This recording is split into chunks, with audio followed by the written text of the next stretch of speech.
We may not even need to see a study. We may just need to see a plausible mechanism and computational modeling suggesting that something is a safe molecule.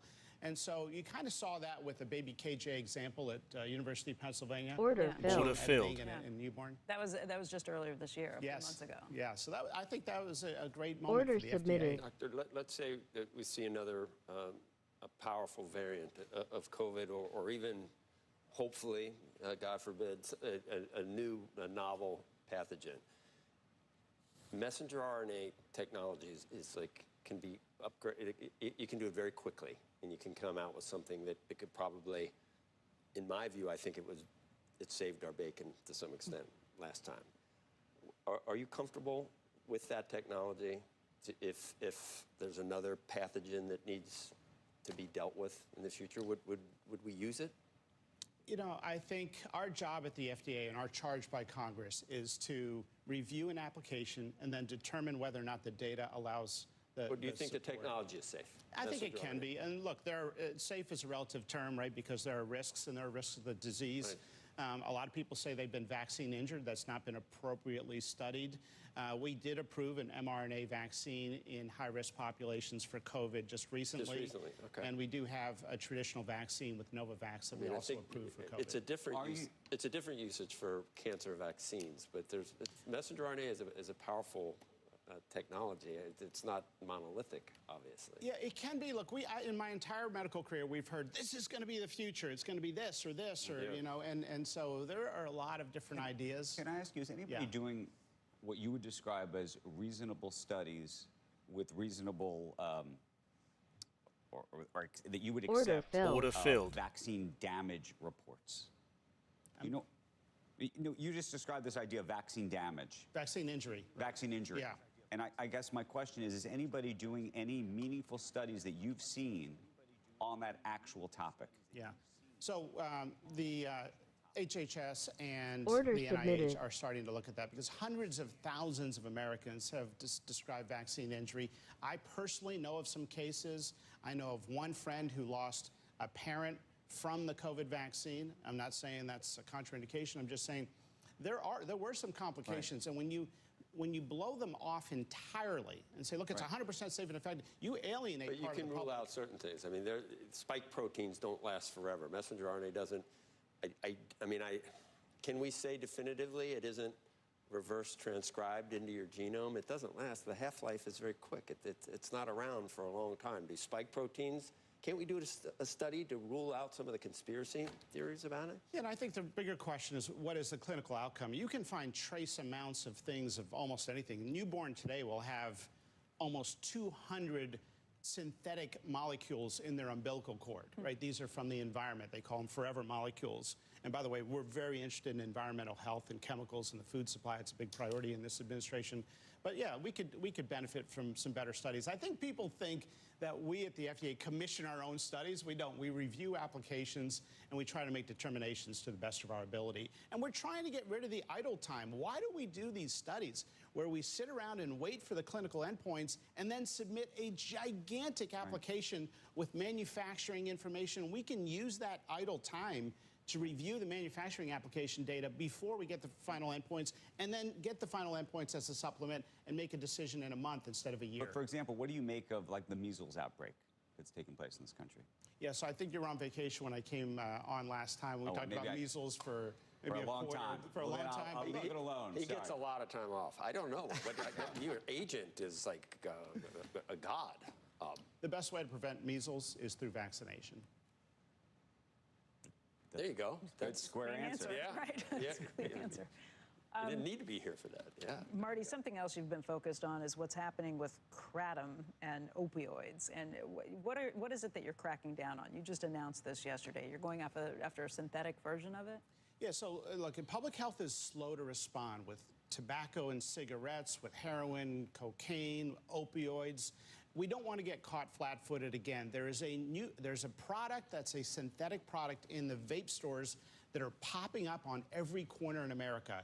And we want to educate people about that product. It's called 7-OH. It has many other names. Sometimes it has the name 7-Omega or 7-Metragenine. And it is a synthetic byproduct of the kratom plant. And the compounds in the kratom plant, which, by the way, is not our focus, but the concentrated synthetic byproduct called 7-OH is an opioid, and it binds to the mu receptor, the opioid receptor, 13 times more potently.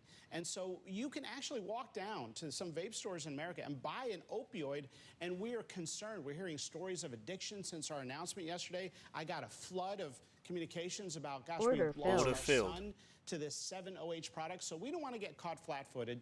We have a huge it's for sale now? It's for sale, and oftentimes you just walk in there and buy it. And by the way, 85% of the vape products in these stores are illegal. They're Chinese products. They're banned overseas. So we've got to clean this up. Yeah, shut them down altogether. We're going to have a big action coming out, and so we've released a big report on 7-OH. We want to educate school boards and parents to talk to their kids about it. Kratom itself is illegal in 33 countries. Why not focus on that as well? So it's important to distinguish the lexicon here. So the kratom plant, which has been used in teas and other substances for centuries, may have some minimal health concerns, but it's not our focus. It's a synthetic concentrated byproduct that is stronger than oxycodone. That's where we're going to focus, and that's where I think we can distinguish where the real public health harm is. When you go really broad and say, look, everything is your brain on drugs, you're not really appropriately risk stratifying to parents who should know that this 7-OH product can be deadly. Doctor, Order rejected. This is related. Obviously, it's public health, but the EPA is going to rescind, or moving to rescind this this endangerment finding on carbon dioxide and greenhouse gases. That basically saying that trace CO2 is not a danger to public health. I mean, you had to connect quite a few dots with some questionable science to get to the point where, I mean, it doesn't cause smog, it's odorless, it's colorless, it's trace, we exhale 10 times the amount. They're going to do this. Is that a danger to public health if the EPA and Lee Zeldin are able to do this, in your view? You know, to be honest, I don't know enough about that issue. You're in charge of our public health. Can you look into it for us? So it's really an EPA issue. But look, there's a lot of things where we may just need better research. We have never talked about environmental exposures that may, say, cause cancer. We only talk about the chemo to treat it. I'm not saying it's CO2. No, there are horrible pollutants in the air, believe me. I'm not saying that there aren't. I'm just saying that not all pollutants are created equal. Yeah, because we exhale it. It's absurd, but yeah. Dr. McCary, I want to thank you very much for joining us again. Dr. Marty McCary is the head of the FDA. Great to be with you guys. Thanks. Nice to see you. Coming up, New York City Mayor Eric Adams on the investigation, the response to the Midtown office building shootings. Squawk Box coming right back after this. Imagination in flight begins with a sheet of paper, a couple folds, and a simple throw. But for some, the exhilaration and wonder behind flight never fades. At GE Aerospace, we turn what-ifs into what's next. Because when the right idea catches the wind, there's no limit to how far the next generation will go. Hey, it's Ryan Reynolds here from Mint Mobile. Now, I was looking for fun ways to tell you that Mint's offer of unlimited premium wireless for $15 a month is back. So I thought it would be fun if we made these $15 bills. You know, it's green, Mint saves you money, maybe my face is on it, maybe the back of my head as well. But it turns out that's very illegal. So there goes my big idea for the commercial here, and now I have a lot of counterfeit money to burn. At Public, the high-yield cash account's a no-brainer. I know my money's working hard for me, and I know I can access it anytime I need it. It's very simple. Better rates mean faster growth, and that's exactly what I need. Thanks for walking us through the plan. Have fun with Lizzie this summer. Doors connect us to what's important. A dedicated Fidelity advisor can help you open those doors. Backed by a team of specialists, they'll help you build a personalized investment strategy. Doors were meant to be opened. Wednesday, August 6th, join CNBC's virtual small business playbook event. Order Real-world submitted. insights on navigating volatility and seizing opportunity. Register now at cnbcevents.com/smallbiz.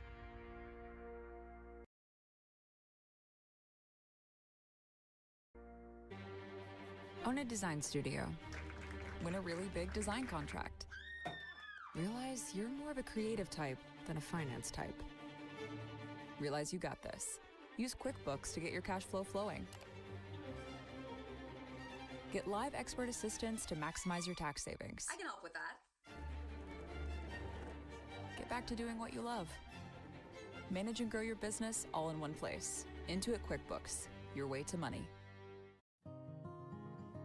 You see so many different ads for, trade schools and all these different places you can go, but I think UTI was definitely the biggest one that wanted me to succeed and had all the resources to help me succeed. Order filled. Here you get the opportunity to learn about a trade and what you want to do in life, and also Order filled. pushing yourself and being a better person and growing up and being a part of society. Order submitted.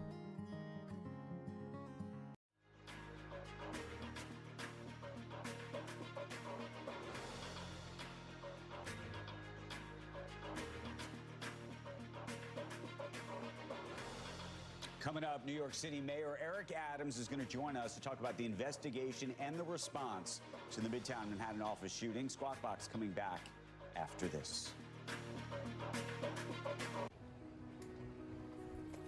This is Jess, Peloton instructor, educator, game changer. She needs her money to work as hard as she does. That's why she uses U.S. Bank Smartly Checking and Savings, which does exactly that, helping her track her spending and grow her money. Together, we'll achieve more than any of us could alone. You got this, Jess. We got this. That's the power of Jess, and this is the power of us. Investing. You buy low, sell high, jump on that trend, ride the wave. Stop. That's not how investing works. You're not a child playing a game. This is grown-up business. The real thing. You know wealth isn't won in a bet. Luck is not a strategy, and success demands discipline. You're serious about investing, right?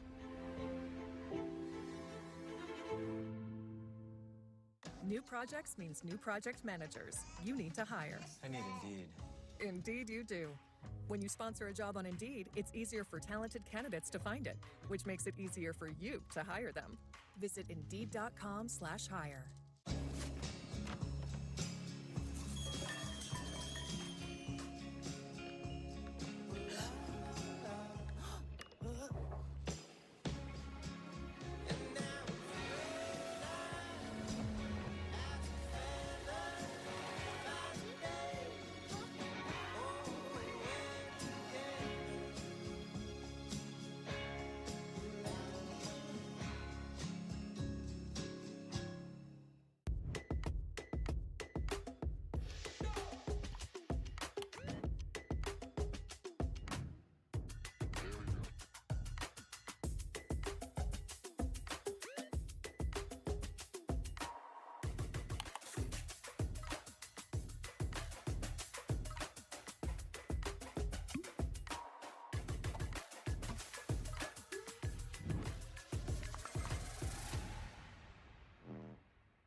Congratulations, Order Mom and filled. Dad. Order filled.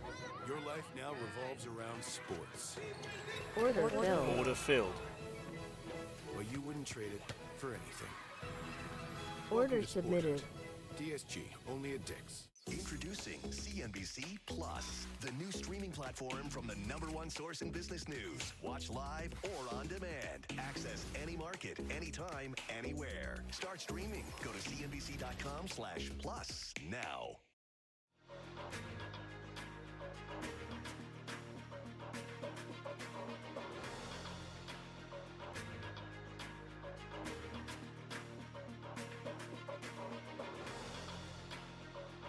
Order submitted. Welcome back to Squawk Box this morning. Monday's mass shooting in Midtown Manhattan, the deadliest in New York City in 25 years. 4 people were killed.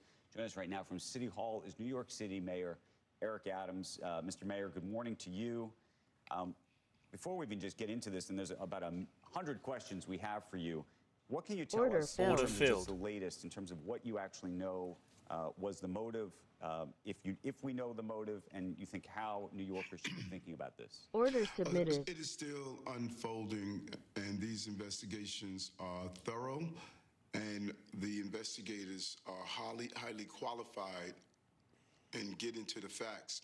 We sent 2 separate teams to Las Vegas. One of them is specifically looking at the gun that was used and the gun that was in the vehicle.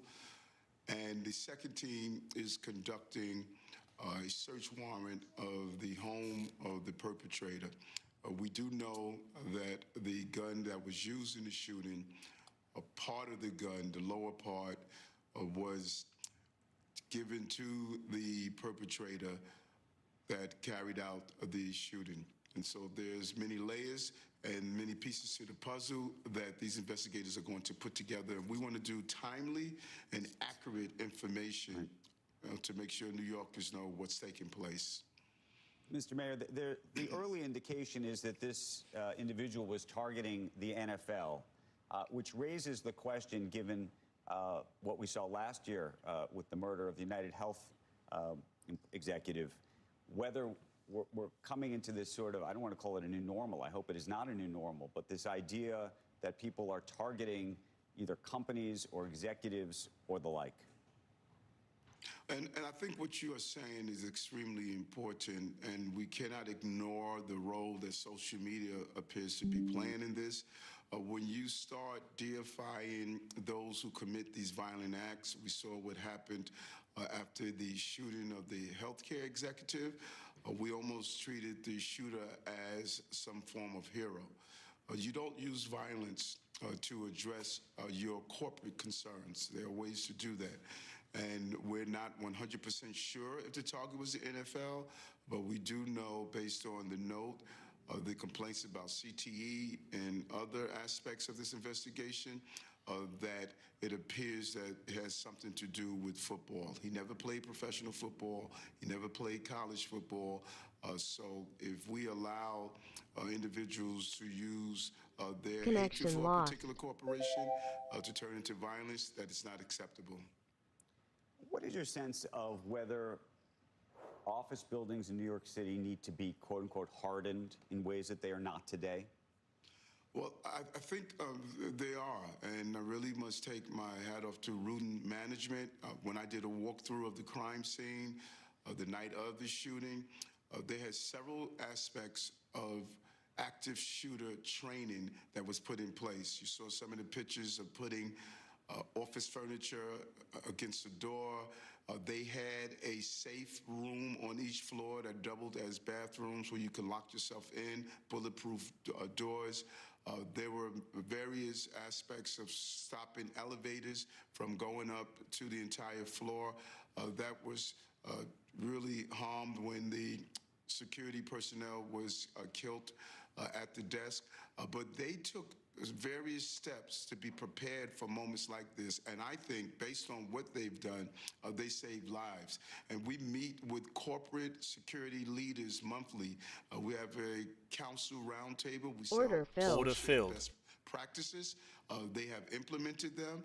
And every employer should ensure that their employee, unfortunately, knows about active shooter training. But when you see a shooter like the images that we've just been showing, literally, effectively walking into the building, Order open carry like that, it raises the question whether buildings need to have effectively armed security and armed security outside the buildings.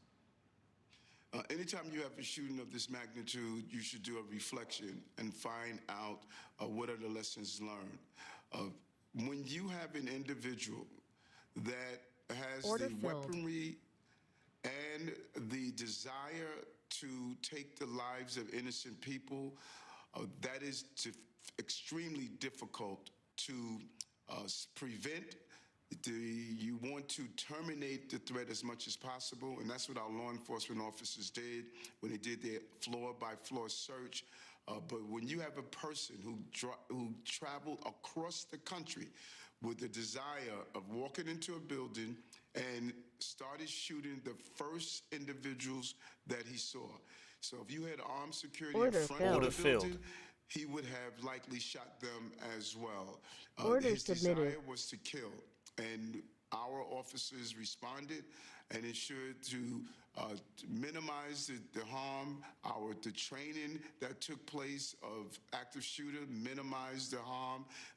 When you have someone with that level of violence, you have to attempt to terminate that threat as quickly as possible. Mr. Mayor, I don't want to turn this interview into a political one, but I do want to ask you about this, because the clear frontrunner to be the next mayor apparently called for the end of the strategic response group that is part of the NYPD. That is the same group that reported and was on the scene that night to try to end this situation. I want you to tell us about what that group does. They are the elite of the department, well-trained tactical group to deal with extremely dangerous situations. They are like our highly trained tactical units in the police department that specifically are there to carry out these functions. We are dealing in an environment where there are not only threats of terrorism, but terrorist acts and even lone wolves that will go in and carry out these functions. When you start dismantling the pieces of the law enforcement apparatus that are specifically designed to carry out functions, that is extremely dangerous. And a lack of knowledge and understanding of these roles really could harm law enforcement, even when you talk about not sending police officers to domestic violence incidents, for example. That is one of the most dangerous jobs an officer can go on. And in fact, Officer Maureen Rivera was assassinated going on a domestic violence job. There are no routine jobs in the police department. They can turn violent instantly. And so I think it's the wrong decision to do, and we should never endanger public safety in the city. It's not an experiment, it's experience.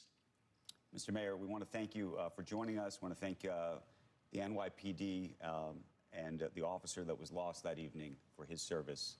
Thank you so much for joining us today. Thank you. Take care.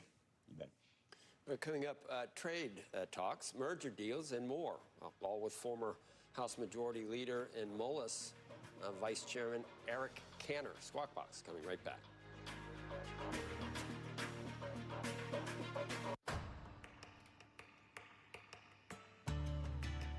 Decking and railing that stands up to whatever you ask and bends to your every whim. Trex, performance engineered for your life outdoors. Many kids' vitamins are filled with sugar, dyes, and gummy additives. Haya is different. Our Kids Daily Multivitamin is made with 15 essential vitamins and minerals, no sugar, no artificial dyes, just goodness. Get 50% off your first order. At Corient, wealth management begins and ends with you. We believe the more personal the solution, the more powerful the result. We treat your goals as our own. We never lose focus on the life you want to build. And our experienced advisors design custom-built strategies to help you get there. It's time for a wealth management experience as sophisticated as you are. It's time for Corient.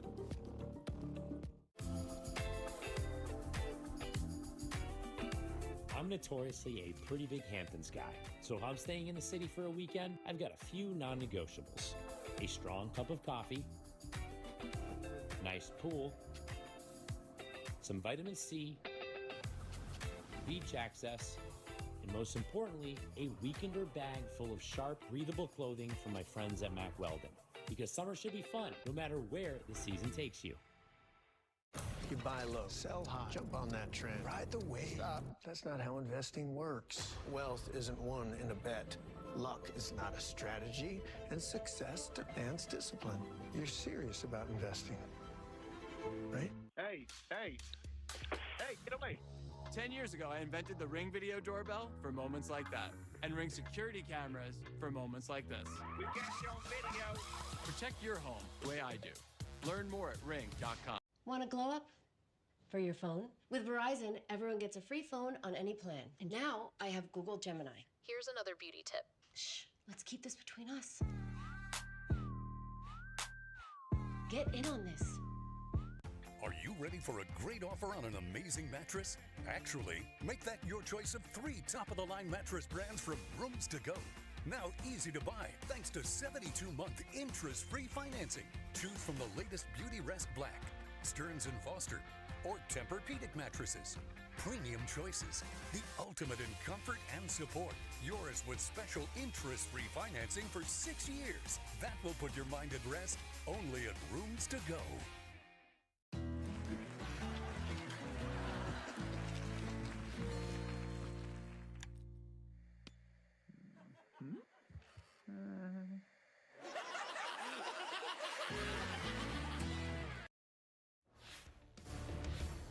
It is just before 8 a.m. on the East Coast, and you're watching Squawk Box right here on CNBC. I'm Becky Quick, along with Joe Kernan and Andrew Ross Sorkin. Among today's top stories, an 8.8 magnitude earthquake hitting off the coast of Russia, triggering a tsunami warning for Hawaii.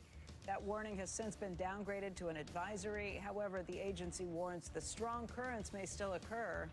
Evacuation orders for coastal inundation zones has also been canceled. U.S. and China trade talks in Switzerland wrapping without a deal on potential extension of the current tariff pause that is set to expire on August 12th. Treasury Secretary Scott Bessent telling CNBC he felt good about the meeting, though, and we could hear from President Trump as early as today about more on this.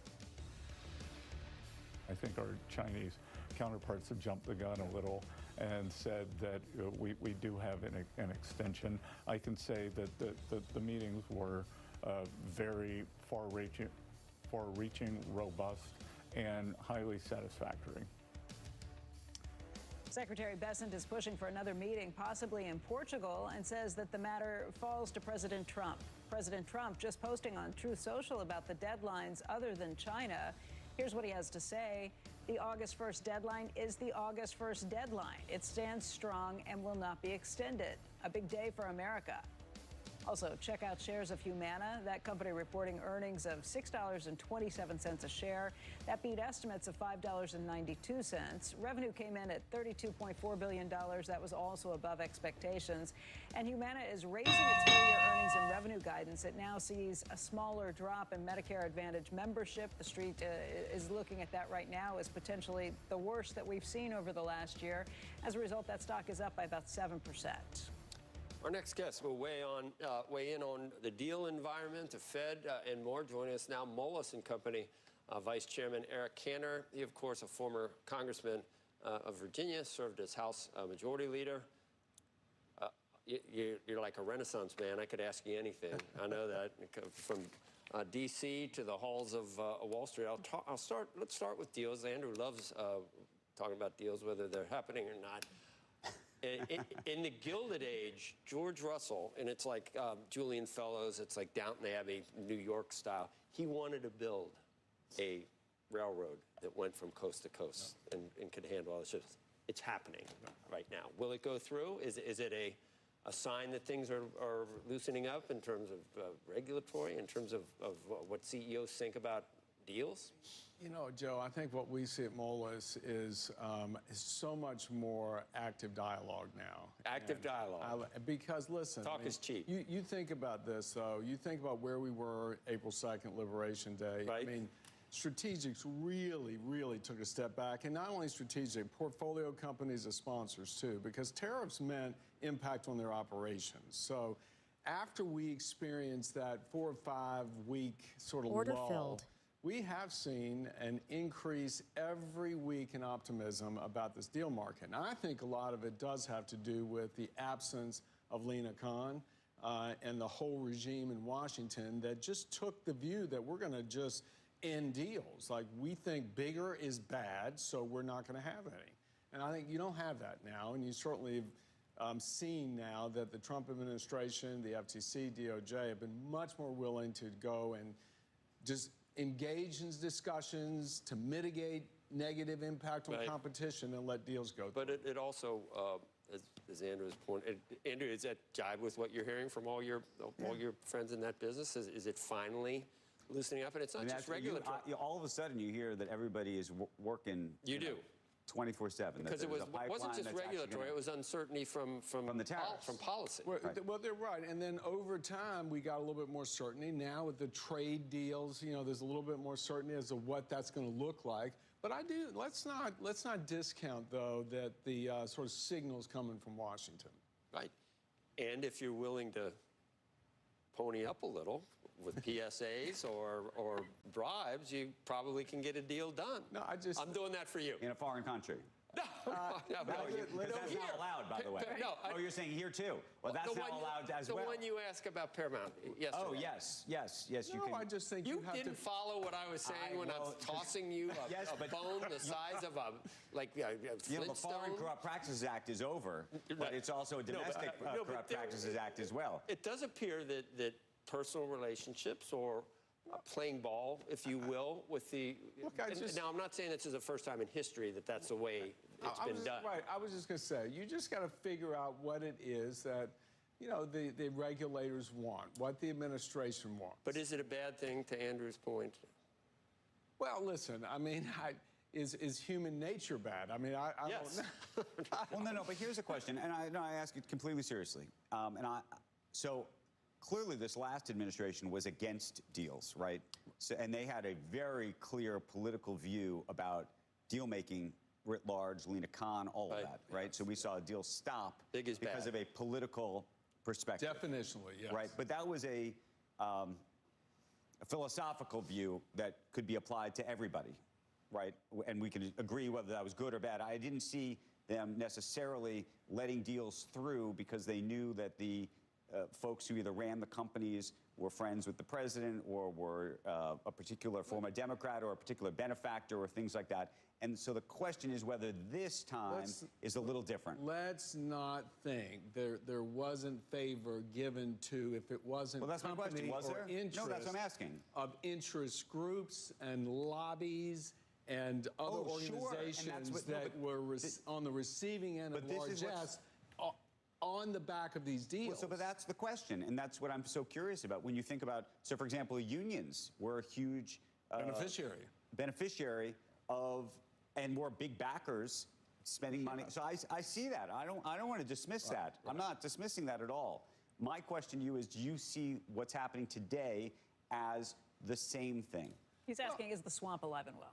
Listen, the swamp is alive and well, for sure. I mean, look, no one is immune to politics. I mean, I think that's the takeaway. Like, you'd like to think that these supposedly independent regulatory bodies like the FTC, now the DOJ is a little bit less, but... well, the Fed is immune from... Well, I don't even think the Fed is immune. That's what I mean. I was going to change the subject and get to that, because that's our next step. And again, I asked this actually maybe out of ignorance. Are there good examples... Are there good examples in history where the President of the United States has made similar demands of companies to actually make specific payouts 100% to them and to the administration? So look at what's going on with the CFPB and a lot of the regulatory direction under Obama carried on into the Biden administration with payouts of groups that were on the ground that would benefit from payments by banks to do X, Y, Z, whatever their mission was. So again, those were political sort of players in the background that were on the receiving end. But speak more to that, because I think, by the way, if that's the case, we should be talking about it. Right. No, but I'm saying this goes on all the time. But in what context? Give me like an example. So on the regular, like there's the CRA and there's people that benefit from where banks had to go if they wanted to merge. There were all these sort of consumer rights groups and NGOs and nonprofits that would benefit. I mean, I even think the USAID, AID, we saw a lot. Well, where a lot of that money ended up. It was not where it was supposed to go at all. Maybe it did a lot of... Well, I mean, that was also part of Congress's not doing its job in terms of being definitive as to how that money should be spent and leaving it up to... and the question that I'm asking, I guess, is... Quid pro quo. Well, just, if CBS or any of these guys who are going to give, or law offices or others that now have to give this administration particular pro bono services and other things like that, should we think of that as the equivalent? But was there a problem that exists in the first... Harvard's going to pony up how much now, almost conceding, we needed to change. Columbia, twice what Columbia spent.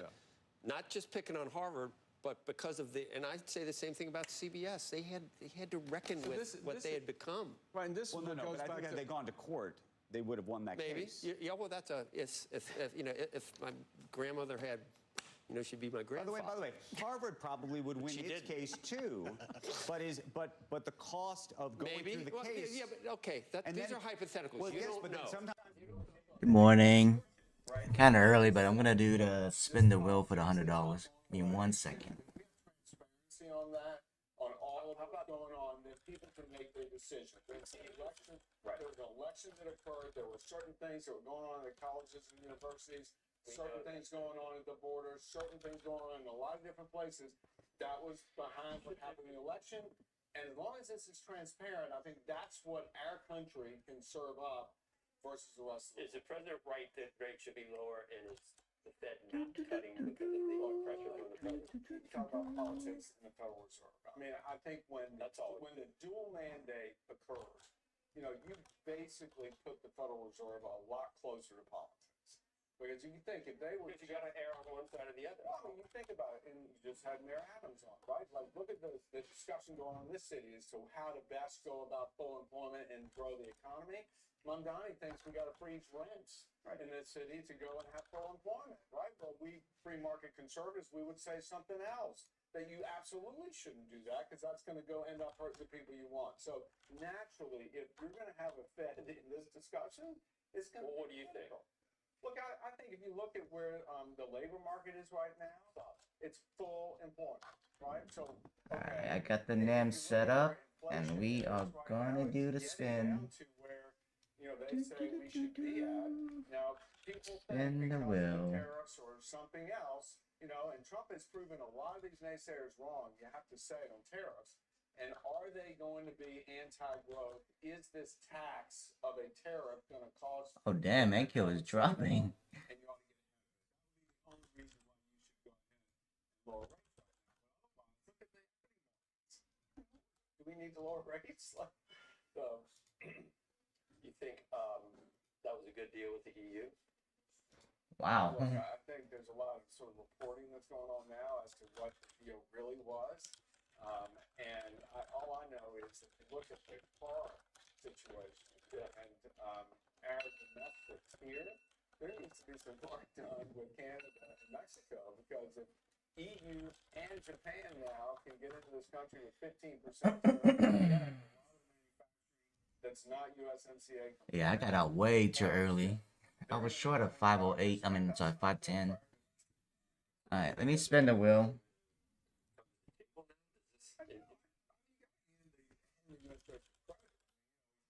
Let me shuffle. The first winner. Let's see. SK. Let me post that up. We're going to try to do something to rebalance the trade situation. And whether, look, I don't. Let me get one more. Alright, let me do another one.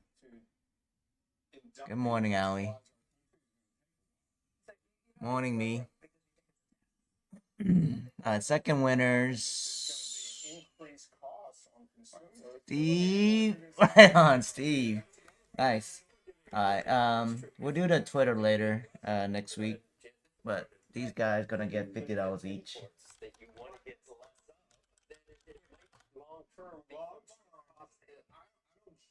I'll be back when the market opens. Than the more expensive domestic. I mean, that's... And my other question is, do you believe that there will be now a sort of tsunami, a wave of exports by American manufacturers? Meaning, do you all of a sudden think that GM and Ford are going to start killing it in Germany? Well, we'll see. I mean, I think that, again, is not immediate. What's immediate with the tariffs are the receipts, right? I mean, there's going to be hundreds of billions of dollars that come into our country. He is correct about that. Right. Now, it will take, time will tell whether we're really going to be able to see our companies penetrate these foreign markets. and whether the non-tariff trade barriers are really gone. See, this was hard for you. It was like sitting in front of a subcommittee getting grilled or something, wasn't it? You all right? You had to answer everything. I'm good. PTSD from his time. I'm good. I'm good. That is the one thing in that business. For 25 years, you get thick This skin. is much easier. All right. Eric, elections have consequences. Did he call you Eric?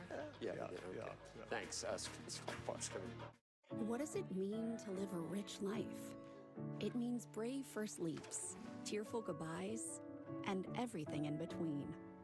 With over 100 years' experience navigating the ups and downs of the market and of life, our financial advisors will be there to help guide you through, so you can move ahead with confidence. Because with all you've done to find your rich, we'll do all we can to help you keep enjoying it.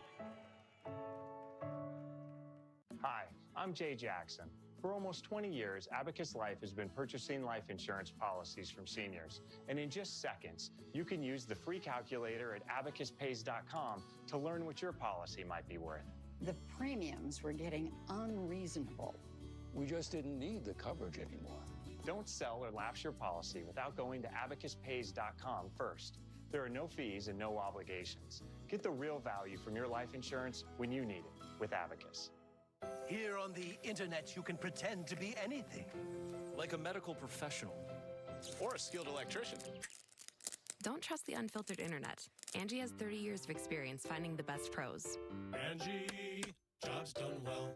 When you're at the starting line for your next event, 4imprint has the right promotional gear. Bottles, bags, hats, and tees delivered on time to energize your customers and your team. Race now to 4imprint.com. 4imprint, for certain. Introducing CNBC Plus, the new streaming platform from the #1 source in business news. Watch live or on demand. Access any market, anytime, anywhere. Start streaming. Go to cnbc.com/plus. I know what you're thinking. Total glow up. What's her secret? Fine, I'll spill.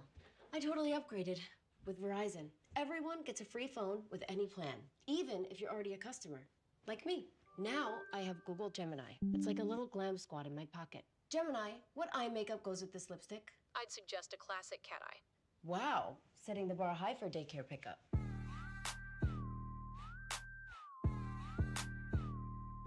Get in on this. My name's Aria. I'm 11 years old and I'm from United States. 3, 2, 1, go. I would love to come play for Barcelona someday and play on the same fields that they play on. Order canceled. Que haya marcas como Bimbo que se preocupen y ocupen de crear experiencias, pues es algo excepcional. Hear more about my story. All right, welcome back, everybody. Take a look right now. You see the futures are still in the green. We're talking about some pretty modest advances today after some moderate declines yesterday. The Dow futures are up by about 13, S&P up by 7, the NASDAQ up by 45. ADP private payroll data is out. Steve Leisman joins us from Washington this morning with those numbers. Hi, Steve. Morning, Becky. Yeah, a beat on the ADP number here. 104,000 versus a 64,000 estimate, and reversing the negative number from last month. I'll talk about the revision in a second. But the goods sector doing what it's been doing, about plus 31,000. Service sector, 74,000. And there's the non-farm payroll estimate. Remember, ADP is only estimating private payrolls and not really even trying to mimic the BLS, just doing its own thing and saying, here's what our data show about national job growth. June was revised to minus 23 from the original minus 33. Small business back in the game here, plus 12,000. It had been down the prior 2 month. Medium and large business both at 46,000. By industry, well, there's leisure and hospitality again, plus 46,000. Financial activities, plus 28. Trade, transportation, and utilities up 18,000. Construction, part of that goods producing number that we told you. And the weird number here, the education and health services down by 38,000. That has been a perennial source of job growth. Looking at wage gains, job stayers remaining unchanged, plus 4.4%. But if you change jobs, you get a 7% raise. That's up 0.2 from the prior month. ADP chief economist Neil Richardson writing in the report, our hiring and pay data are broadly indicative of a healthy economy. Employers have grown more optimistic that consumers will remain resilient. Becky, I can tell you from our CFO Council meeting that we do every Monday before the or Tuesday before the Fed meeting, similar commentary from the CFOs about the resilient consumer. You saw a little bump up in confidence the other day, although jobs being hard to get was did increase a little bit, Becky. Steve, this is all a precursor to the jobs report we get on Friday. What's the estimate for that right now? Do you know? Straight up at 100,000. So, you know, pretty decent number. I think there's a tick up seen in the unemployment rate, so still pretty low. I have to warn people that the last several months, ADP has been off in a pretty big way, about a 92,000 average absolute miss on ADP. But over the course of a year, it's right in line. So they get there. How do they get there? Actually, the BLS revises much more than ADP. So I think it's hard to make a bet on tomorrow's or Friday's number based on ADP. But over time, I think the ADP does a fine job of telling us where the job market is at least the private sector. And that's, you need an asterisk on that right now, because as you know, the president has been reducing the federal employment, and so that's going to show up in a way. So we'll have to kind of parse those numbers and say what the private sector is doing, and here's what the government sector is doing. Perfect. Steve, thank you. Pleasure. Meantime, President Trump just posting about India. He said that while India is our friend, we've done relatively little business with them because their tariffs are far too high and they have high non-monetary trade barriers. He also blasted India for buying military equipment from Russia and buying Russian energy. As a result, President Trump saying India will be paying a tariff of 25% as well as a penalty beginning August 1st. If you recall, early on during these negotiations, it seemed like India might be one of the first to come to the table. Clearly, that's not the case. And the question now is this an indication that the talks are going south? Is he trying to pull them back to the table? What is this? Yesterday, he said 20 to 25% on Air Force One. India had clearly been hoping for no more than 19%, which is the highest we've seen to this point. This looks like he's putting pressure on them to let's get going, because we were, you know, time flies. It was like a month ago India was supposed to happen like tomorrow. Right. I think. Remember, it was supposed to happen that Wednesday. Yeah. Never did. Palo Alto Networks acquiring Israeli cybersecurity provider CyberArk software for $25 billion in cash and stock. It's a 26% premium to the price before CyberArk stock jumped on deal rumors yesterday. The CEOs of both companies will be on Squawk on the Street in the next hour. Up next, Starbucks. Same-store sales falling for a sixth straight quarter. As CEO Brian Niccol tries to execute a turnaround. We'll talk about that quarter next. Then, second quarter advanced GDP data. Market reaction as well. All this ahead of today's Fed decision. The numbers coming straight ahead. We're coming right back. Do you want to know where to invest $1,000 right now? Well, forget about AI, quantum computing, electric vehicles, cryptocurrencies, or robotics. A little-known technology is projected to become roughly 10 times bigger than all of these technologies combined. The World Economic Forum says that it's arguably the most exciting human discovery since fire. And billionaire entrepreneur Vinod Khosla says you can make 1,000 times your money by investing in this phenomenon. But if you want to claim a stake in this revolution, you have to act fast. We're about to cross what Barron's calls an impending tipping point. So, do you want to know how to get started with this technology? Go to the website on the screen, and I'll show you how. Hi, my name is Whitney Tilson. I'm a former hedge fund manager. I've been featured in virtually every single major financial publication and TV show. How did I accomplish all this? I'll tell you this. I don't come from money. In fact, my parents were teachers who met in the Peace Corps. The secret to my success is that I have a knack for finding explosive investments in massively disruptive technologies. I bought Amazon in 1999. I bought Apple in 2000. And I bought Netflix in 2012. Investments like that helped me grow my hedge fund from $1 million to $200 million and nearly triple my clients' money. The technology that just landed on my radar might be the most disruptive and lucrative one I've ever seen. One market insider predicted that it could be even more important than the Industrial Revolution. And I want to give you, free of charge, the name and ticker symbol of the company at the center of this disruption. You don't have to give me your email address, your credit card, or anything like that. Just go to the website on the screen now.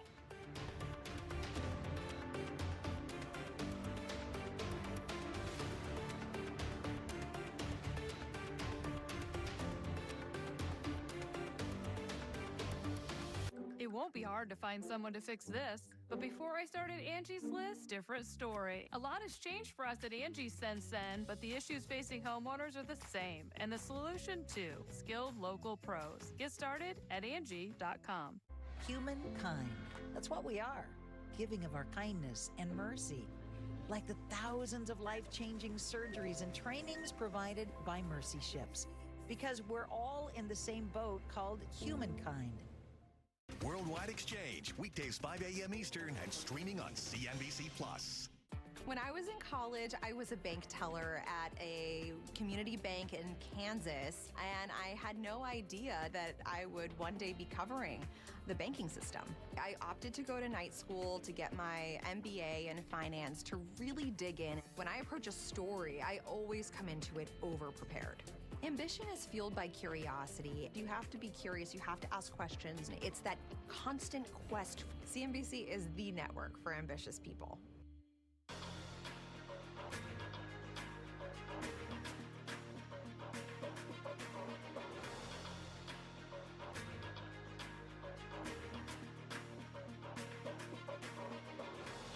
Welcome back to Squawk Box. Starbucks' CEO Brian Nichols saying the coffee chain's turnaround is, quote, ahead of schedule, despite the company reporting its sixth straight quarter of declining same-store sales. Joining us right now with more on the quarter is Brian Harbour. He's U.S. restaurants analyst at Morgan Stanley. Good morning to you.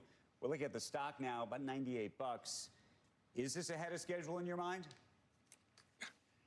Well, look, I think there's no denying that the numbers are still tough here, but what suggests that it's ahead of schedule? You have a CEO who's very good at testing things. He's accelerating the rollout of this new operating model. I think that suggests that what they've seen in the test stores is very positive. So they're pushing very aggressively with that. We do expect it to drive the next year, drive substantial improvement the next year.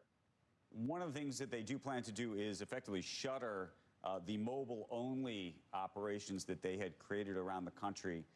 What do you think that's going to do for the business, and how much do you think that was taking away from the store, the stores that we know, and whatever that experience is?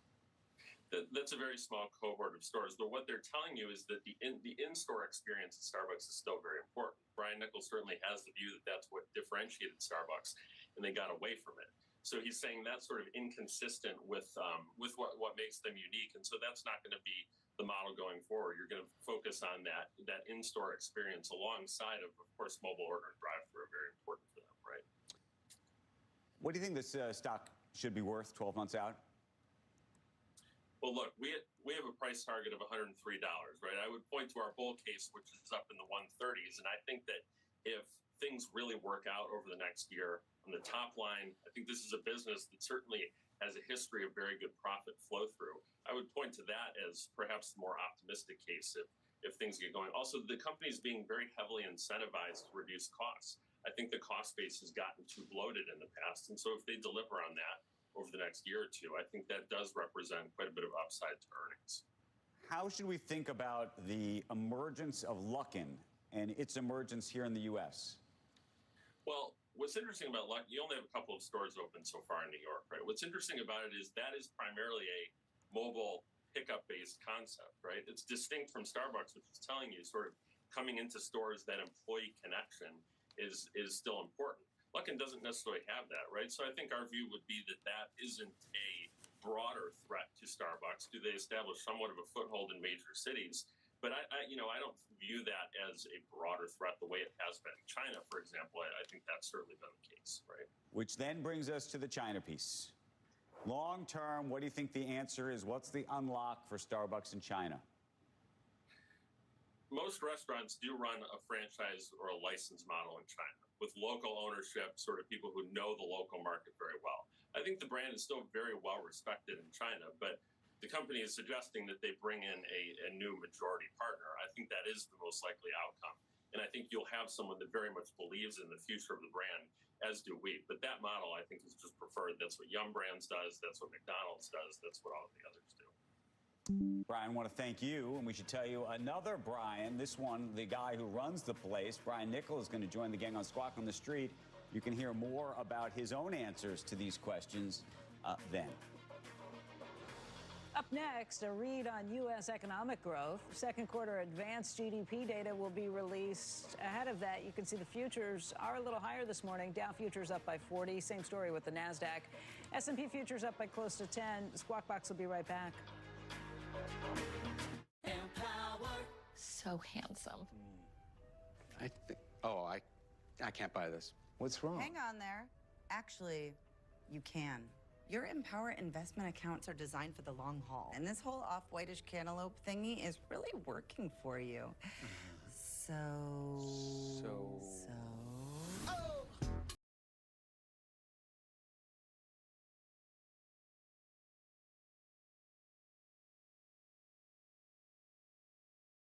You buy low, sell high, jump on that trend, ride the wave. Stop. That's not how investing works. You're not a child playing a game. This is grown-up business. The real thing. You know wealth isn't won in a bet. Luck is not a strategy, and success demands discipline. You're serious about investing, right?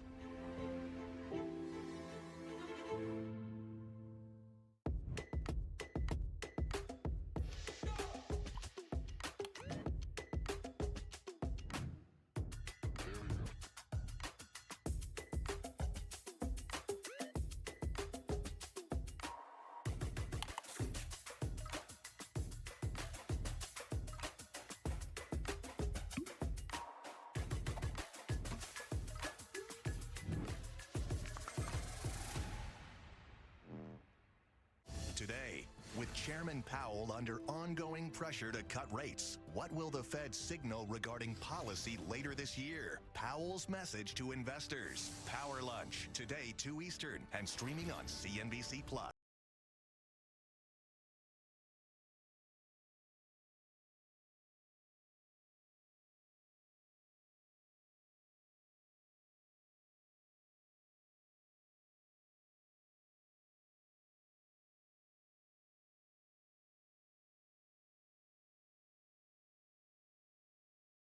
Unique flavors. There's an H-E-B Creamy Creations flavor for every craving in Texas.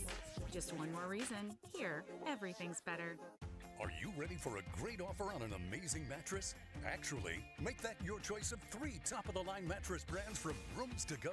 Now easy to buy thanks to 72-month interest-free financing. Choose from the latest Beauty Rest Black, Stearns & Foster, or Tempur-Pedic mattresses. Premium choices, the ultimate in comfort and support.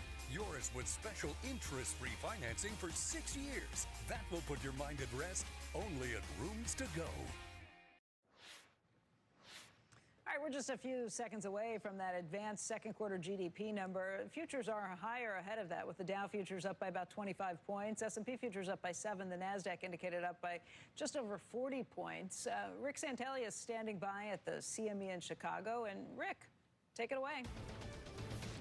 Yes, these are the advanced, of course, so they will be modified. But we are expecting a number around 2.5%. Last quarter, you do realize, was down 0.5%. That was the weakest quarter since the first quarter of 22. And they're out up 3%, up 3%. Better than expected. That would be the highest level since the third quarter of 24, when it was up 3.1%.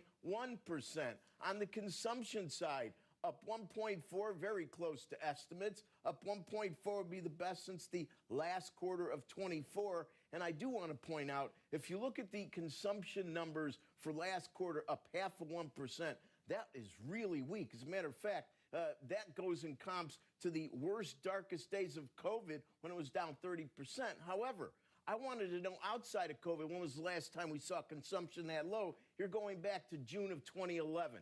Just as a footnote, on the pricing index side, less than expected. We're looking for a number over 2%. This number is at 2%. 2% would be the lowest pricing index number read going back to the third quarter of 24, when it was 1.9%. And finally, the core personal consumption expenditure price index, that's a quarter-over-quarter number, expected to be around 2.3, comes in a little heavy. This one's a little heavy at 2.5. 2.5 would be the highest since the last quarter of 24, when it was 2.6. So very good news all in all, especially considering that Liberation, April 2nd, falls in this quarter. and it was definitely better than expected. Now, does that mean there can't be some payback in the quarters ahead? Possibly, but nobody ever knows what the quarters ahead are. That's called risk. Risk is in the markets no matter what. Uncertainty may be higher, but risk is always present. Interest rates have moved up a little bit. So we're up about 1.5 basis points on a 10. We're up 2 basis points on a 2-year as we await the Fed meeting and the quarterly funding announcement, which may be moving markets more. And I don't have insight into those numbers, but I'm sure a great panel at CNBC will. John, Becky, Joe, Becky, back to you. Thank you. And Rick, just when you say... And I'm chopped liver. You're John, and I'm not here. Rick's so excited about the numbers. Yeah, clearly. To get back to it. Hey, Rick, very quickly, though, when you say payback in the quarters to come, you mean that stuff was pulled forward to get ahead of some of the tariffs? Yeah. I mean, I think that there's no doubt that there was some pull forward, and pull forward in this instance might show up as more growth. However, that really doesn't mean that there aren't other factors at work under the hood. But 3%, no matter how you slice it, is better than anyone was anticipating. And Rick, we had that one number, and Leisman can speak to it, because we knew that it was an outlier, but it was, what was the number? It was a horrible number. It was seized upon by, the left and people that don't like the president and don't want things to work. And, like Senator Elizabeth Warren will come on and say, inflation's out of control and the economy is getting killed by what's happening by these tariffs. This 3% with the market at new highs, and really we haven't seen inflation, go up back to 3%. Maybe it will this week. Maybe we'll see it. But none of these horrible things have happened, but they still talk like it's happening. It's amazing. Well, there's an important lesson there. Don't pick a congressman to be your money manager. That's what I would say. But in the end, Congress has their own reasons to point out certain things. And the Democrats, of course, as you pointed out, really don't want to see the current administration have some success. But there's no doubt that this is some success. We're seeing more horsepower. We're seeing better equities. Inflation really hasn't changed much in the last year or so. This last mile's getting tough to get it down to 2%, but it hasn't really moved up or down in any extreme fashion. We've seen some wobbles in the month-over-month data, but that's absolutely normal. I agree with you, Joe, and that is the reason is that you have to do independent thinking to some extent, viewers. There's professionals to help you, but in the end, in April, not many managers were coming on our show, Joe, recommending going long the equity markets. I was one of the few people. I remember saying it on this show. I remember saying it on Fast Money at Night. That when you have so few people that want to put their toe in the water, that's when you're supposed to really start paying attention to taking the other side of the card. We got one coming up, actually, that I remember things, Alicia. We'll get to you in a second, but... First, we've got some news that's just out from Treasury. This is that news we'd been waiting for on quarterly borrowing. Megan Casella joins us right now. She's got more on that. Hi, Megan. Hey, Becky, so these are the Treasury's refunding plans for the coming quarters. They are planning once again to auction off $125 billion in securities. So there are no surprises in this release for the bond market. That should come as welcome news, even though we are seeing yields moving higher this morning. Treasury says it's holding auction sizes steady and saying once again they expect to continue to do so for at least the next several quarters. So repeating that guidance. They'll be refunding about $90 billion, raising about $35 billion in new cash. Now, there is one new piece here, which Treasury notes it has been increasing bill issuance since the debt limit was increased last month to rebuild its cash reserves. It says those reserves should be back to normal levels by September, but also says that it anticipates further marginal increases in bill auction sizes in the coming days, then holding those sizes steady through September and increasing them once again in October. So leaning on front-end issuance as sort of had been expected to fund the government in the near term. Now, Wall Street analysts already expect plenty of demand for bills, but Treasury's borrowing committee today did highlight they believe the new stablecoin legislation, that's the Genius Act, could also increase that demand for bills even further. So something to monitor in the market moving forward, guys. Okay, Megan, thank you very much. Again, Megan talking about that $25 billion in 30-year notes in quarterly refunding and the bills that we can expect too. All right, let's get over to Steve Leisman. He joins us right now with his reaction to all of this. Steve, you want to start with the GDP or you want to start with what the Treasury is planning to sell? Well, I think the key to the Treasury, and I think Megan has it exactly right, it's not how much they're selling, it's are they selling what the market anticipates they'll be selling. And what this report that Megan just gave us shows is that the Treasury is working with the markets to not surprise them. That's really the key. And I'm imagining Rick would agree with me, believe it or not, on that issue. Over time, the amount of debt has an impact, but on a quarterly basis, it's are they surprising the market? The prior administration got in a little trouble with that and they messed up. The key here to the GDP report is essentially the trade numbers. And Becky, you asked about the front running. We have numbers for that.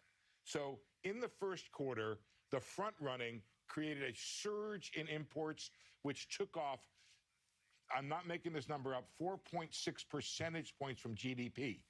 In this quarter, the end of that, in other words, the leveling out of inventories of trade, added 5 percentage points to GDP. So how do you make sense of this? Well, the first thing you might do is you might average the first and the second quarter, and you come up with something around 1 or 1.2%.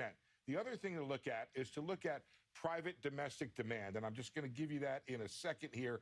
It was about 1.4% was the number that I saw, and that's the number that essentially economists are going to look at. And they're going to say, look, GDP's okay. It's a little bit weak relative to how it's been looking at that number, but we need to have essentially the tiebreaker here, which is the third quarter, to understand just how strong or how weak the economy is. You had a fall off in investment as well this quarter. Consumer spending was okay. I'll get you that number in a second here. Up 1.4%. Personal consumption was 1.4%, correct. Yeah. And that's better than the 0.5 we had, but not in the 2s to 4s that we had prior in last year. Gross private domestic investment down 15% after surging 24%. I think there was some front running inside of that. So kind of confusing here. I guess I would just push back a little bit on what Joe and Rick were talking about. The scary numbers from the economists came from the reciprocal tariffs. The extent to which some other reporting or media might have continued that once that rolled off, you know, that's up to them. But from an economics point of view, the thing that freaked out the economics world were the reciprocal tariffs. And then those things kind of, well, the president backed off of that. And so essentially the worst case scenarios have been backed off. We'll point out we had been at a 10% average expected tariff rate. That is now moving to 15%. So there's some tweaking on the downside for GDP and on the upside for prices because of that move from 10 to 15%. I'll leave it there. Yeah, I would just say, Steve, that the administration is going to tout these numbers and not give any of the caveats that you just gave. And somehow that last number that was so bad, the one you just mentioned that was affected by the rise in imports, they somehow were able actually to get the narrative out that this was a one-off and it was because of the import and not to worry.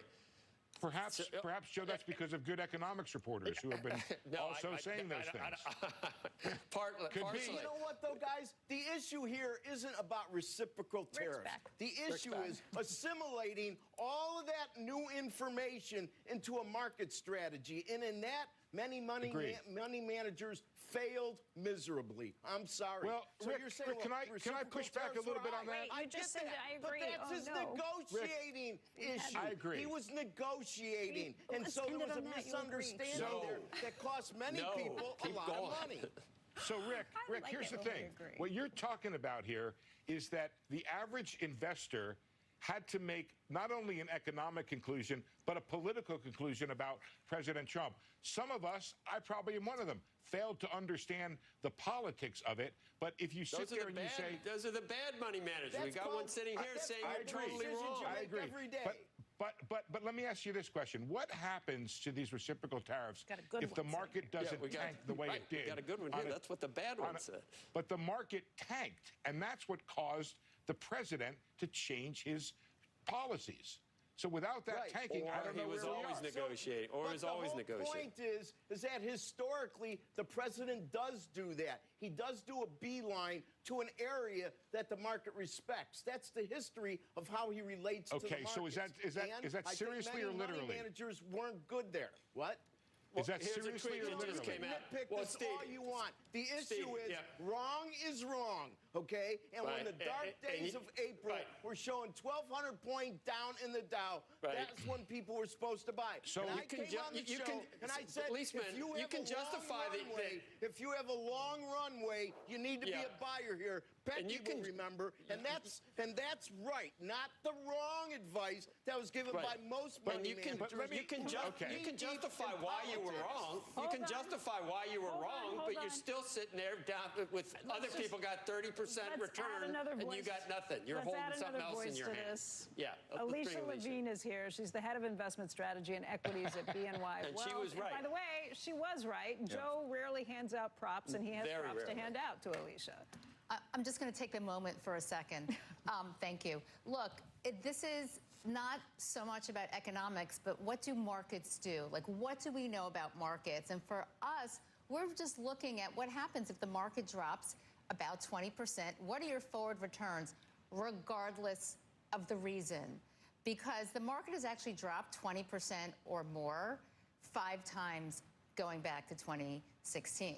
That's 5 times in 9 years. Every time is every time was a buying opportunity. And by the way, each time it kind of felt like the end of the world. Like if COVID didn't feel like... Well, you don't get down 20% if you're not looking at something where people are really panicked. It's because it's always something terrible going on that could cause a recession or something else. And we are wealth managers. Our clients are in it to build wealth and for the long term. And so the question we ask is, well, if the market's down 20%, what are your forward returns?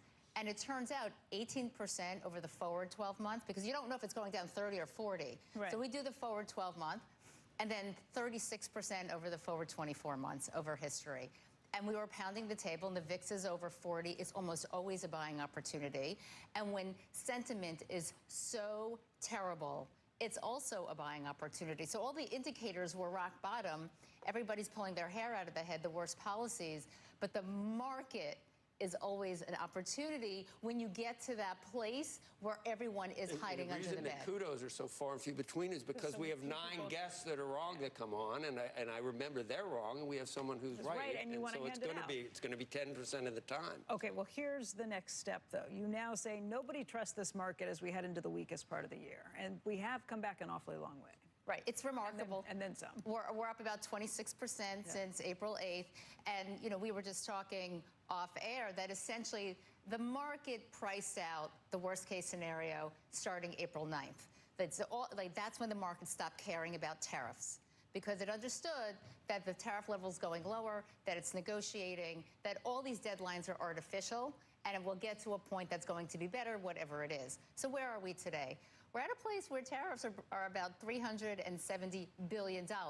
Now, that's less than the $650 that it was April 2nd, but it's something. And so what do we need to look at? We need to see earnings. Like, are the companies eating the tariffs? Who's paying the tariffs? Are they? We don't know yet. It's clear that it is the case for some retail. We know that. The story for the market has been ever-increasing margins driven by large-cap tech. So you would actually like to see them pass on the tariffs to the consumer because you'd rather the companies maintain their margins? Look, the equity... As a stock owner. As a stock owner, the equity market's very different from the bond market. The equity market can handle inflation going up to 3% because earnings are nominal. Right. And so the market is nominal. Fixed income then becomes obviously more interesting. If you're going to a world where inflation's 2.4 to 2.9, that's something very different. But the equity market can handle it even if there's some wobble in the bond market. So the question is, who's paying it? We'd like to see other countries pay it, but I don't think that's what's really happening. And so what we're going to see in the next couple of quarters is what's happening with margins and who's paying for it. Perfect. So not as excited as you were before when you were looking at markets that were much lower. So we also did a study. What happens when you invest at all-time highs? Because our clients say all-time highs, should I sell? Why would you sell? Your forward returns, if you invest on any random all-time high day are actually higher than any other day. So don't sell. Don't sell. Don't sell. She's okay. Don't sell. Everybody who's invested at all-time highs is up. Is up. Because we're at an all-time high. Correct. Again. Right. Correct. Kidneys. Alicia Levine, thank you. Rick, Steve, thank you guys. Squawk Box will be back after a quick break.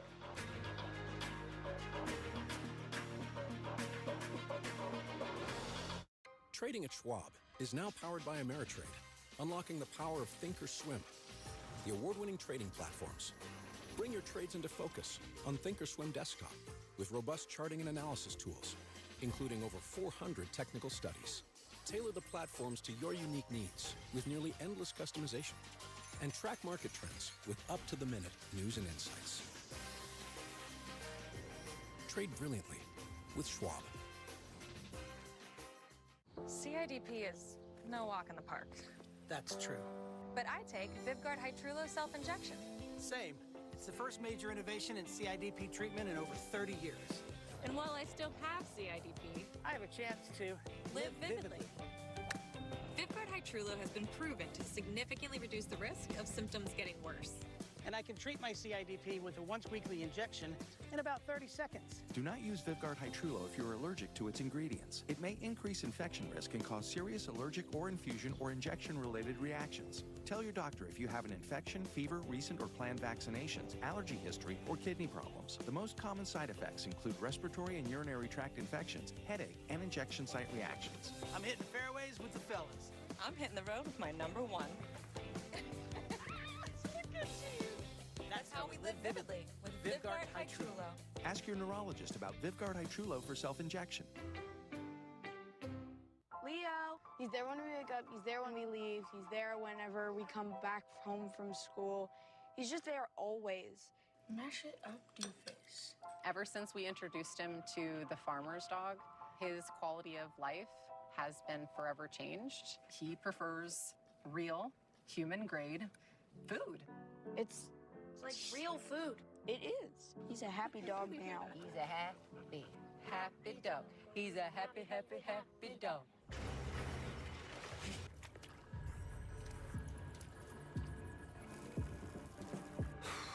Never thought this would happen. We got you. When disaster threatens to put production weeks behind, call the team prepared to be there in minutes.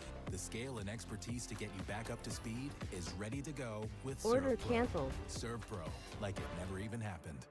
Introducing CNBC Plus, the new streaming platform from the #1 source in business news. Watch live or on demand. Access any market, anytime, anywhere. Start streaming. Go to cnbc.com/plus now. President Trump, as we brought up the Truth Social post, but we didn't get really to talk about it. Second quarter GDP just out, 3%, way better than expected. Too late, he's talking about Jay Powell, must now lower the rate. There's no inflation, let people buy and refinance their homes. Join us now.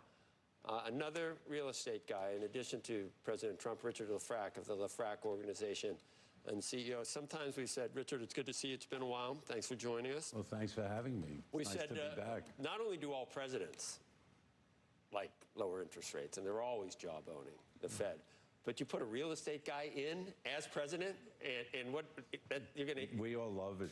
Come on, we're Fed addicted to that, those low interest rates. Can you make a logical case, given where the economy is, that the way you see it right now, do you think rates should be lower from Jay Powell? Do I think rates should be lower? Yes, I think rates should be lower. You think he should cut rates? Well, because we know that the inflation is under control for the time being. You know, if the rationale for high rates is inflation, then there's a case to be made for the fact that there's no inflation. We've been waiting for inflation to get bad based on the tariffs. Every time we get a number coming, we've got another one coming this week, and we're again expecting it to be We were also waiting for a recession. What happened to that? Right. So you don't think, why aren't the tariffs causing at least some cost increases, whether it's not, maybe it's not inflation, but you would think that we'd see... It's one of the great mysteries of the world, since all the academics have predicted that prices would go up as a result of these tariffs, but they kind of haven't, and so we're all waiting for the shoe to drop, but maybe it's not going to drop. How many apartments you got in New York City? Last count. A lot. I always like asking you that because I know you like. I know you like asking me that. I but do because the answer I'm jealous, and the I answer think is all the answer is all the same. You know, I'm a isn't private. it 100? It's like it's enough. Okay, it's enough. There's a place called LaFrac City in the city. Okay, so you know, I mean, we can ask you about whether shelter costs as a component to inflation have come down, have they? Well, actually, except for New York City, in many places in the country, rents are down. Where there's been a lot of overbuilding. For example, in the Southeast and the Southwest, rents are either flat or down in many places because there's been a eruption of supply that occurred when interest rates were low and there was a lot of building, and that created the environment for new construction, and new construction created new supply. Does that explain part of the reason that inflation hasn't gone up from the tariffs? That there are other parts of the... That's a more complicated question than I can... You don't know I'm not a micro economist. I'm just a damn bricklayer. Okay. I mean, is the economy in a position where you think that it would need a rate cut to keep going, or the stock market? No, I don't think... Then why cut? Why not? Why not? I think it would help development business because that's one area where interest rate sensitivity is very high. In terms of short-term interest rates, the question is what's it going to do to mortgages? I mean, that's the other thing we all think all they can really do is futz with the... Right, they can only play with the short rate. Right. They can only play with the short rate. They can't. That's good. They like, just saying, this whole idea that you're going to somehow change the long-term outcome. That's not an expression you'd hear outside of New York. Can you tell someone to futz off? I didn't say that. No, I but said could you? I mean, you could play with is what that word suggests.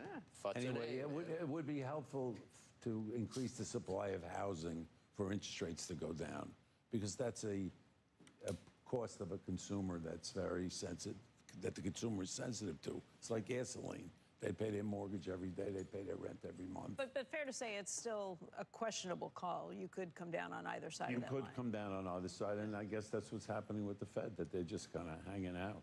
How long you known this guy in the White House? 30 years? 40? What's wrong? You can answer. Over 60. So the only reason I'm asking you is, did you know that some of this stuff was not, you know, there's sometimes there's planned chaos. Did you see a method to the madness all along? He's always, you know, operated like that. You know, throw the hand grenade in the room, see what's going to happen. I mean, that's kind of one of. Were you always optimistic about the end result of a lot of what's been going on? You mean what's happening right now? Yes. Yes. The tariffs. Yes, I think you know what I think all of hysteria about his methods. You know, you just have to know who he is to know that he's a negotiator and he's going to start at a high point and then try to make the best deal he can. And he's smart about it, and I admire his style. Okay, I figure you could say that. 60 years. 60 plus years. 60 plus years, which is pretty amazing. So at this point, Richard, what are you doing with your business, which owns a lot? Well, what am I doing? Where are you developing? How's your Miami property? Right now, I'm developing actively in two places. One is Jersey City, where I built a giant complex that's, I think we have 20,000 people living there now. And I have a big project in Miami called Solamia, which is comparable to that it's underway now. I think it will eventually have 5,000 apartments there. And also, a whole, small, big. What do you make of what's happening in this city, and the politics of where it's going, what that might mean for your business? It's very terrifying, to be honest with you, because it's the center of capitalism, and we're talking about having a socialist mayor here. I mean, they have one in London. Right. They have had one, I guess, in Paris. If I said to you, you're in charge of finding a way to make it more affordable to live in New York City, and when it comes to rent and the like, something you would want to increase supply somehow. Yes, I would imagine. Right, you would. So the question is, what kind of regulations would need to either change? What kind of incentives would need to be put in? What could you? Well, there's two. I said you have a 5 years to genuinely do this. There's two things that you could do. One thing you could do immediately, which is to unlock the 40 or 50,000 apartments that are stuck in rent stabilization that owners are basically mothballed. That's a little too local idea. And if you did that, you think rents would go down? More affordable apartments would be in the market immediately. The other thing is, and everybody's Mr. AI is going to do this and Mr. AI is going to do that. But one thing Mr. AI probably can do is, speed the construction process a little bit by, for example, have you ever tried to get a set of plans approved at a local building department? That's like a 6-month holiday of frustration. Well, AI should be able to sort that out. It's digital information with a digital matrix. Make the process cheaper and faster. Cheaper and faster. And all those soft costs, they do add up. So that would be helpful. But finally, what the biggest problem has been is that productivity in construction has not been as fast as the wage increases. And I'm not blaming labor for that because they're supposed to be getting the most they can. It's just that we've never had technology in construction. You're building these buildings almost the same way as they did 50, 60 years ago. Think about it. It's a lot of... That's hard to imagine. But it's hands.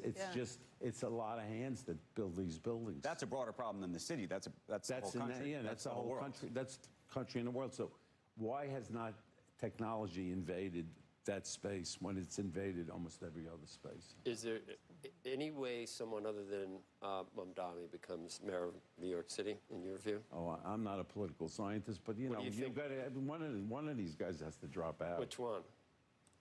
All of the above. I'm not going to say. I mean, I saw you had Mayor Adams on. I think he's been doing a pretty decent job.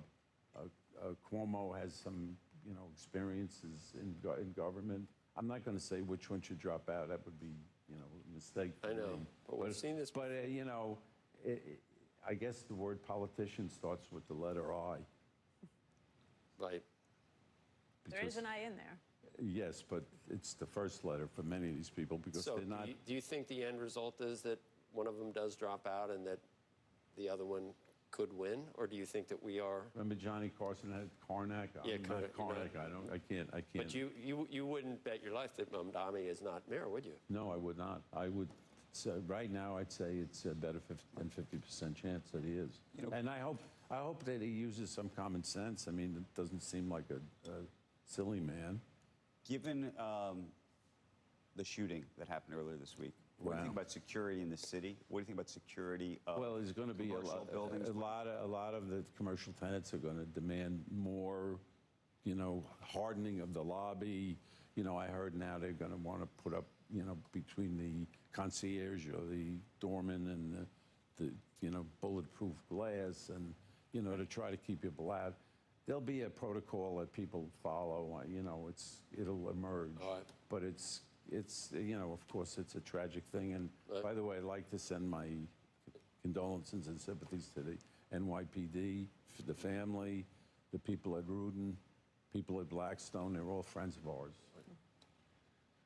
We are out of time, Richard. Thank you. We appreciate it. We echo those sentiments. Thank you. Good to be back. Good to have you. All. Nice to see you. Squawk on the Street's up right now.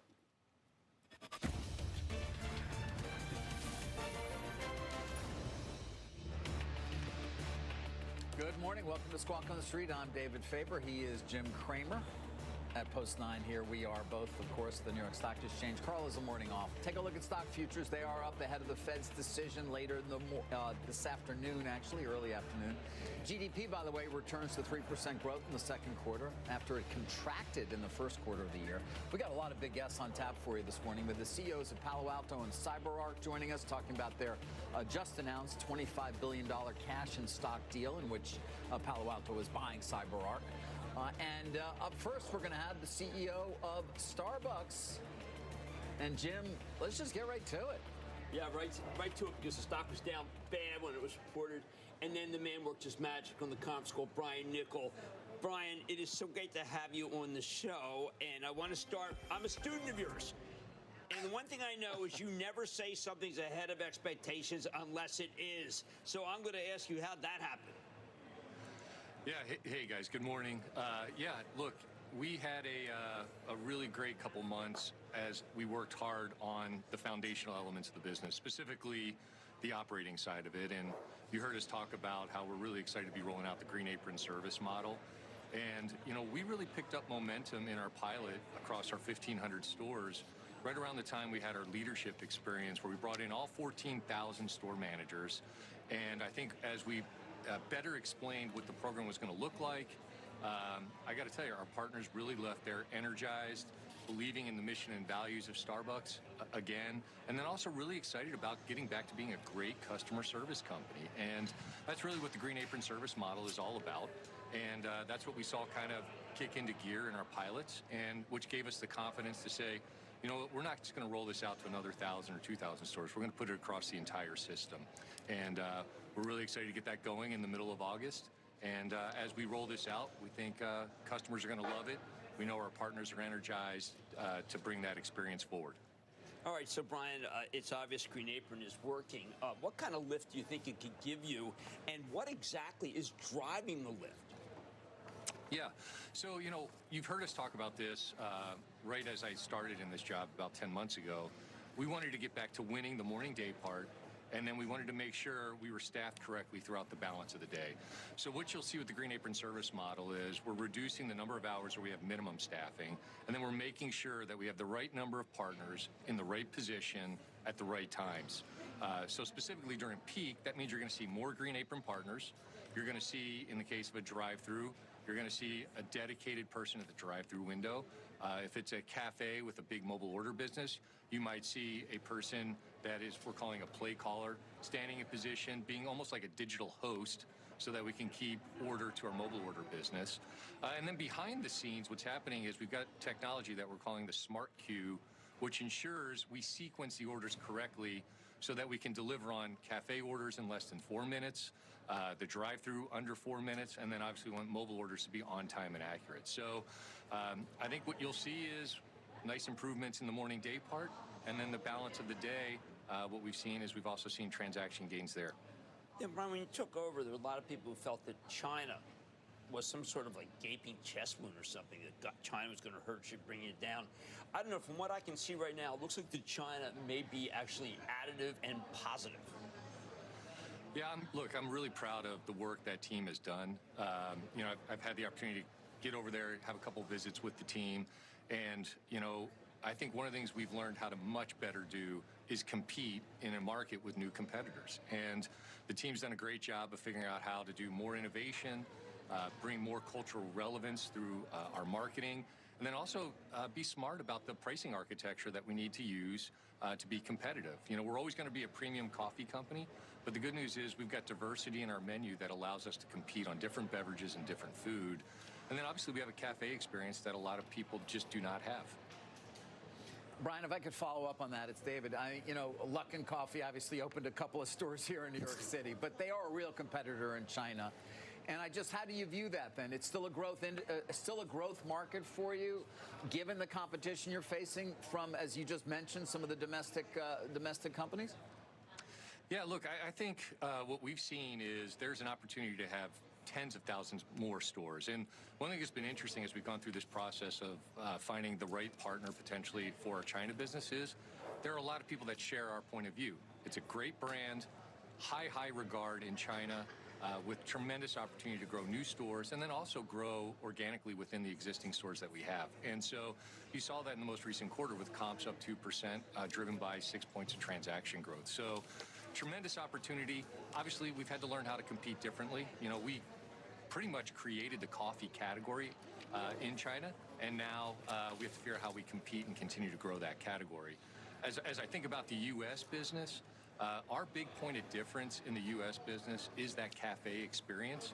Obviously, we're going to need to continue to give great access for mobile order, drive-through, and then obviously the in-cafe experience. But what we've seen is when we give people that customer service experience, that connection between the barista and customer, we are rewarded with more business and more, I would say, like brand esteem.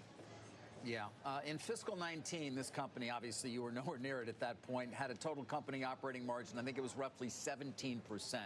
Obviously, it's down sharply in the years that followed. Is that a guidepost for those who are believers in the turnaround in terms of something you think you can get back to in a reasonable amount of time? Yeah, absolutely. I really do believe we can get back to that type of financial performance. And, you know, I'm an optimistic person. I hope I can exceed it with the growth that I believe is available in this business. Obviously, we're going to take a twofold approach, which is we want to invest in the business correctly so that we can capture the growth that we think is in front of us. And then we have some work to do, frankly, on our cost structure as we build back a better business. And that's really been kind of my belief is as we're doing this back to Starbucks strategy, we want to build back then ultimately a better Starbucks.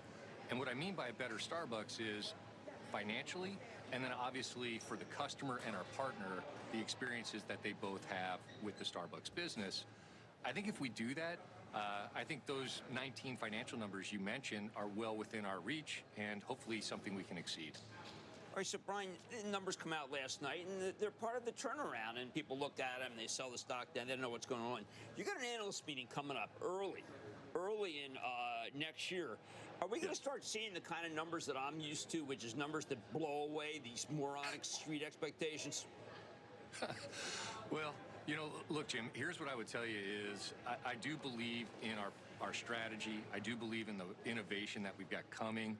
And when you look at the Green Apron service model setting the strong operating foundation, and then you look at the innovation that we're bringing, you know, whether it's the protein platform we'll be doing later this year, followed by, you know, some new innovation with flavors, customizable energy. We're going to be doing a new bake case. We've got a new rewards program coming. We've got an update to the app. I mean, I get really energized by what is about to happen for this business and this brand and for our customers. And at the foundation of it, though, really does rely on our partners executing with excellence this Green Apron service model. And my experience, I've had the opportunity to work on a couple different businesses, and my experience is when you get the operations foundation really strong and you then start bringing in innovation that's relevant for customers and can be executed by, in this case, our partners, good things really start to happen both on the comp and on the bottom line. All right, one last question, Brian. People may not remember the turnaround, legendary turnaround that you orchestrated at Chipotle. Where are you versus Chipotle? I know that's tough. Comparisons are odious, but what a turn that was. You see anything coming like that here? You know, look, here's what I believe is I'm happy to say we're definitely ahead of schedule on fixing the operational foundation. That's what gave us the confidence to go ahead and put it into all stores this year. And, you know, my experiences have been over and over again, when you get that operational foundation strong and you bring in the, I would call it like culturally relevant marketing on top of it, combined with the right innovation, you know, you get a really strong response on a business that you know, Starbucks, unfortunately, has been mismanaged for a couple years. And, you know, we're fortunate that we have such a strong, resilient brand that I think we're going to be able to bounce back with the right programs and the right strategy, which I believe is this back to Starbucks strategy, which ultimately will result in a better Starbucks. And then hopefully, you know, for Jim and David, you guys will end up getting the best of Starbucks every time you interact with our business going forward. All right, Brian, well, that is terrific. Thank you so much for coming on the show. Congratulations on the turn. It is here, and it's great to see you. Great to see you be competitive, just like I know you'd be. Great to talk to you. Yeah, great seeing you guys.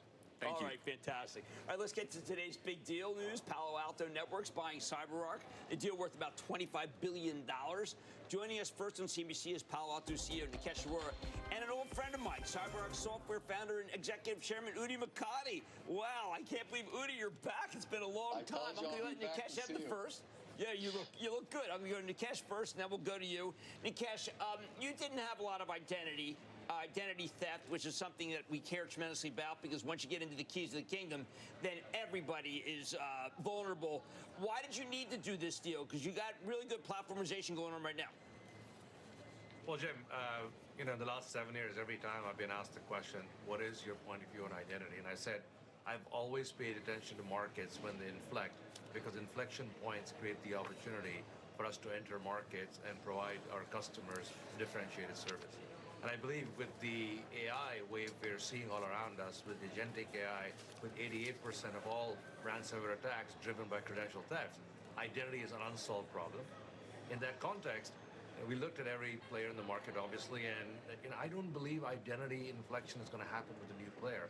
I think the existing players are strong, with CyberArk being the strongest player in the space, and we spent a lot of time, Udi and myself and his team, and they are poised to go and disrupt this market and create the platform we need, and also solve the upcoming problem of agentic AI. So from all those factors, we believe this is the right time to do something like this and be ready for the market in the next 12 to 18 months. All right, so Udi, it's been a long time, but since I saw you, they did not have agentics. They didn't have agents, that's artificial intelligence, that have taken over the joint.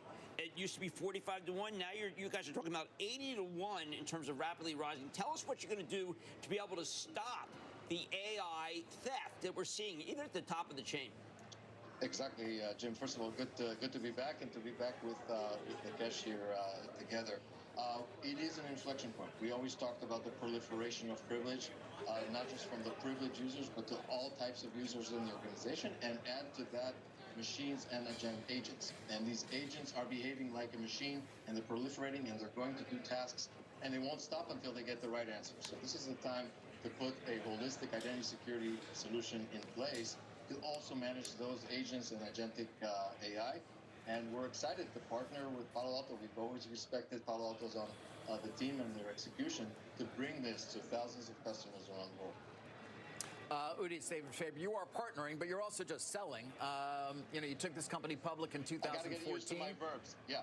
Yes, you founded it over 20 years ago. Why is this the time that you wanted to actually sell the company and take it out of the public markets? Yeah, first of all, we loved being a public company, and we did well and created a lot of value to our shareholders. But first and foremost, there's a mission to secure customers around the world, and of course, while creating a lot of shareholder value. And we think in combining with Palo Alto, we can create a powerhouse, really bring this everywhere. This is this inflection point where if we can be, and this is what we're going to be, Palo Alto's identity security platform, the one platform that they were waiting on entering, we can be in there. We can just make it much bigger together with their great execution, with our team coming in, and it's an exciting day. Yeah, and we should point out a lot of the composition of the deal is stock, so your current shareholders will have an opportunity, should they choose to do so, in participating in the benefits of the combination. Speaking of that, Nikesh, what are the benefits here in terms of at least what shareholders care about, cost synergies and the like? I noticed your stock is going to be down, not that much, and there may be some ARB pressure, but speak to your investor base right now about why they should be excited. Well, David, first of all, look, we've spent the last 7 years taking what was a hardware cybersecurity company and turned it into one of the largest cybersecurity companies in the world. Our stock is up 6 times. Our job as management and leadership is to anticipate the future of the next 5 years. I think cybersecurity is going to continue to consolidate. I think scale matters. In that context, the one platform we were not sort of in possession of was the identity platform. I think it's going to be a big deal. Doing this acquisition allows us to have a comprehensive cybersecurity which has never been delivered in the industry before. It's hard to replicate. With the scale that CyberArk has, with all respect to Udi and his team, it's not scale in the context of enterprise. In enterprise, scale comes after $10 billion. We are a $10 billion top-line company. We actually believe not just cost synergies, we actually believe we can accelerate the growth rate of the identity platform as delivered by CyberArk and team. I've spent at least a day and a half with the entire product team. I am very excited about the product portfolio they have in front of them and what they're going to bring. I think in partnership with us, in combination with what we bring, we can actually accelerate the innovation at CyberArk, not unlike what we did at Palo Alto in the last 7 years. So I think the top-line benefits are going to be huge in the future as we merge the go-to-market capabilities and the new innovation. I think, obviously, there are synergies to be had. I don't think in the long term a billion-dollar revenue company should be public. I think they should be part of a larger sort of entity which allows you to deliver the leverage and scale required to create large amounts of cash flow and high margin. All right, so Udi, right now you're up against Okta on identity, which was hacked, sadly, and Microsoft, which has been having a very big time with its with product in terms of being hacked. How have you been in terms of, say, you do a lot of banks, you do some government. How have you been on the hack ratio? Thankfully, we've been great on the hack ratio. We've been helping customers and really securing enterprises around the world. I think the difference is the core, and I think that's what attracted Nikesh and team to CyberArk. We actually called it CyberArk way before, it became even a space, because we think identity is a security problem, not an identity management problem. So the competitors you mentioned actually look at it as a connectivity issue, and we look at it as a security issue. 90% of attacks emanate from credential theft and identity attacks. It's going to go even faster with agentic AI and machine identities. And so a security-first approach is what we found also with Nikesh and his team. Security-first approach to, and connecting to Palo Alto's other platforms that actually allow us to give quick recovery time, very deep security to customers together. So, Nikesh, I know Udi and what he's done in terms of the C-suite. You almost have to have them in order to be able to protect yourself. Keys to the kingdom. I know that they've done incredibly well with the government. What's the overlap right now between your business and Udi's business at CyberArk?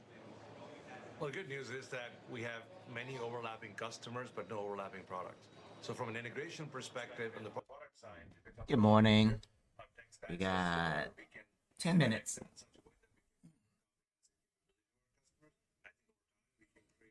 Leverage by integrating various parts of our operating entities to make sure that we can address more customers, not just Udi's customers at CyberArk, but also all the Palo Alto customers, which is now 70,000 customers. So I think the ability to deliver this capability across all customers. I think there's another point which Udi mentioned, but you should not disregard. Yeah, Mark, I can't tell where the market is going because my oscillator's all chopped. Yeah. What we need to do is today the cost to deliver security. We got today and tomorrow to pass the trade day. So I think there's a bigger potential in taking CyberArk and being able to identity security for hundreds of millions of users. Today, they only do that for 8 million users. I think it needs to be done for every user out there, every agent out there. So I think working with Udi and his team, increasing the TAM and the addressability of the entire identity security market. Oh, Lucid just got 50% off resale. Now, I know you care passionately about your shareholders and your share price, Nikesh. I turned to a page on your deck, which is a little worrisome to me. Accretive to revenue growth and gross margin immediately post-close. Accretive to free cash flow per share in fiscal year 28. That seems like a far time from here. Well, Jeff, first and foremost, this deal will take some time to close. So I think by the time we get there, look, this is the best time to own these stocks. This is a once-in-a-lifetime opportunity to own Palo Alto Networks and CyberArk. I don't think this opportunity is going to arrive anytime soon in the near future. I'm excited. Stock prices will go up and down. When I joined Palo Alto, stock went down. This guy doesn't know cybersecurity, doesn't know what he's doing, so he'll do a big deal and destroy value. We're up 6 times in 7 years. I want us to get like higher day, but auto squeezes looks kind of to the downside, but I can't really tell. We never wondered whether you were not stupid or not. But I did, you did say, listen, billion-dollar revenue companies should be public. I mean, it would seem that this is one of what may be any number of deals to come in future years as well. You're going to continue to consolidate? David, right now our job is to get this done, execute, deliver to the market, and show to our shareholders that we have the ability to execute these kinds of transactions, which I firmly believe we do, and go out and prove to the shareholders that this is going to work. Once we do that, we'll worry about the future thereafter. All right. I remember when Nikesh got the job, the stock got crushed. I introduced it. It's a great buying opportunity. Maybe a good opportunity to get Nikesh Rohrer as the CEO of Palo Alto Networks, and Udi Bugatti is the chairman of CyberArk. Gentlemen, thank you so much for coming to the show. Thank you. All right. Well, that wasn't enough. We got a lot more to get to this morning. We're going to have NEC Director Kevin Hassett join us. He'll break down this morning's GDP data. By the way, we're looking ahead to a Fed decision. Oh yeah. You remember that? Don't we have to cut and also raise? Because that GDP number was fantastic, but the inflation. Nothing. So my guess is if you were the chair, you'd be cutting today. Just because I want to curry favor, that's 50. I want to curry. Would you be cutting today? They're actually last night the numbers of weakness, but UPS and Stanley Works, they were terrible. Yeah, they were terrible. By the way, speaking of earnings, we got a lot more to get to this morning as well on that front. Let's give you a look at futures here. We're looking for a higher open 9 minutes from now when we open. We got a lot more squawk on the street for you.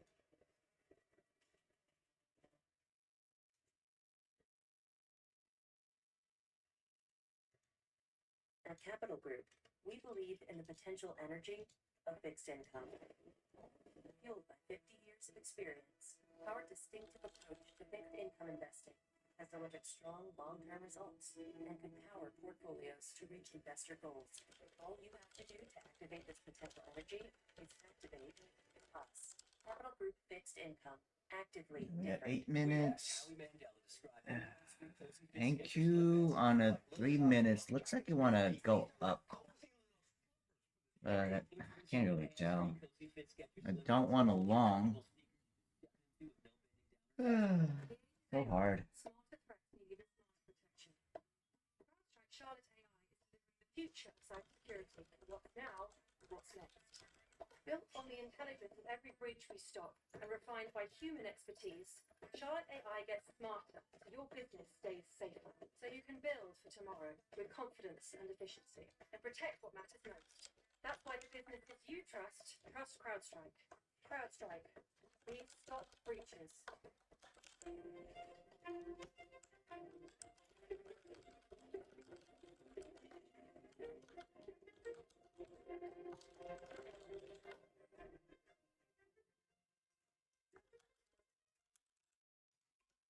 Never miss a moment. I mean, if it did, yes. Let me see what's the buy. We should buy at 388. That's a fucking big drop to 388. 388, 356 is where it's supposed to reverse if it doesn't go down more. Yeah, I know. It's, I don't know. Who will defend the Fed's independence? Now that I'm a mom, things are different. Verizon's different too. They let everyone in my family choose different plans. We get what we want and we save money. What's that? Yeah. I do. My name's Aria. I'm 11 years old and I'm from the United States. I would love to come play for Barcelona someday and play on the same field that they play on.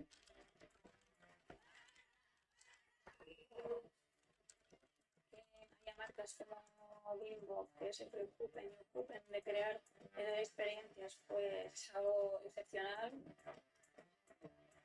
Hear more about my story.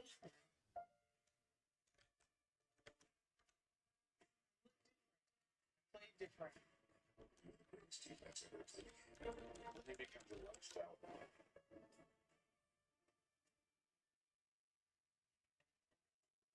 I haven't touched anything this morning. I don't want to. I want to make at least $5 so I can keep my streak on, but I don't want to. I should just touch one account. I don't do that. Touch one account. And I know that payouts. No, London usually move. It's either dump or pump. Looks like it dumped during London. 100 points, maybe. 448. Maybe I shouldn't long this. Oh, too late. I never thought this would happen. The disaster takes control of your life. Yeah, I did one MNQ long at 483. I think it might be a bad long, but we'll see. That's what I'm trying to hit. Oh man, doesn't look like it. Tell me what's your flavor? What's your flavor? Oh yeah, 4 minutes. 3 minutes looks like a pump, maybe. It's so hard to tell.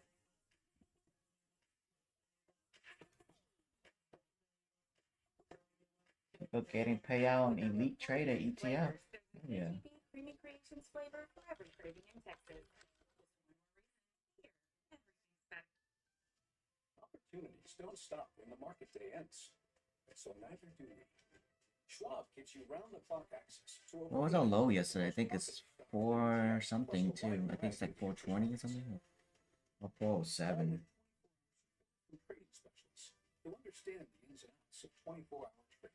Oh, I'm just looking at low day, my bad. You can trade with Schwab.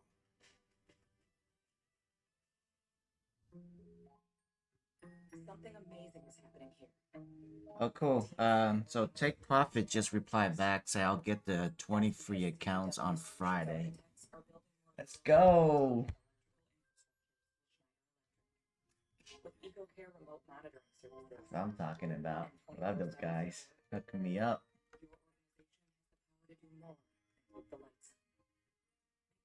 Most of all those prop firms, CEOs, and executives.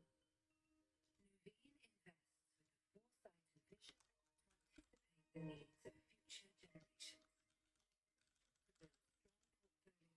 To deliver lasting What's up? to innovate and adapt. Just around the corner. Yeah. After 125 years of yesterdays, Nuveen knows your ultimate stakeholder is tomorrow. Nuveen, invest like the future is watching. The opening bell is brought to you Order by candle. Yeah, I got my $4. I can cash out and then break my streak. 2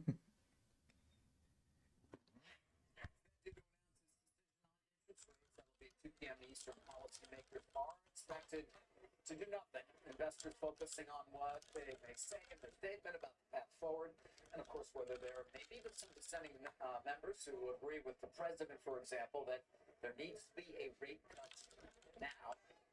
This morning we did get that first read of second quarter GDP. It did come in stronger than expected, 3% growth. We'll also discuss that with the NEC director, Kevin Hassett. That'll be later this hour. All right, I asked you kiddingly earlier right before the break there, but competing, you got 3% GDP, but the consumer, I don't know, some of the earnings. I mean, yesterday, Jim, earnings were decidedly negative in terms of at least the market reaction to many of the names we follow. I think it hurt the stock market yesterday. One of the UPS, they hit a huge percentage of this country's econ. It was not good. And Carol May, CEO, she's not losing all her business to FedEx. It's just there's diminished business. Stanley Blackendecker was appalling. And I've got to tell you, 1 minute, boys. I gotta go past my trade. What should we do? What should we do? Honest, don't know. Where's the market gonna go?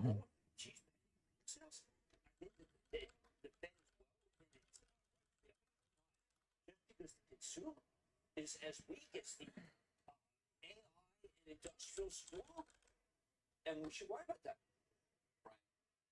Right. We got a lot of earnings to get to this morning. We're going to have an opening bell, though, and a lot of noise here, so let's not stop was okay. laughter. Peace was okay. It was okay. I want to get to it. Of course it dips. It always dip at open. And then a pump. Watch.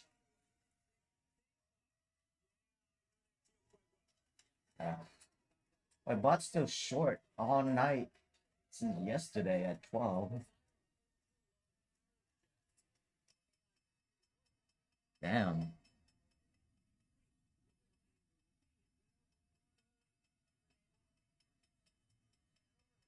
Order submitted. Order filled. I'm at 67. Yeah. And I'm out.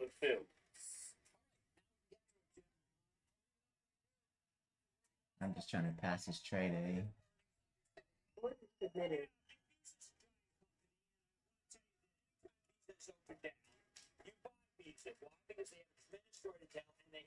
Yeah, 5-4 is a good sell level, Andrew.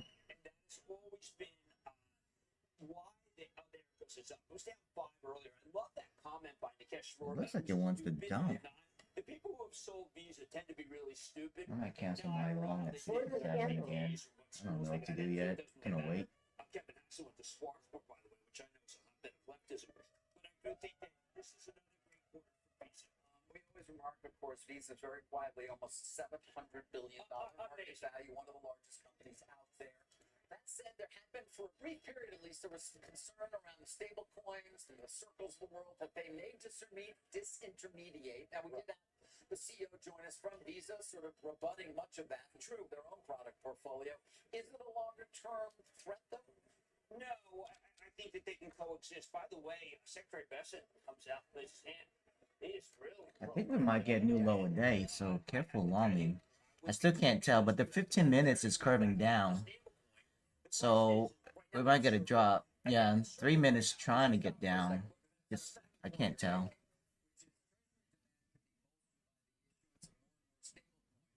Basically buy the treasuries to keep a 1-to-1, and so in Oh, you went long? as the referred to security, essentially, it backs it all up. So natural more demand for treasuries, helpful for rates. Yeah, a natural buyer is kind of like the put. I think it's very important. People are underestimated because right now it's circle, but what happens when BlackRock really ramps up? I mean, BlackRock's the behemoth. I think that you're going to see real buyers when they come. Damn, I told you.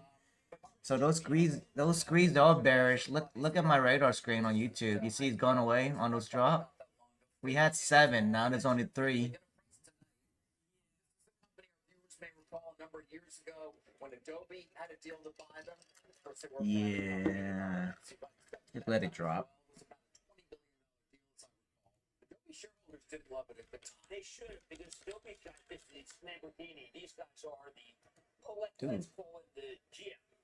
Because you've got an inexpensive product. But by the way, a lot of people adopted the inexpensive product, both corporate and individual. I've seen the product, David.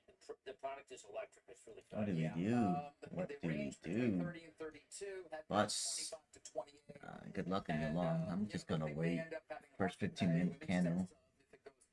The 20 billion they were going to see for. That was 20 mayors, right? That 3 years ago. Now, I would say the great thing about Figma, it is becoming the standard, and Adobe was the standard. So we really got to drill down and see whether Adobe can come up with something that doesn't polarize its margins. That's right. Man, $100, nice. Take a look at shares of Humana this morning, Jim, and I wanted to come back to it also in light of UNH yesterday and find that. Yes, Medicare Advantage for Humana in 2024 was a huge issue. The stock got missed it so badly. They missed not the issue anymore. It was a strong quarter. That said, you're seeing a reaction, but when you go back, this is a stock still near its all-time lows, but you're getting a pop this morning. And again, they got hammered on Medicare Advantage last year. UNH took its medicine finally yesterday. Yes, it was They did not get hammered in 2024 on Medicare Advantage or on the exchanges. The exchanges, by the way, is where they're really getting hurt. That's Centene, Oscar, Molina, all of them have gotten hurt. UNH is seeing a tiny bit of a bounce today. But they also had the loss of its 4-star rating. Remember, by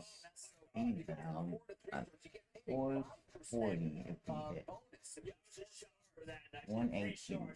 Gotta finish this Eve off first. Dang, that pump.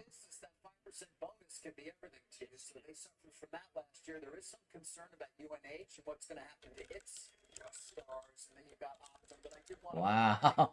What the hell? Again, you can see what's happened there over the last couple of years. But UNH, I don't know. Now it's changing up. Now I can't. This market is hard. Now do I want to short? Wow. Holy shit. Speaking of no rebound, I'm trying to get Novo. I'm gonna try to put short of 510 maybe. It's not even an industry right. What industry are we talking about? Those bears just got wrecked. Because the government, I mean, look what David, you know that these guys were all saying that Medicare, the third rail was attacked. I thought Medicaid was attacked. They're talking Yeah, there was. That's right. When it fell again. Now, all right, let's just come to Novo, though, because yesterday was a historic decline in the stock, which was once one of the great high flyers. Of course, first on the market with the weight loss drugs, Ozempic, Wegovy. That's like 50 points, man. Diabetes. Quick. And it's all gone. Yes. Now, Oh. I think think it's important to note that Lilly, In terms of what I mean, in terms of their Yeah, I have a short at 510 if we haven't hit, but I don't know if my short's gonna be good or not. something's wrong with that. You know, that incredible move up. Obviously, what do you think of Lilly? It's up today. It was down a bit yesterday because they were. Now 3 minutes looks like it wants to go up, but I can't really. That's hard. Hims and hers there has had to run into joint. Stock was up 60 yesterday. Citi started a catalyst today. They are saying Maybe I'll go long again if we drop back down, but I don't know. industry problem. It was a problem with Novo. And Lilly's going to put up good numbers. Lilly's drugs more effective. Lilly, frankly, as a company, is a much better run company than Novo. Novo has to do some soul searching because they had the lead and they lost it. And I got to tell you, corporate America, you and Hillary, the CEO. They didn't have their manufacturing where it needed to be. Suddenly, they went into shortage, which allowed for the compounders to get the pill coming in 26, perhaps. They get the oral formulation, which will be a game changer, won't it? Well, a lot of people hate shots. Yeah. And I don't blame. I mean, look, who wants it? So I got 5 squeezes left back up, but it looks bearish now.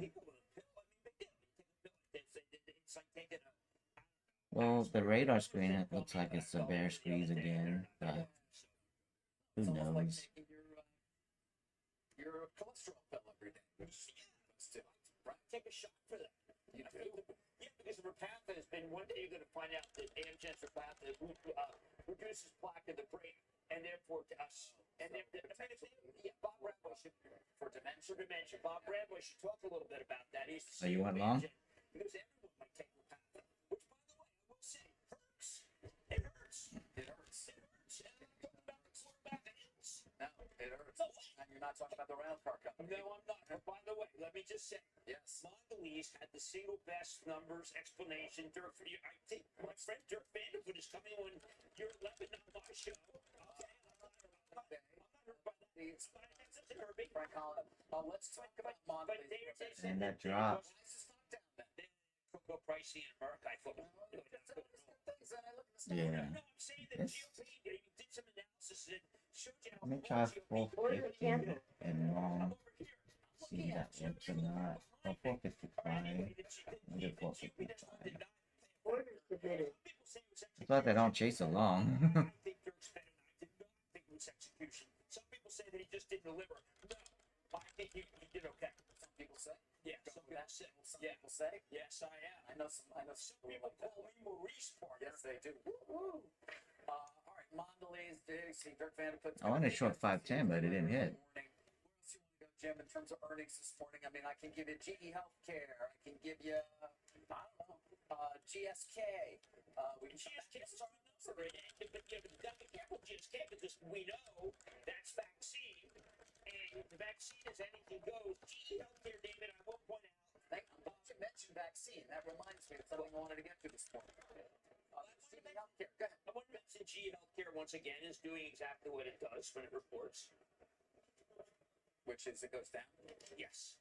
Now, GE Healthcare's got problems in China. They're up against some very bad. Siemens, by the way, has so many systems locked up. Siemens offers a deal that you can't refuse. GE Healthcare, what can I say? You want to own GE Vernova and GE Aerospace, and you don't want to own GE Healthcare. They are some of the nicest people I know. That's not good. They're incredibly nice. That's not good. What's wrong? What's the problem? Well, how about pricing? How about margins? How about competition? How about China? How about slowing economy? How about the fact you need lower interest rates? I don't know. Otherwise, it's terrific. All right, so of these fun businesses, GE Vernova, This is GE Healthcare. How was it play? Not as much. Thank you. Although I do get this Vernova with. This thing is just a horrific problem. Geez, crazy. Oh, shit, I still have my 510. Good business there. You know that they could have predicted the rise of AI in that way. Order canceled. Power generation and the fact Order that submitted. their business would be in such demand. Even the visionary Larry Holt, head of GE, I don't think he saw it either.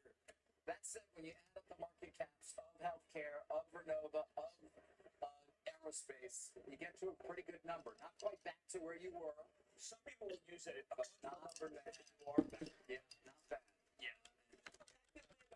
That's just a hard business. They're in really are good guys, but it's just a very, very hard business. And you got vicious competitors. Still trying to get 510. What you think about SoFa? Hold on, SoFa. Yesterday was up. I want to talk about something. Well, because it's about $1.5 billion. You mentioned vaccines. I want to talk about this guy, Vinay Prasad, getting fired as the top regulator, basically, of the FDA, and what that potentially will mean. It's not just Sarepta, which we've talked about in terms of the only drug out there for Duchenne's muscular dystrophy. It Man, it wants to dip. I spoke about this last week. Potential drug. I'm just looking at the radar. It looks bearish to me. Let me lower my short end. I'm gonna do 505. Trying to test it out.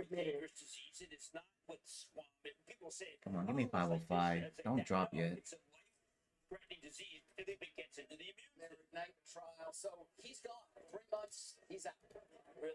Revolving door? I don't know, but that's being viewed very positively by investors. Because as I said, there seemingly was a lack perhaps of some transparency and a belief that he simply was not somebody who was in favor of approving a lot of, for example, oncology drugs and the like. But for people who might die otherwise. I don't think we're gonna have a big move into FOMC. Well, it wasn't, it came down dramatically, but it is a double today practically on this. The belief that they received 60%, on the belief that perhaps they will be able to actually get approval given the Ignite trial for their drug to treat melanoma. And many others perhaps out there as well. We'll see who replaces him, but that was an important... When I want to short, it won't go to my level, and it just drops. The FDA. Come on, 505.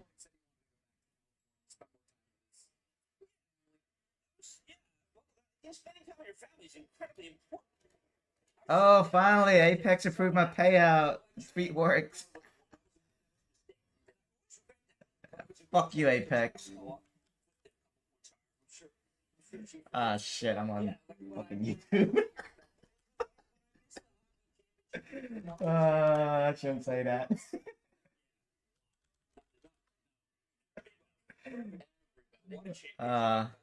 I'm sorry, Apex. I was joking around. Because the numbers are good. They still haven't been able to turn vans. But I like what Brackett's doing and the other things. I think North Face is a $5 billion brand. What a feel. So that looks good. There we go. It's dropping. It's dropping. Yo, fuck you. I'm short. And I'm out. I'm out. I'm out. Order submitted. I'm just trying to get a couple points. Thank you, guys. By the way, Hershey at the bottom, they're also reported earnings, so being fairly well received as well.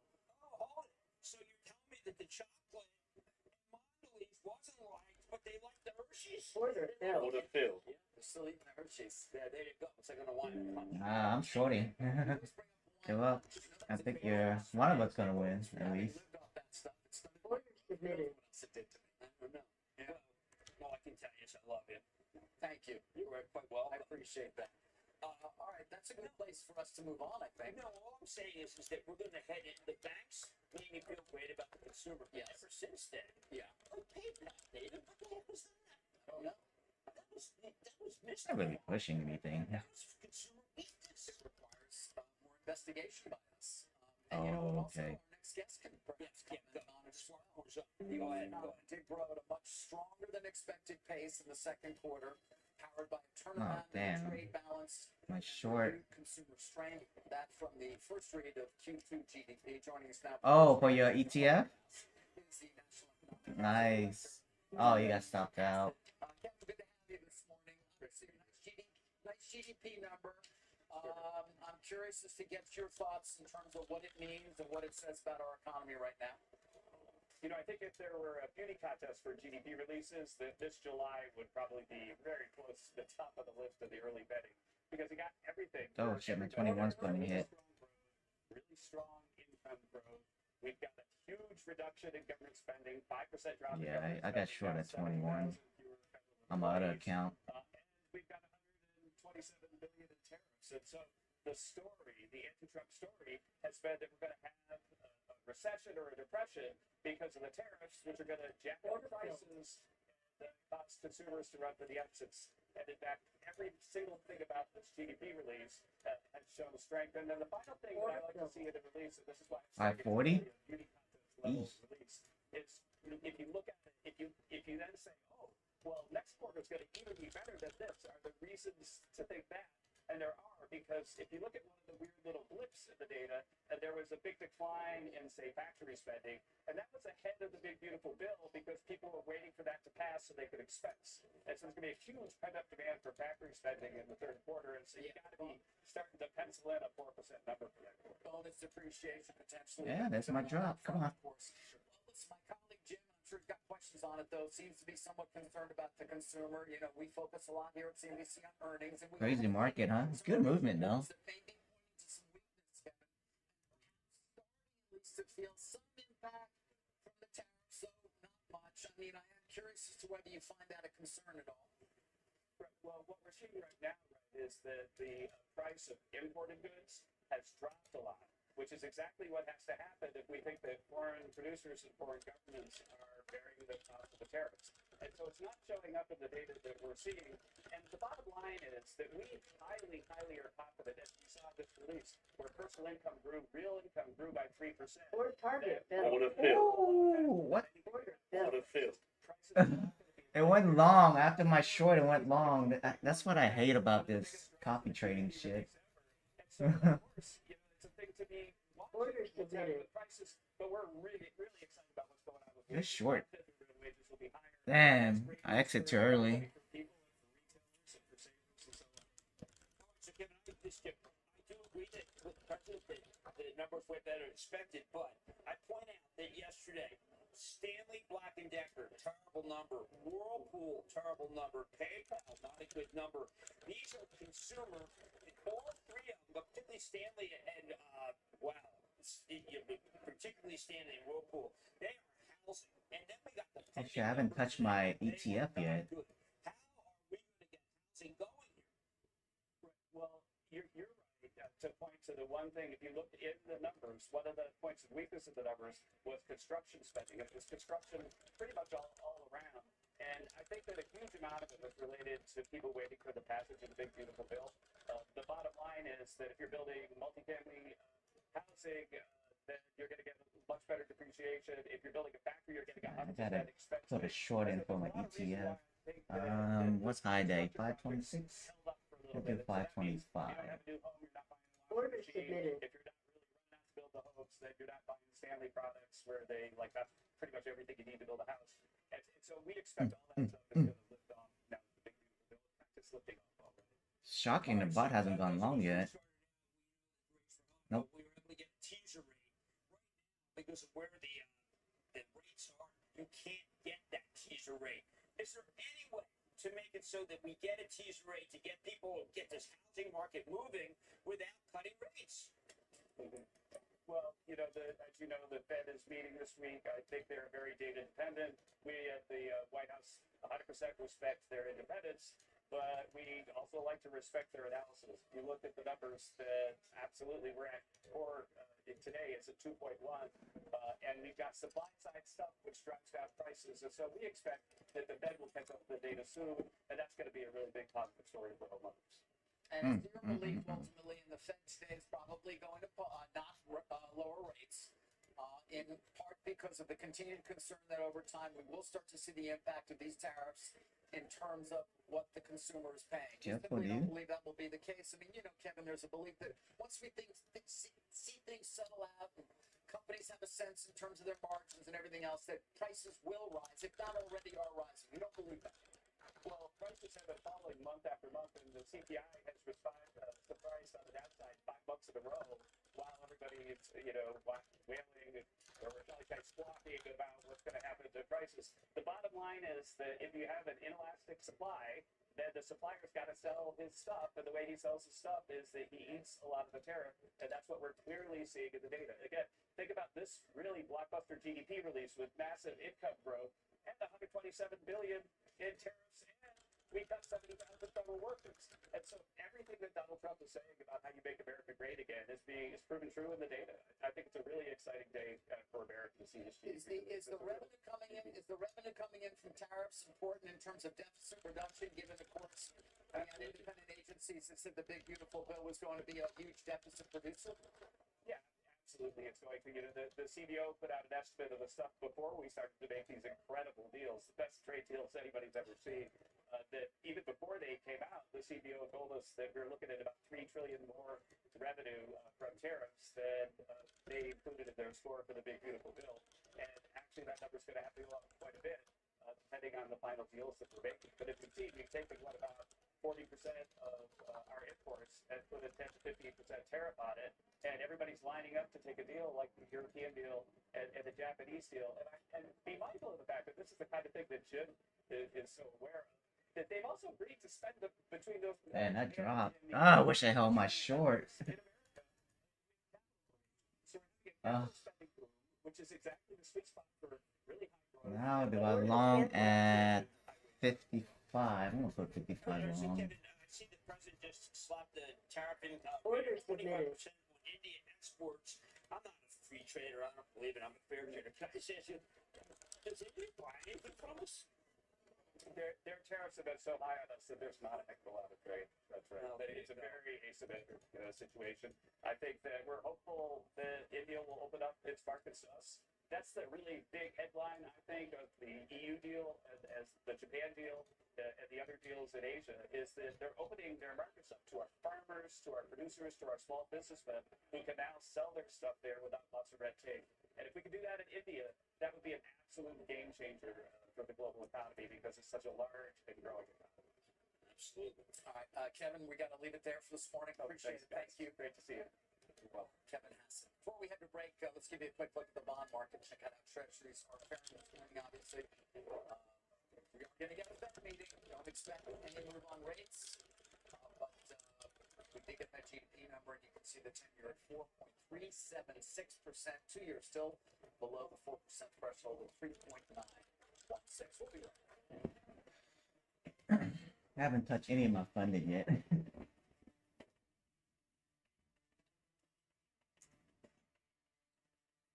You hit your profit target.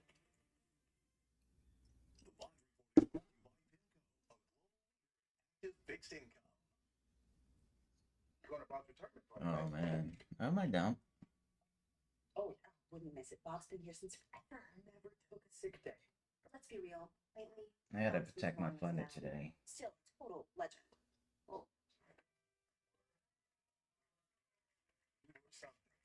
thanks to Slalom Zero Legacy approach, we've modernized and are running on real time. Not Bob's style. Slalom? Yeah. Collaborative, thoughtful, total pros. And they run the best tech partners in the business. Modernize the core, launch new features, never miss a release. Wow. Exactly what we need. Legacy shaped your present. Zero Legacy is your future. Slalom, we bring more. Here on the internet, you could pretend to be anything. Like an elderly man's bank. Don't trust the unfiltered internet. Angie has 30 years of experience finding the best pros. You wouldn't give your kids candy every morning and call it a vitamin, yet many kids' vitamins are filled with sugar, dyes, and gummy additives. Haya is different. Our kids' daily multivitamin is made with 15 essential vitamins and minerals. No sugar, no artificial dyes, just goodness. Haya comes with a refillable bottle and stickers to decorate. Then get fresh refills sent monthly on a pediatrician recommended schedule. Join more than 1 million parents who already switched to Haya and get 50% off your first order. Dear Dr. K, I used to think I was never meant to be beautiful. I was teased because of my teeth. I didn't like the person looking back at me in the mirror. I never thought I could afford dental implants. You and your team work within my budget and help me feel confident in the plan we made together. I love my new smile. Thank you. Any data coming out? 4 minutes pending home sales. Yeah.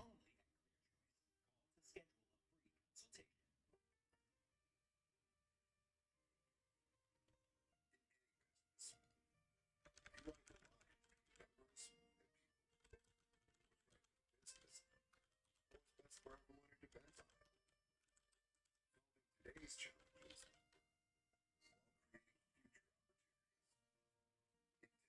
balance. CLA, CPAs, consultants, and wealth advisors will get you there. Introducing CNBC Plus, the new streaming platform from the #1 source in business news. Watch live or on demand. Access any market, anytime, anywhere. Start streaming. Go to CNBC.com/plus. Nice. What show? What show? Yeah. That's all we got the time for. What do you got on But today's the last day, so you can get a payout, right?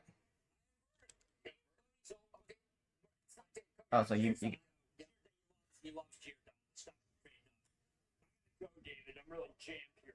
Are you? Where you had to tell Dirk that I said hi. Dirk Vanderbilt. are you above the buffer?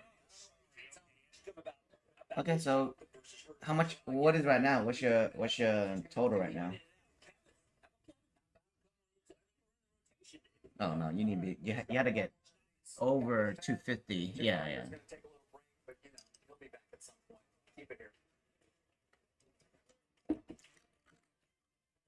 You got this, man.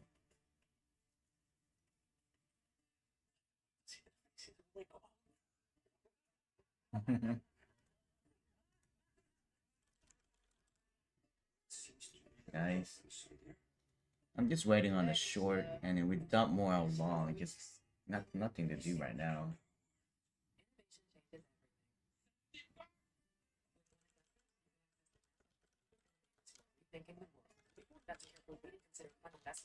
Risks, charges, expenses, and more. Prospectus at invesco.com.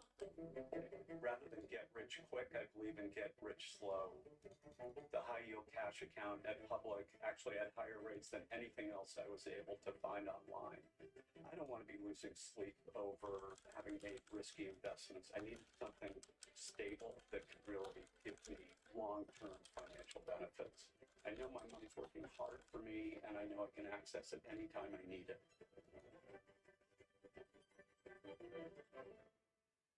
Humana Medicare Advantage plans. Carry this card, and you could have the power to unlock Chop benefits fast, beyond chop original Medicare. fast. These are convenient plans that offer all of the benefits Oh, of original I can trade my Medicare Apex plus now. extra coverage and benefits. What's account With was a Humana it? Medicare Advantage plan, 32. you could get doctor, hospital, and prescription drug coverage in one convenient plan with $0 copays on hundreds of prescriptions. Most plans include routine dental, vision, even hearing benefits. There's also a cap on your out-of-pocket medical expenses. That's more than you get with original Medicare. And Humana offers $0 or low monthly plan premiums. So call now to see if there's a plan in your area that could give you extra coverage and benefits. A knowledgeable, licensed Humana sales agent will explain your coverage options, even help you enroll over the phone. Call today and we'll also send this free guide. Humana, a more human way to healthcare. In the age of AI, smarter threats need even smarter protection.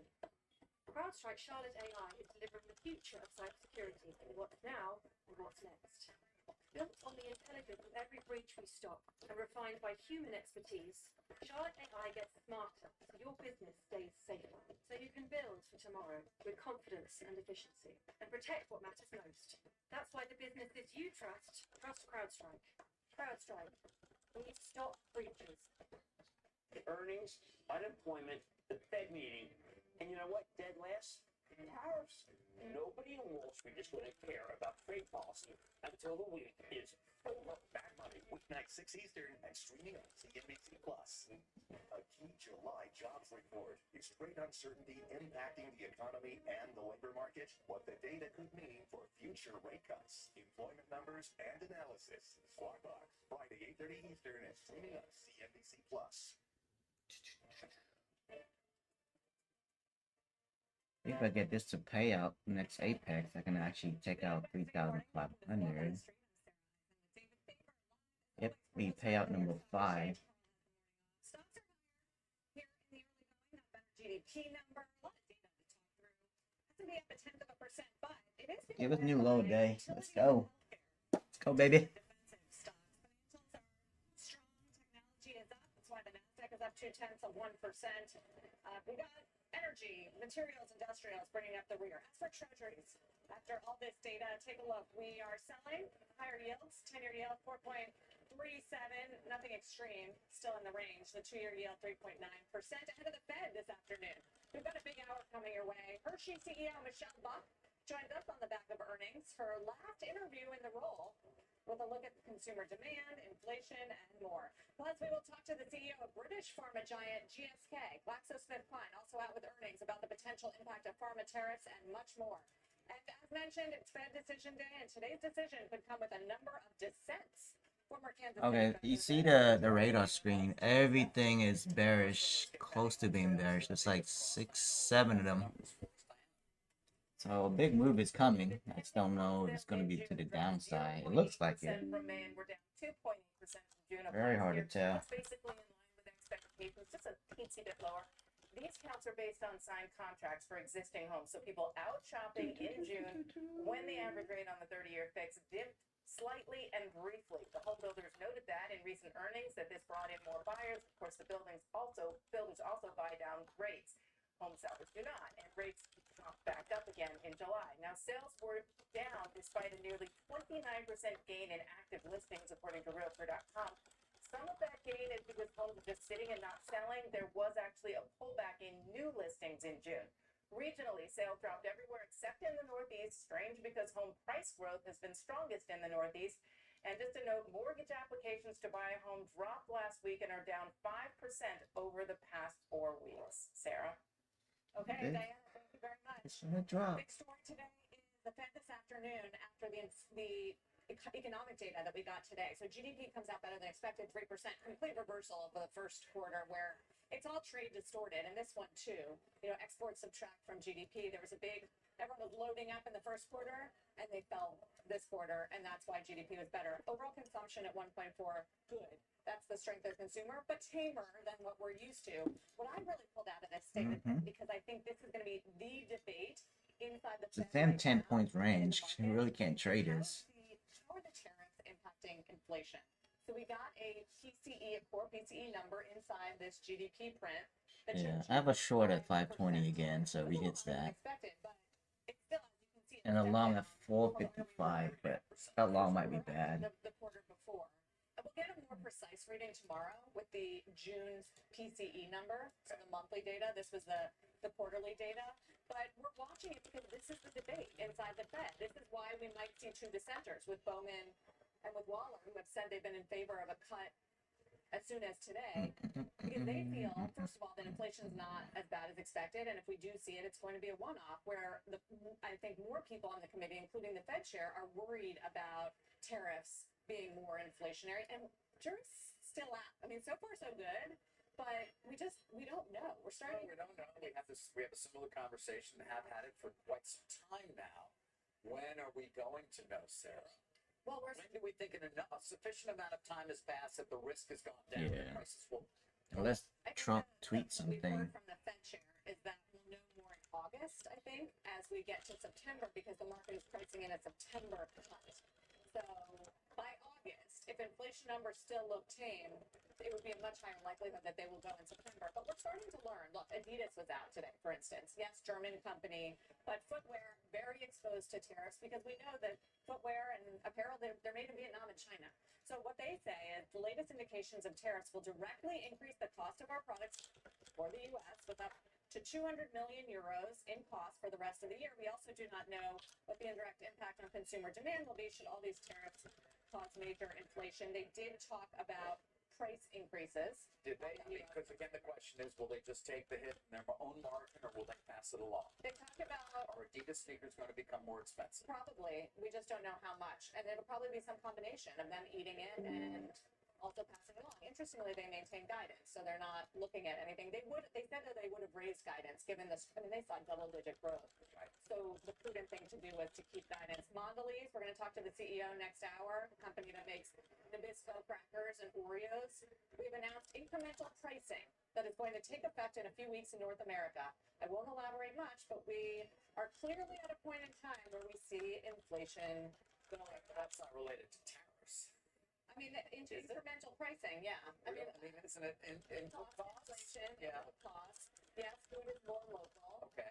But, you know, look, there's definitely an inflationary impact. They were not talking about pricing increases a few quarters ago, but they just didn't have that pressure. Whirlpool, we had largely already implemented the necessary pricing action, what needed to be done to offset the tariffs. We know they cut their dividend as well. So I think it's a combination of price increases, feeling it on the bottom line, sharing the burden with suppliers, you know, the suppliers overseas paying the tariffs, and companies are adapting, but it doesn't really give us a read on what it means for overall inflation. Do you think that there'll be any different language, or that in his, you know, in his press conference, that he'll share something that may be different from what we heard more recently from the Fed chair? Yes, because I think if they are going to set up for a September cut, then he will speak more positively, I think, about what we've been seeing so far on the overall inflation numbers. Certainly there's a risk, and he'll note that there's still going to be inflationary pressures, but that so far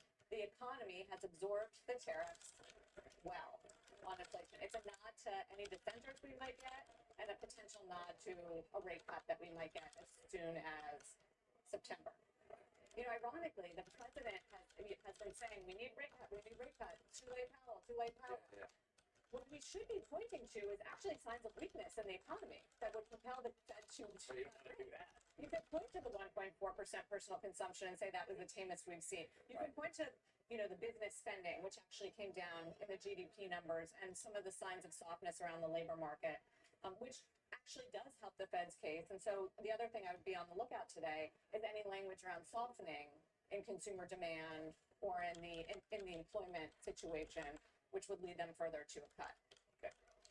Let's move on to earnings. Of course, we got a bunch this morning, and Microsoft and Meta will be reporting earnings after the bell today. That kicks off what will be a couple of days of big tech results. Tomorrow, we're going to get Apple, Amazon. We'll digest those Friday morning. Meantime, Meta CEO Order canceled. posting on Let me Instagram. try short again. Let me do 5. Order submitted.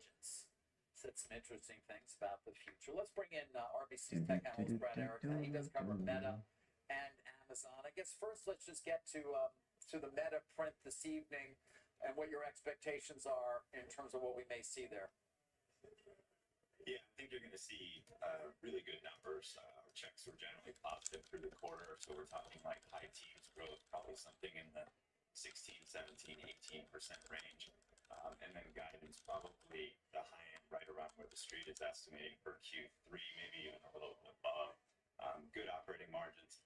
CapEx, always the question. We'll see.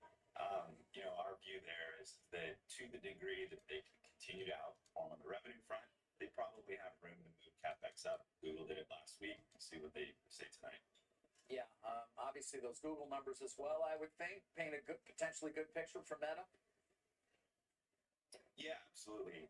Search different than social, obviously, kind of intent-based buying versus impulse. But yeah, nonetheless, I think small and medium-sized businesses, which is primarily who drive these businesses and primarily who we talk to in doing our channel work, things were generally good. Prices were going up. No, just didn't hit my target for short.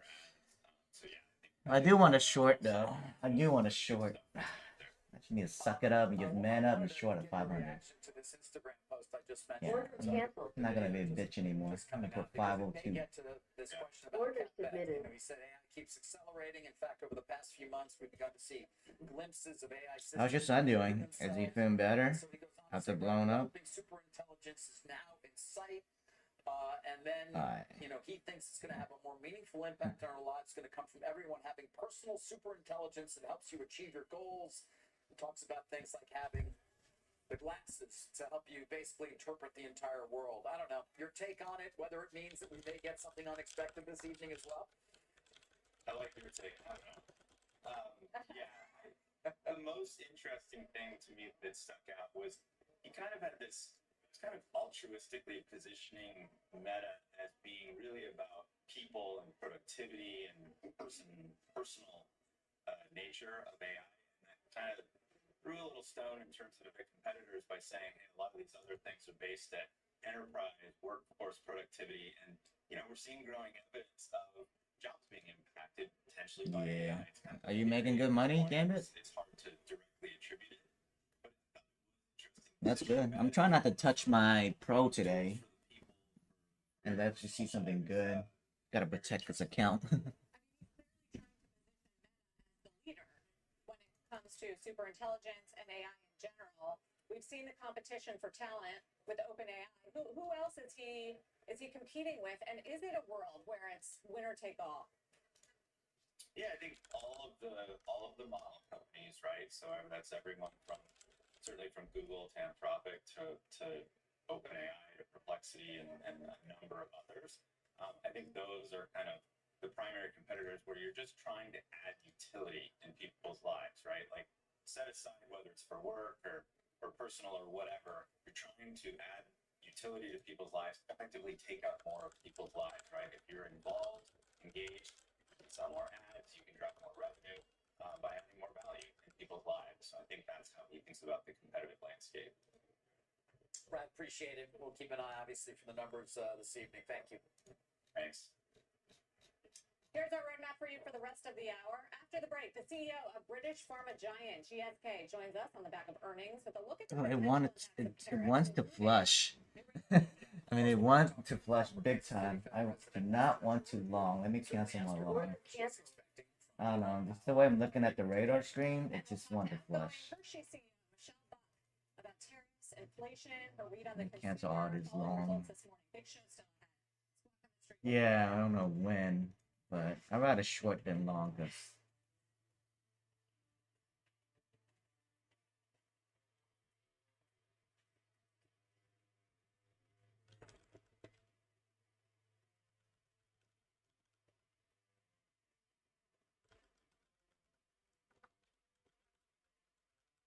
For plant-based, healthy blood pressure support, there's one brand that stands above the rest. It's Superbeats by Human, the #1 doctor, pharmacist, and cardiologist recommended beat brand for heart health support. Find out how to get a free month with your first order at livehuman.com. Own a design studio. Win a really big design contract. Realize you're more of a creative type than a finance type. Realize you got this. Use QuickBooks to get your cash flow flowing. all right, that's it. I'll do one short now. I can't wait. Just the itch. Itch is real. I hit 86. I'm shorting. Business all in one place. Yeah, it's an evals. I don't care. I'm not touching my pro today. Yeah, I'm trying to protect my payout. And next month, no eval except for the TPT. Just work all on funding. I'm on day 12 of my my funded future expert account. So 2 more days I can request a payout. Maybe a little bit more. I ain't telling you. I ain't gonna tell you. You can't jinx me.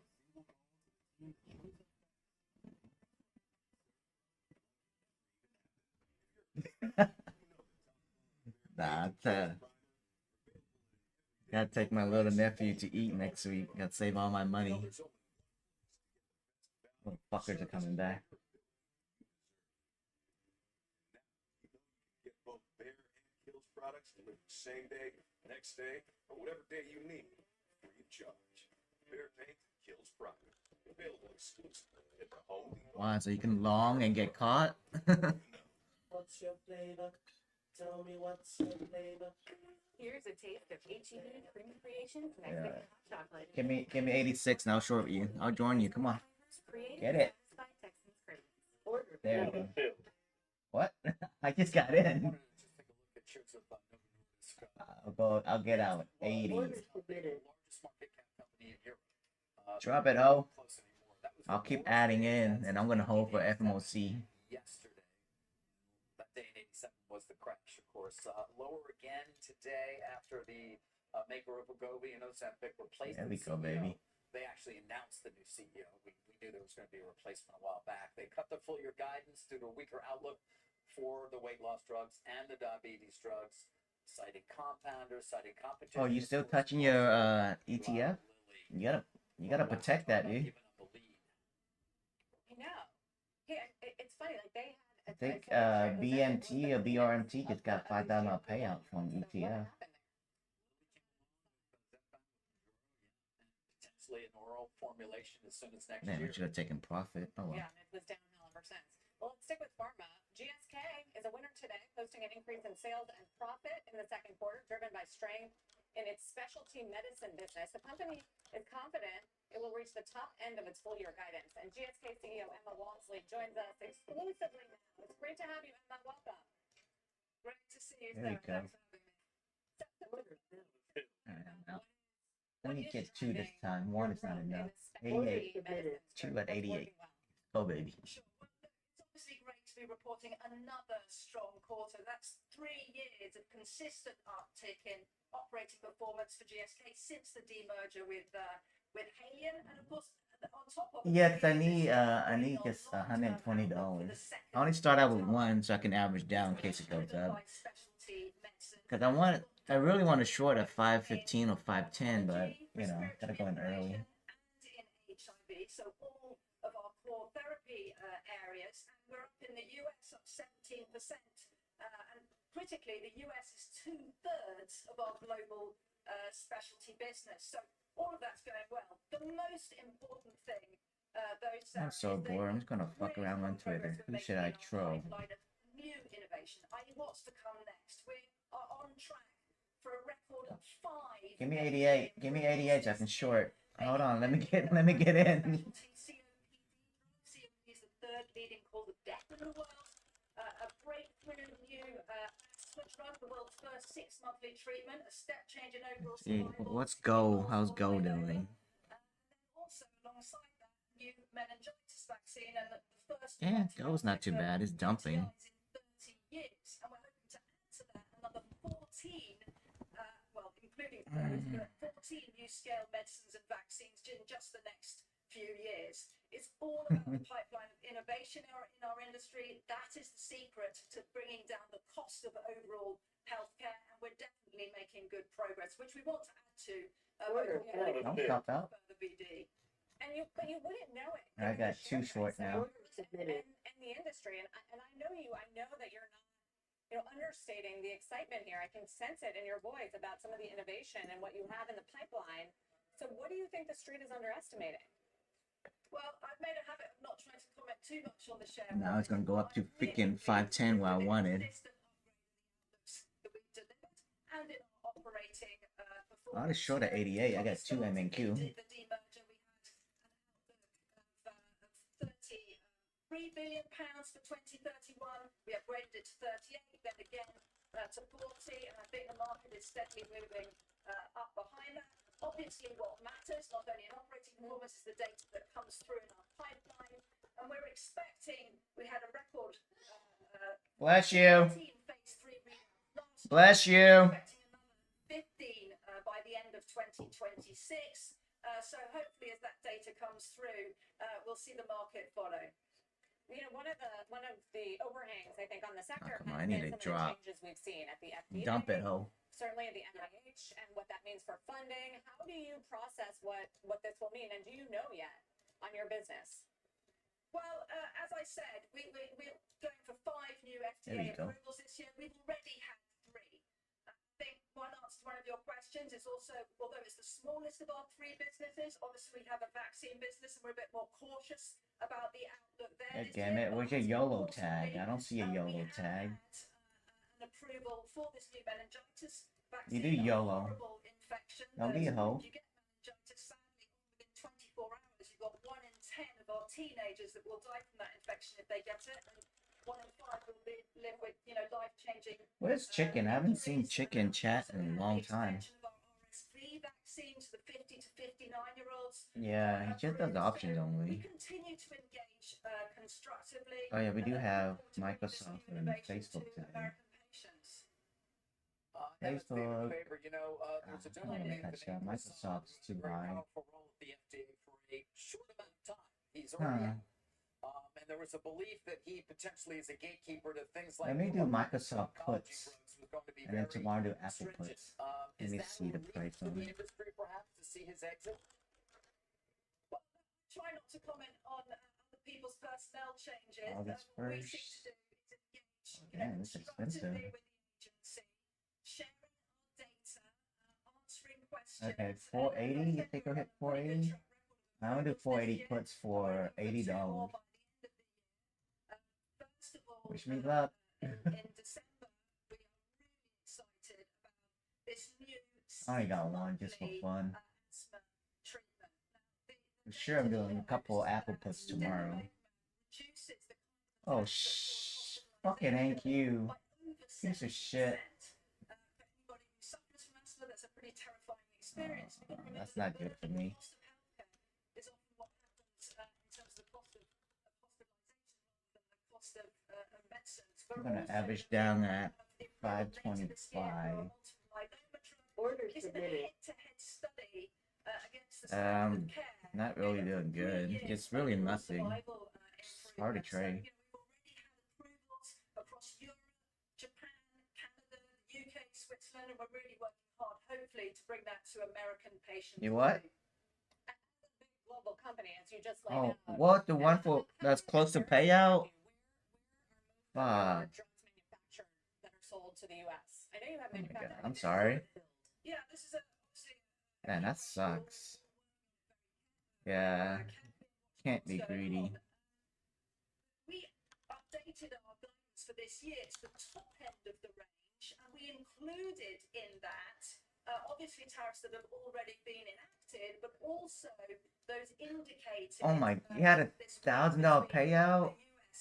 The reality is, Oh, that's, you can't be that greedy. That 1,000 is good. we put a lot of Oh, that sucks. global supply chain to precisely allow for the kind of agility that this is required. More. When I began as CEO that we were going to make the US the #1 priority for the company. What? You didn't cut your loss? Our business there, it's gone from less than 40%. You didn't cut your loss? 50, as I said, in specialty medicines, it's 2/3. We broke ground recently on a brand new facility in Pennsylvania. Oh my god, that sucks. We already have 5 factories, and I was public last quarter to say that we have in our plans Okay, tens of bye. billions of investment in the US because it is over the next few years. It is still the best country in the world as a Yeah, this market sucks. and market for innovation, and our commitment continues there. I'm stuck in a short and fucking ES just went long. Drugs manufactured in India. Long in ES. And also Europe. You mentioned that the trade deal with Europe. I'm stuck in a short. 15% tariff on pharmaceuticals. What's that going to do for you and overall for drug costs in this country, do you think? Obviously, traditionally tariffs on pharmaceuticals have been excluded from tariffs, but just because the #1 priority is always to secure supply. As I said, in our See, 3 minutes want to go up. 15 minutes have no clue where it's going. It sucks. Not only the tariffs that are already enacted, I need a but also dump. the indicated tariffs on Europe. There's a lot more to settle down on this, though, because we have to see the 232 investigation results, which is coming any day. Oh yeah. And also the details Take it of slow. how Today's hard. of any trade deals. But we've assumed it's covered. We'll see what happens. That will have some impact in costs. Yeah, those 20. Oh, those 25K. I got close to getting a payout on Tradeify. $200 away, and I blew it. With agility, and we'll continue to respond as these the conclusions play out. Well, it's a good update. Thank you for talking about all these issues that are affecting your industry. Yeah. Your stock. Can't do. Yeah, $300 a day. Now, and the Walmsley from GFK. Great to see you. Thanks. Well, Glaxo's not the only stock that's on the move. Don't miss the CEO of Teva Pharmaceuticals. That'll be in the next hour. We'll get a read on tariffs. Quarterly results did as well. Oh, that's supposed to be 220K. It's supposed to be 2020K. Oops. Fucking ChatGPT. Piece of shit. Starbucks CEO told us last hour about competition. And a deep dive ahead with the CEO of Hershey, Michelle Buck. Kind of her exit. Yeah, remind me of Yes, wisdom. they are last. Okay. See her last. But it's not the last for us. We'll be right back. ServiceNow connects every corner of your business so people can do all their work on one platform. No more mindless swivel chairing between platforms. Or swivel chairing between ends. Come on, drop this hoe. Swivel chairing. I don't feel so good. What's he do there again? Mostly that kind of stuff. We push me back. No. This July at Renewal by Anderson, replace your windows, your patio doors, or your entry door, and we're going to give you an amazing opportunity. You ready? Pay nothing, and I mean zero zilch nada, for 18 months. Just to be clear, that's a year and a half. I'm talking about no money down, no monthly payments, and no interest until January of 2027. Yeah, that sucks. We don't know when we'll be able to offer this special financing again. So get in on this while you can. And you know, You see how my Apex, right? Even 500, I don't care. I just secure the payout and just go on later. use an exclusive window frame. Especially on FOMC day, you don't want to mess with that. It's painting. It's twice as strong as vinyl. And That sucks though. That's gotta make you tilt like crazy. Moisture and the elements. Speaking of the elements, summer brings warm weather, and warm weather brings bugs. Lots of them. Beat it, bugs. Not on our watch. Our patio doors are designed to Top step. They're not going to stick and let the bugs in. Replace your windows, patio doors, or your front entry door, and there's no money down, no monthly payments, and no interest until January of 2027. Get them now and pay down the line. And how about this? Anderson products will increase your home's value by 50%. No, I need a dump. Get me out of this short. And multiply it by 0.15. That number could pay for your new windows. Now that's what I'm talking about. Book a free window and door inspection with us, and make sure to call before You July going long? 31st to lock in our special financing. 1-800-918-0808.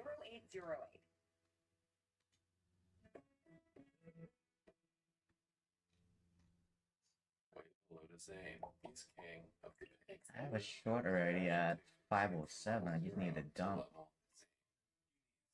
Zane needs benefits. Work with principals so we can help Yeah. you with a plan that's right for Zane. Let our expertise right Yeah. 3 minutes looks like one goes up. 15 minutes flatlining.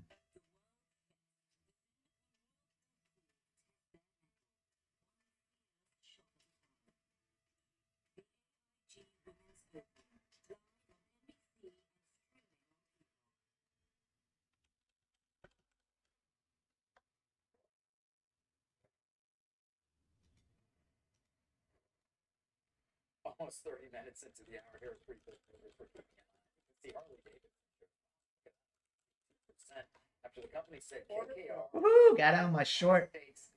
I need $300. I need $300. Let's go. Executives point to quote robust momentum I around. need to get my points on Tick Tick. I should say the CEO of the company will be against them that money. It is not. That's why I'm not touching my pro. 25K is too low. Easily get blown. Are you really? You know you can't do it for FOMC, right? They won't let you. There seemed to be a lot of enthusiasm around the company's comeback. See, I need to get. I think one of the things we learned how to much better do is compete in a market with new competitors. And the team's done a great job of Yeah, I haven't touched my Apex yet. I need to touch some of this Apex. I know they're gonna be 90s payout. Be smart about the pricing architecture that you need to 520. use to be competitive. You know, we're always going to be a premium coffee company, but the good news is we've got diversity in our menu that allows us to compete on different beverages and different And foods. ChatGPT is so slow today. Experience that a lot of people Oh just do not have. shit.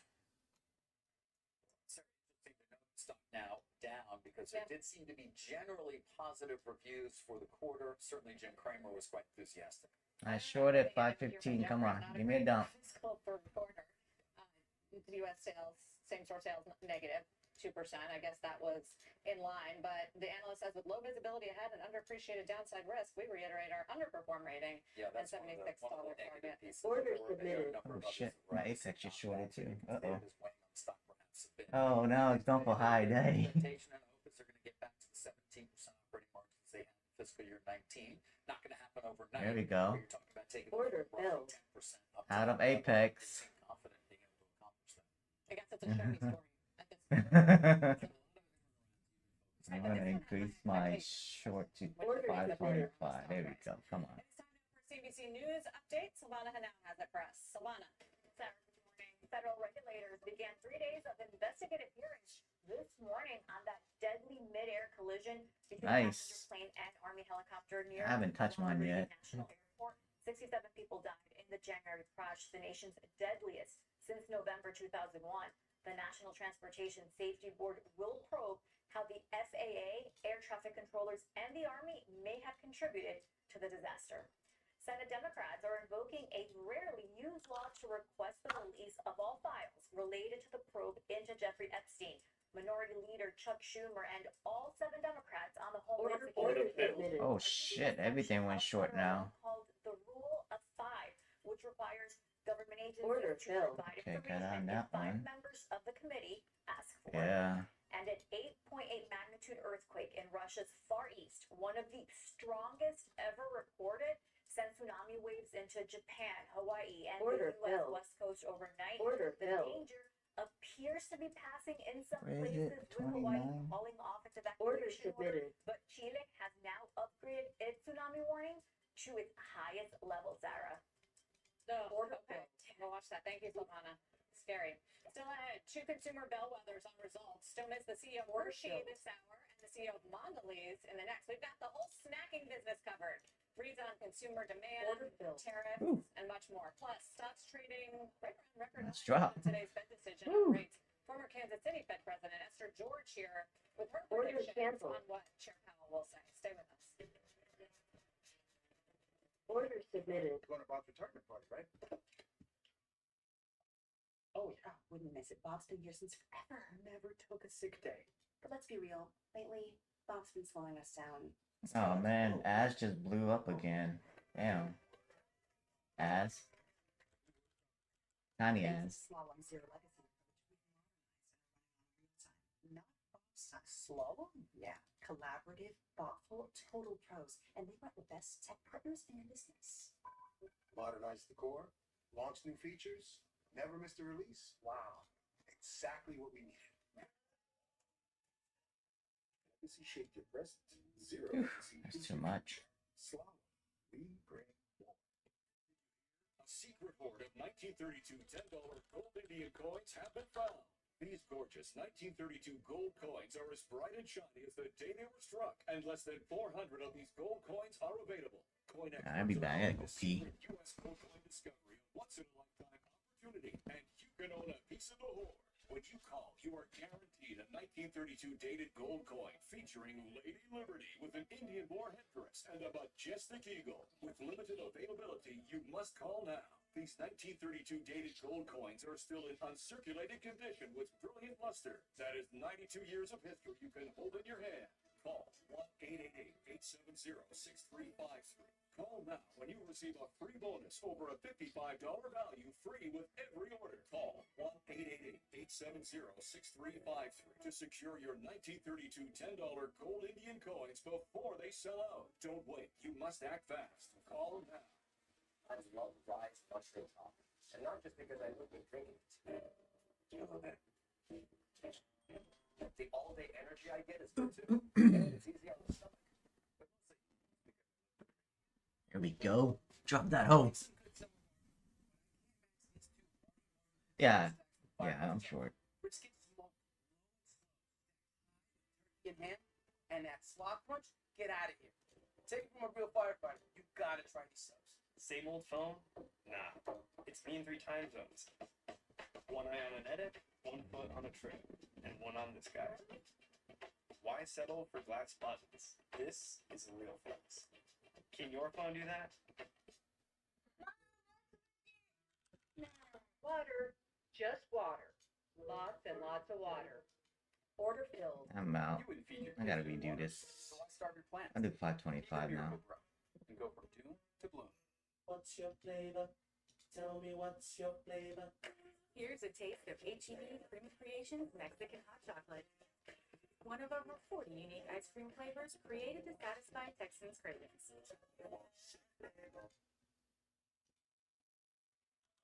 The Fed not likely to cut rates at today's meeting, but Wall Street is watching to see whether two governors, Chris Waller and Michelle Bowman, will dissent. It would mark the first time more than one Fed governor votes against the Fed chair since 1993. Joining us now is former Kansas City Fed President Esther George. Let me see what's a 3 minute. of that 3 if we minutes see still dissent? gone upside. Well, dissents normally will tell you, and I think it's true at a time like this, that you are at a point of Order transition. submitted. Me Transition in too. the sense of I still got saying other time shorts to that I'm draw holding some on.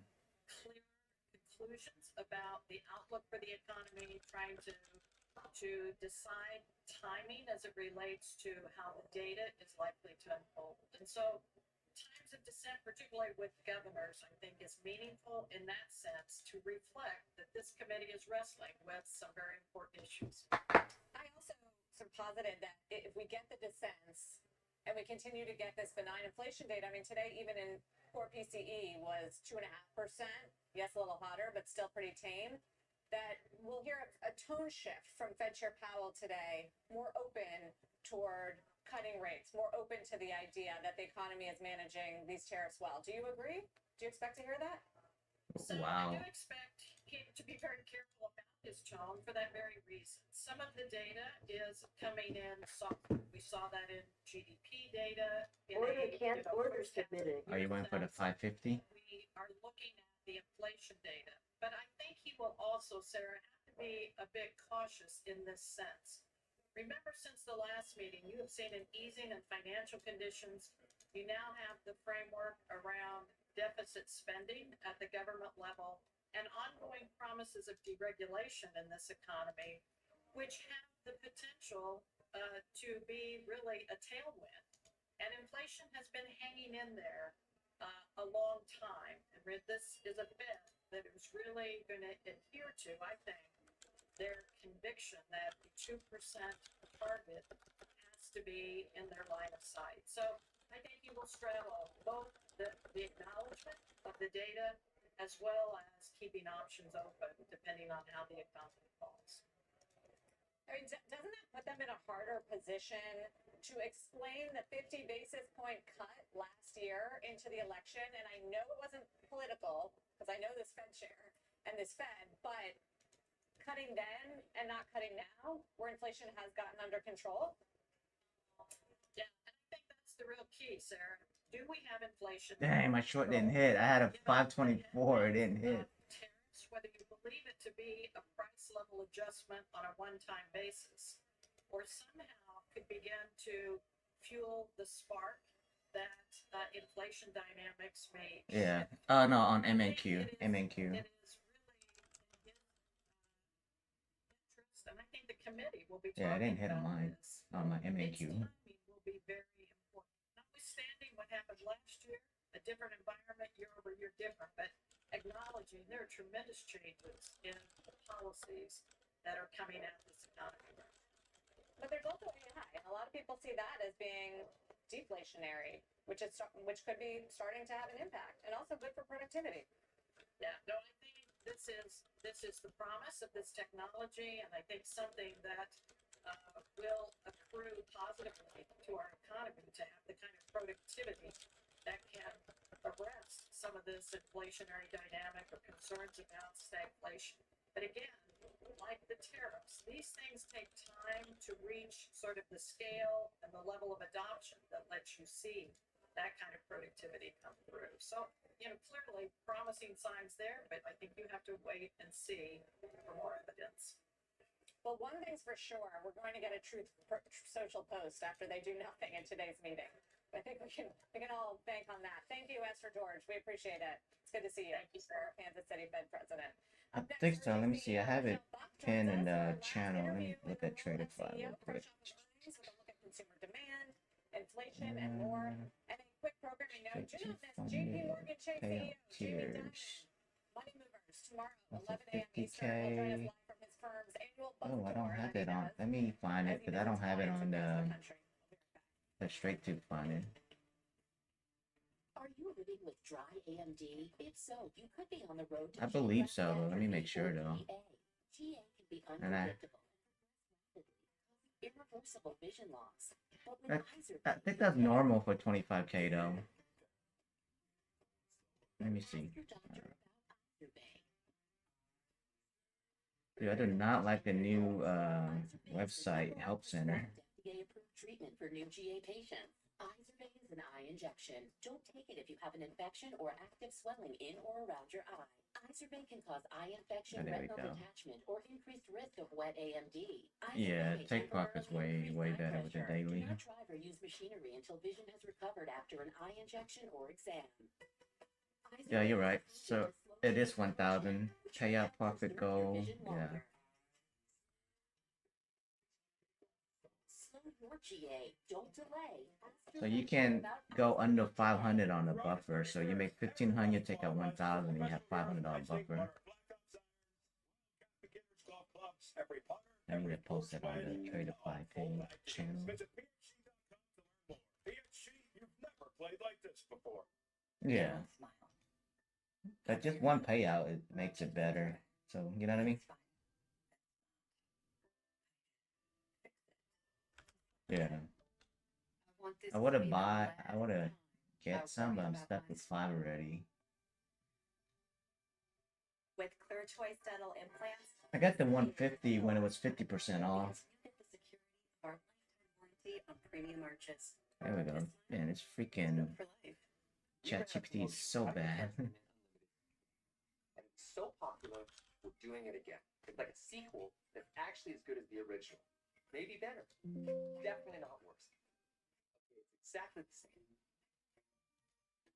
Behind this family's financial future is their advisor. Very bad. Yeah, finally. Took a long time to make that. And behind their advisor are Vanguard's institutional Oh shit, my short just hit. Order submitted. repeatable strategies. Order Fact is, filled. 90% of Vanguard's active bond funds outperformed their peers over the last 10 years. We can get behind that. Are you backed by institutional quality bond funds? Vanguard.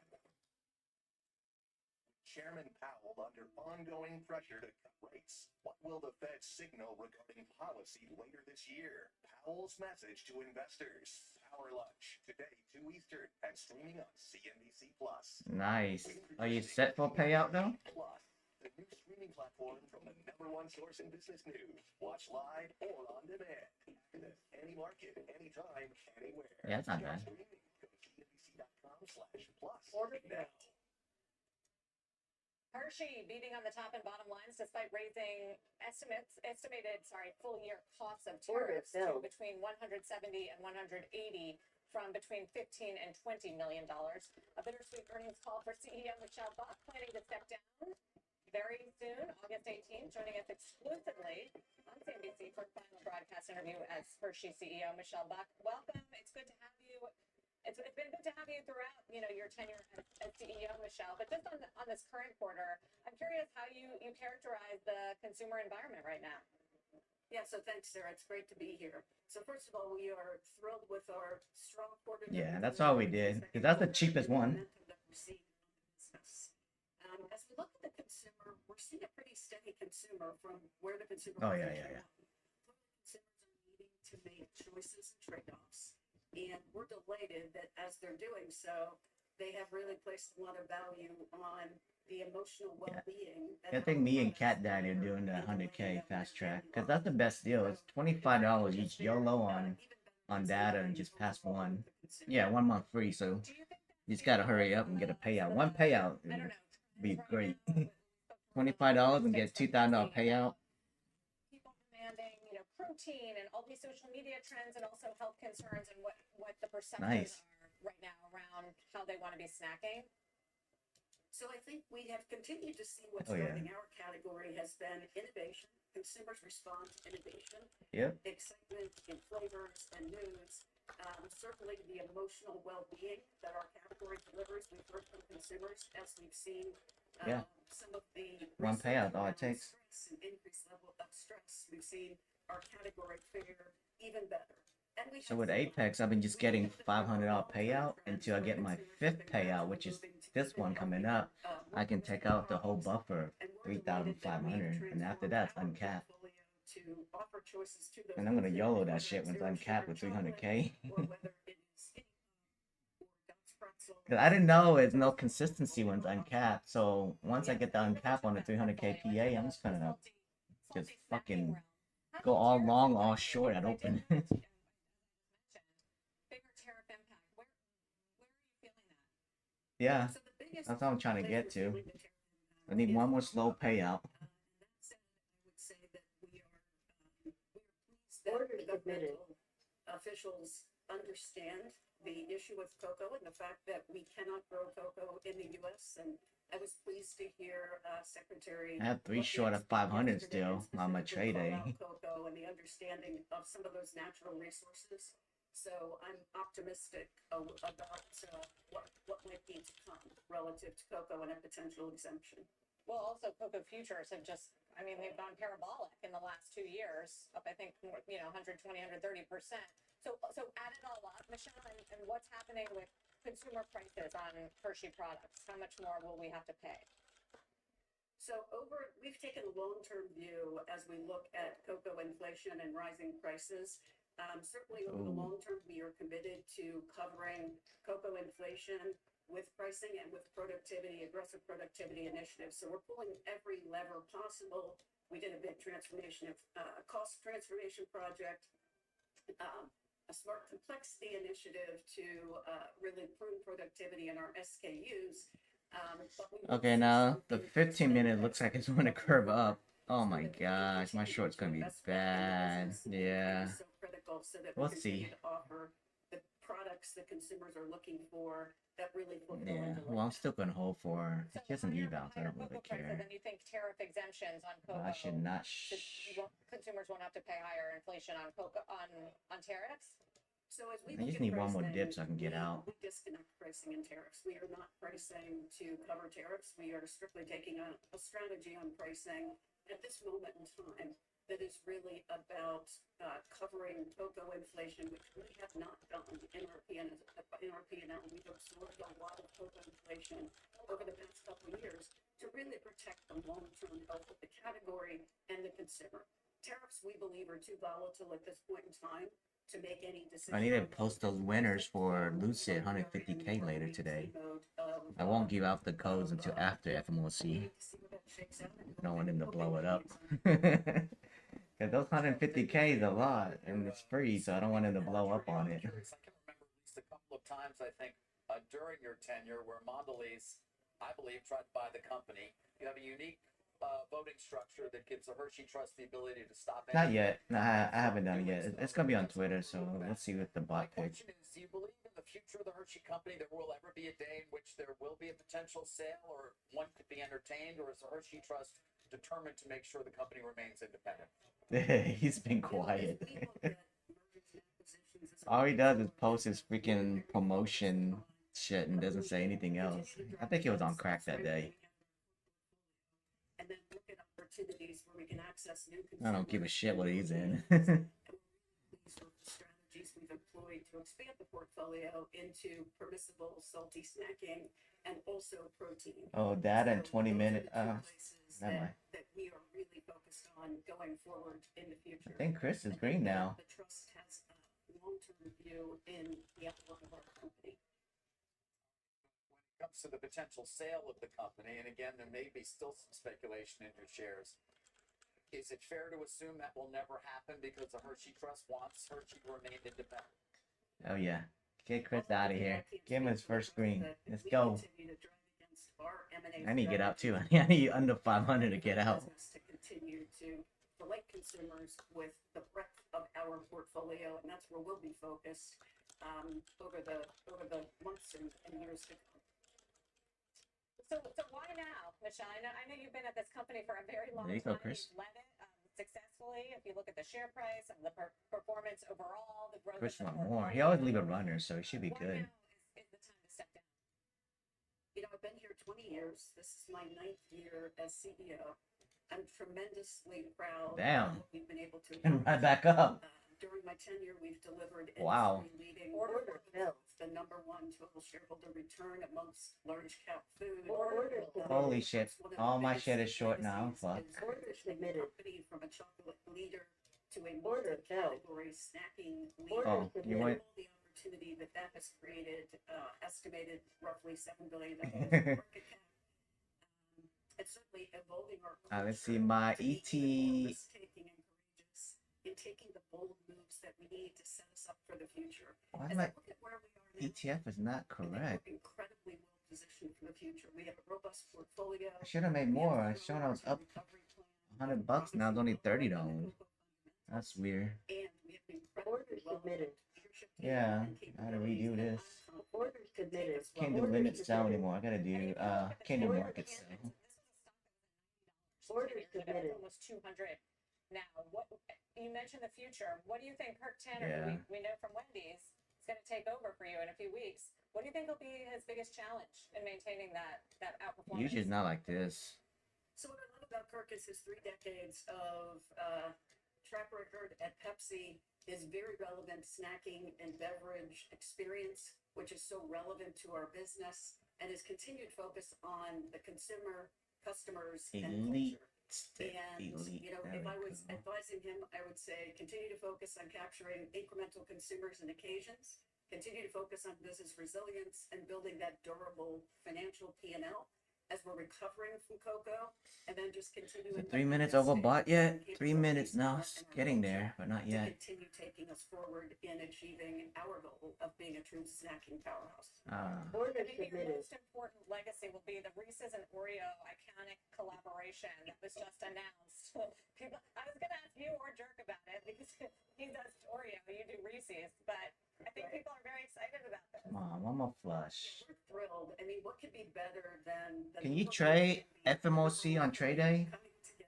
This is actually On the something eval? that consumers asking us for this for years. So we believe this You can? innovation Okay. will be 25% bigger than any recent innovation we have ever done. So we're excited. I might have to hold until FMOC. The partnership with Mondelez and So investors should be too. Michelle, thank you very much for the time today. We'll continue to follow you, see where you end up next. Michelle Buck, the There we go. CEO, outgoing CEO What's of up next? Hershey's. 36? I'm sure they can at 36. David?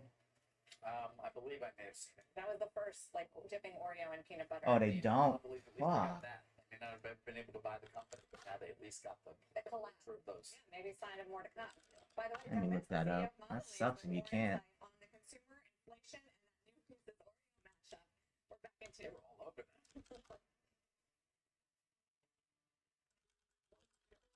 You want to make sure that they're taken care of. I kept putting it off. So finally, I searched best online life insurance, and Ethos came up. I was able to get a rate instantly. It's a relief, to be honest. Check your price today at ethos.com. CIDP is no walk in the park. That's true. But No, it's saying that it's why do we ban tier 1 data release? Okay, so I guess I can't trade. Sucks, even on eval. Proven to significantly reduce the risk of symptoms getting worse. Oh, it auto liquidate the position. Yeah, it auto closes your position before those came out. That sucks. I guess I'll have to take an L before it comes out. Damn, I'm down $200 too. How many hours? I got a couple more hours.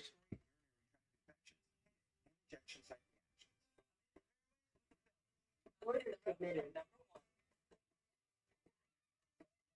Order filled. Order filled. Vyvgart and Trulo for self-injection. Order submitted. What I look for in a contractor is someone who's reliable and skillful. That's where Angie comes in.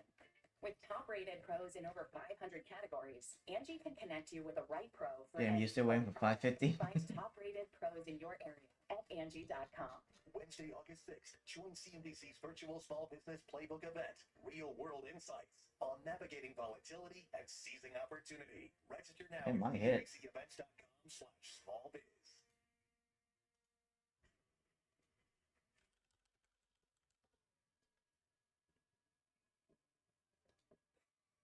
Never thought this would happen. Wait, you already... Oh, you're not in a short, right? Okay. Submitted. Disaster threatens to put production weeks behind. Order submitted. To be there in minutes. The scale and expertise to get you back up to speed is ready to go with Serve Pro. Serve Pro, like it never even happened. What's your flavor? So all the squeeze is changing now to the upside. It's crazy.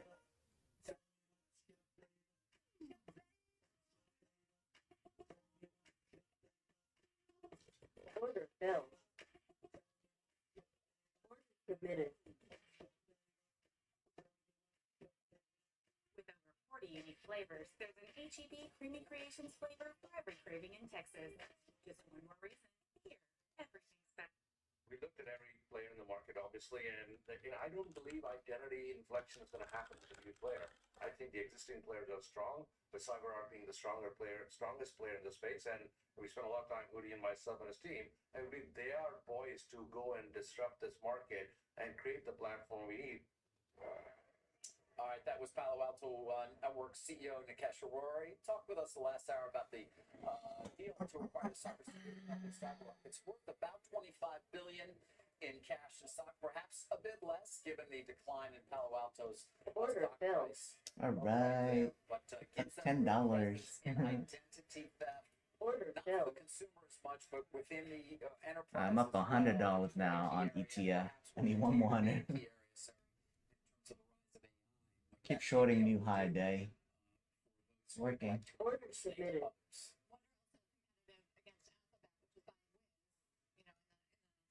Yeah. Needed that. See, I'm at 1,800. So I need almost 2 more thousand for a payout. Let's go. I'm sorry, 1 more thousand for a payout.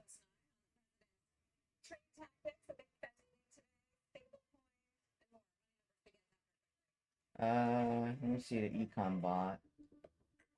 Not really. Begins and ends with you.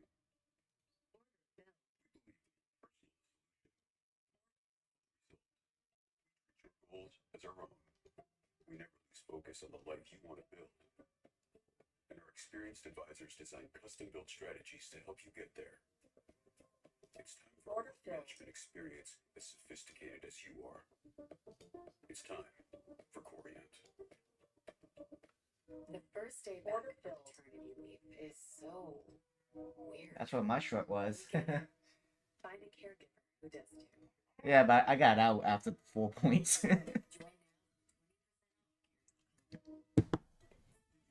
secret hoard of 1932 $10 gold Indian coins have been found. These gorgeous 1932 Give me one more pump. Give me 540 again. Go, baby.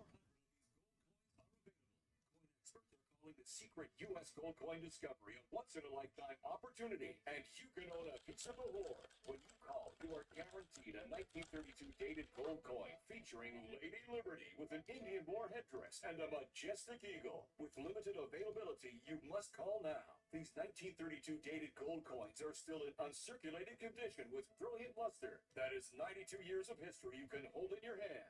Call 1-888-870-6353. Call now when you receive a free bonus over a $55 value free with every order. Call 1-888-870-6353 to secure your 1932. Ooh, look at that drop. Dang, I got out too early. Fuck. Keep dropping though. Started in the kitchen. Hello? Yeah.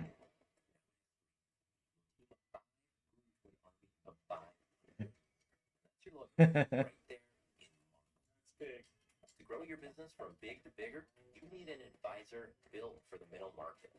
Our data shows that this deal works. Very interesting. I have a wider stop loss, so I always hold. See this?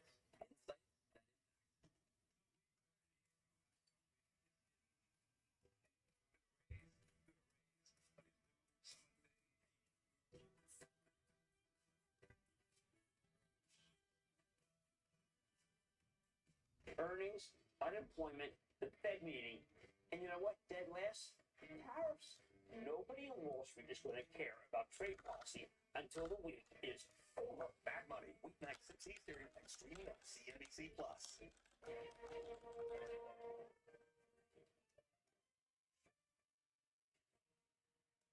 Good Wednesday morning. Welcome to Money Movers. I'm Sarah Eisen with Frank Holland today. Welcome live from Post 9 of the New York Stock Exchange. Carl has the morning off.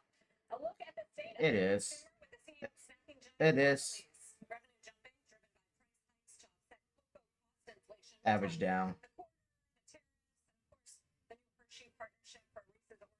Big deal around here. Right? A lot of people excited about that.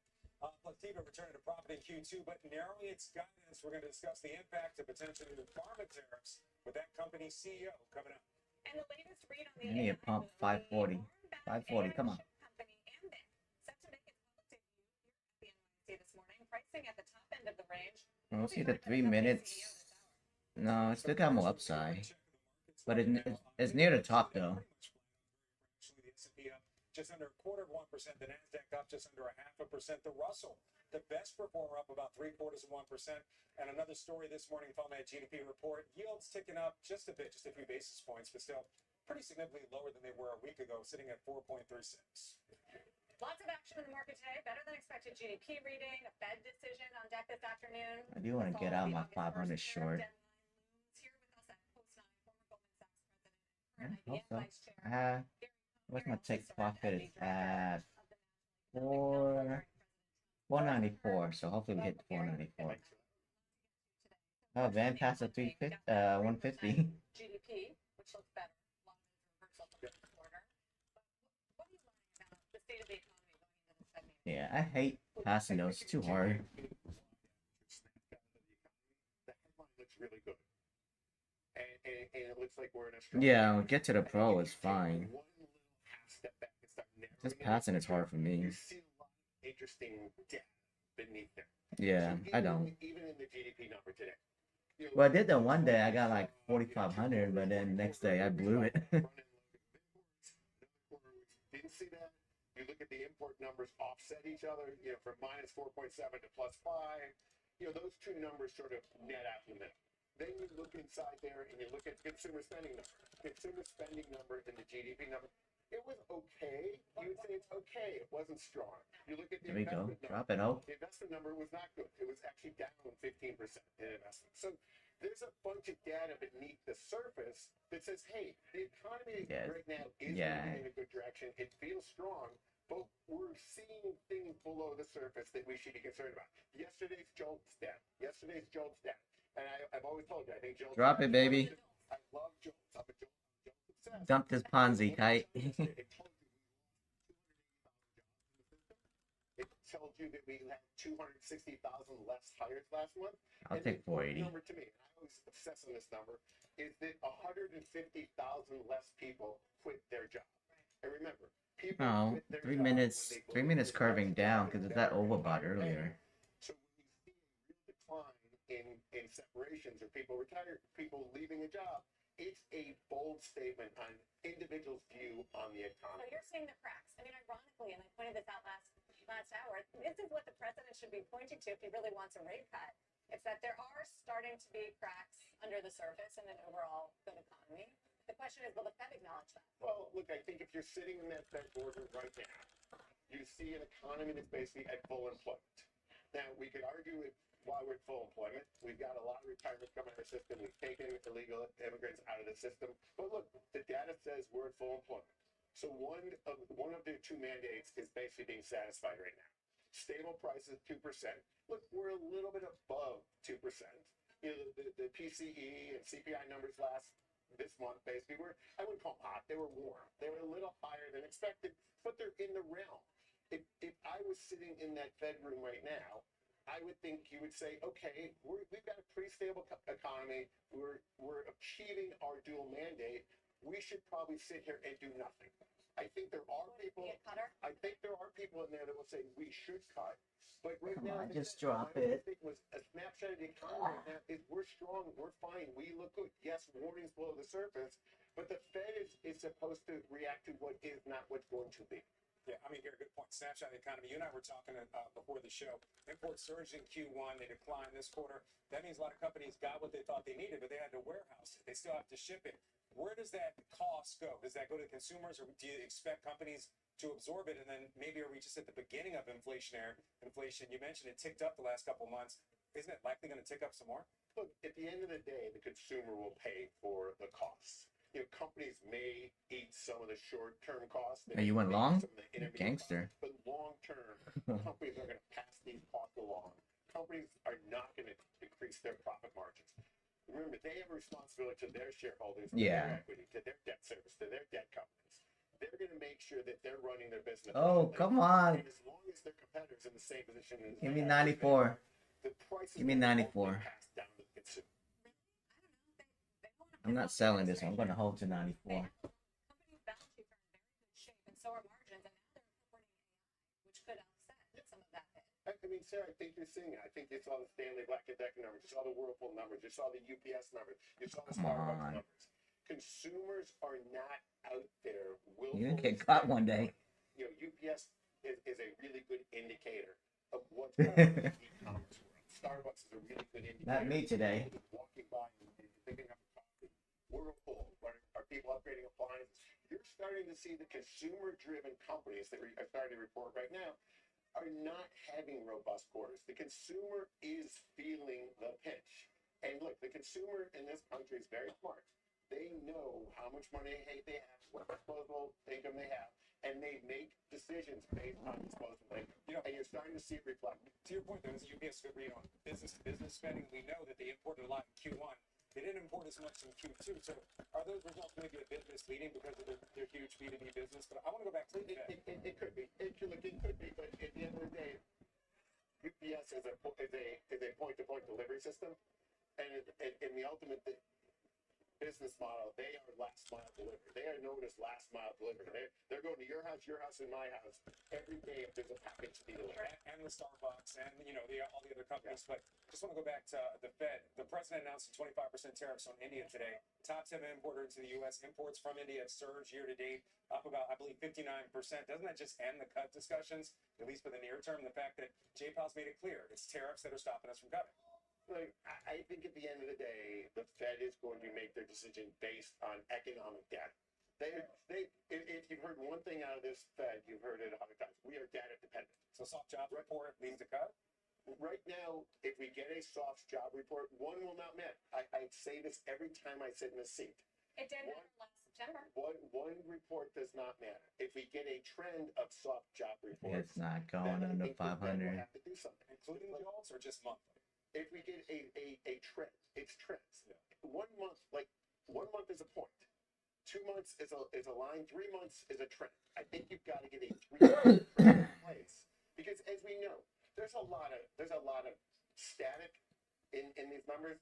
In fact, the unemployment report to me is probably the most unreliable piece of economic data we have. Remember, it's a survey, and they go back and they amend it a month later, and the changes can be fairly dramatic. So I do not hang a lot of credence on the month-to-month employment numbers. You have to look at the trend over time, including the revisions. So what do you think? When do you think the first cut comes? If it comes, it probably comes in the fall. If it comes? If it comes, it comes in the In fall. the fall, like September, or in the fall, like November? Those are both in the fall. I think November 2nd. Those are both months in the fall. September. If you think that's too soon, then the market is mispriced. Should I exit at break even or wait for 94? I think it's going to hit 94. I believe in it. As we've seen, our economy is fluid. Things happen quickly. Consumers are pulling back right now. We're seeing consumers. We saw it in the GDP data. We're seeing it in corporate earnings. If the consumer continues to pull back, we could see the Fed moving quicker. If the consumer stays stronger, we will see the cut pushed out further. This is based on consumer spending and consumer behavior. It's what drives the economy in the United States. It's not just what the consumer feels, it's consumer perception. Are we going out and are we buying a new washing machine? Are we going out and buying a new car? Are we making capital investments? Or are we hoarding cash just because we're worried about spending for our everyday needs? Speaking about hoarding cash, how about hoarding stable coins? I know you have some thoughts here. We saw the Genius Act hack. We've seen the enthusiasm, names like Circle. And it feels like we are on the brink of some sort of systemic change. What do you make of all of it? So look, I understand. Should I get out? No, I'm still holding. I understand the allure. I should just get out. Oh, we go. I got out. It hit 94 and bounced back up. That's the use case. But I don't understand. I should have left a runner. I'll short one. I'm gonna short one just in case it go back up at 503. You're owning an asset that by its very definition doesn't change in value. And in fact, you're giving away your opportunity cost or your interest. You could put that into a CD. You could put it into a treasury bill. You're giving about 4% yield to own a stable coin that, yes, you can buy and sell for $1 any day you want. And then when you think of the ramifications of this industry, if you're a stable coin company, you go out and sell a stable coin, someone else goes out and buy it. You invest that in a very, very short-term treasury bill. Right. Oh, dang. I should have held my short. I would have passed. Dang it. I should have held. So you go out and the stablecoin company then earns that return on the bill, which is their payment for managing the stablecoin industry. The consumer that buys the stablecoin is therefore giving up. I'm so close to passing this trade day. Why they're giving up that yield. And then you think about this bigger philosophy. Anyone who's buying a stablecoin today probably has savings. It's coming out of savings accounts. It's coming out of money markets accounts. It's coming out of some form of savings. I hope BS bot went back to short. It's not an investment. It's a stable asset. So the entire U.S. banking system is premised on Thank you, but never went long. the entire branch network in the United States. It's the FDIC insurance. We bring in retail deposits into banks. Banks then take those deposits and lend them into the system. If we're seeing large amounts of deposits come out of the banking system because people would rather own a stable coin, the banks will have less deposits to lend out. Order Meaning canceled. We will see a decline in growth Order in submitted. credit availability into the U.S. system, meaning it will become harder to get a car loan. It will become harder to get a student loan. It will become harder to get a loan to go buy a house. I think that has hugely negative impacts. Yes, stable coins are going into the T-bill market.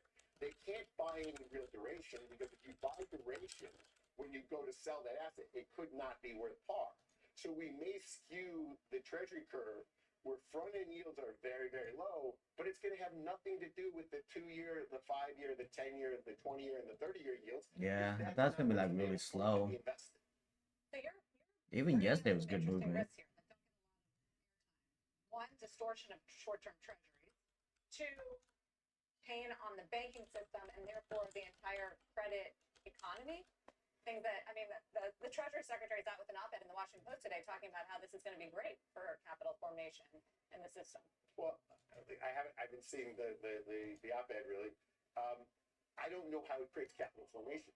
You know, capital formation historically, as long as we've been alive since after the Great Depression, we put in FDIC insurance, has been created through. I don't want to jump in a short, but I might just hop in real quick.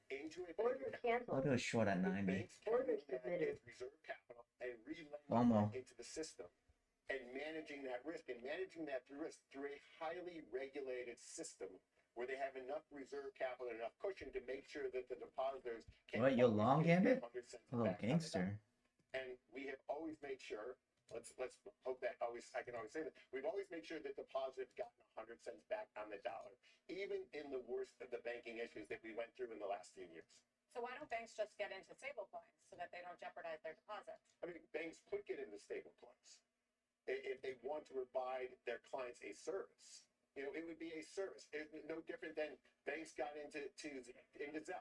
So you can use Zelle through most commercial banks today. Are you doing your 150 or are you just doing the 25? Get to the buffer. Digital payment rail system that doesn't cost you something. So Oh, if I okay. want to transfer money to you right now on a Nice. basis with zero friction cost, I would sell something to you. And by the way, I can do that through my JP Morgan account. I can do that through my Citi account. I can do that through my Bank of America. That's true. They are in that digital payment rail system already. And there's other companies that do it as well, and they do it through dollars. Well, it's you raised some important risks. I guess we'll talk about. I don't know what the upshot of all of that, like how we should fix that. I don't know what down this path. I don't know what the upshot is either. What I'm concerned about is people are buying stable coins because they think it's part of a portfolio. It's not really an asset. It's a stable coin. It's buying something that you can always buy and sell for the same price, which is, you know, putting your dollars into a bank, but at least the bank pays you something to hold your dollars. My 90 might hit for my short. Return on their asset by putting it into a stable coin. And yes, they're getting ease of execution. Yeah, looks like it's gonna hit. I understand why people may buy it if I want to do a transaction quickly. At 90. But then I would assume I'm just when I doing go out one. and buy something from someone in a stablecoin, that person would then go redeem my stablecoins back out. Order filled. Are you done, Chris? Are you gonna log out? Remember what you did yesterday? Order submitted. That's eval, is it? Or is it funded? If it became a transactional business, I understand. Is that funded, Chris, or just an eval? You go out and buy, you make your purchases. The person that sells you the good, they end up with a stablecoin. Then they go redeem it and put it in their bank account because they have to go pay their employees and pay all them, and they're going to pay them $1. I knew you had to get that off your chest on the table point, so thank you, Gary. I don't know, get off my chest. I just think You have a lot to say. it's an issue that we should think about. There's nothing wrong with the stablecoin market. There's nothing wrong with it. It's just what are people using it? I don't think so. I don't think Powell's gonna give in to Trumpy. I don't think it has a dollar effect, except that we will see. I think we will see outsized short-term bill demand. So the short-term bill market may dislocate from the treasury curve. I think it's good for the dollar. You're buying more treasuries. You got to buy dollars for them. Gary, thank you. Thank you. Good to see you always, Gary Cohn. Still ahead this hour. An earnings exclusive with the CEO. Yeah, 90. Just one. I'll average down. We get like 520 again.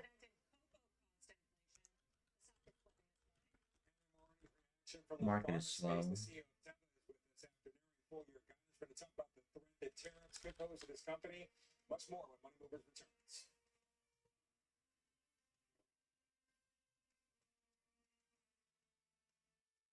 Good shit, dude. Good job. As a fiduciary, I promise to be the financial steward that you and your family. Later, buddy. I promise to put your long-term You financial too. well-being above any short-term transaction. Has a big picture. My job is to help you invest in yours. He's been here for a long time. Yeah, he's been not on Discord voice, but he's been on Discord for since like long time. Down, up, right, left, Yeah. inside, out. He just doesn't join voice that often till now. Order filled. We just started a voice thing ever since I started streaming. Know which way is up. Yeah. Order submitted. That's when we start getting daily payouts. Dude, Gambit. No, Gambit got 3 weeks straight of daily pay. He made over what, 8,000 now, right? Design studio. Oh, that's good, dude. Yeah. Realize you're more of a creative type. He's at 7,000. I think I'm at 2,000. So he's killing it. Books to get your cash flow flowing. Isis, what's up, Isis? Get live expert assistance to maximize your What's up, tax homie? Grow your business all in one place. Intuit QuickBooks, your way to money. Earnings after the bell. Microsoft, Meta, Qualcomm, Robin. I didn't know that. I was like, what? I still don't get it though.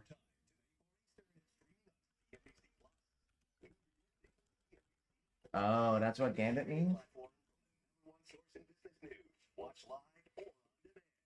Fucking nerd.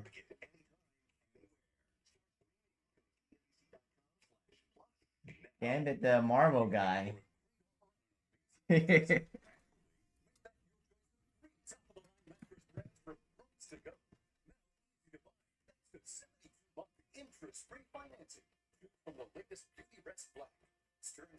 What? And you play chess? Get out of here. Special interest refinancing for 6 years. Look what your mind can rest. Only rooms to go. My name's I'm years old and I'm from the United States.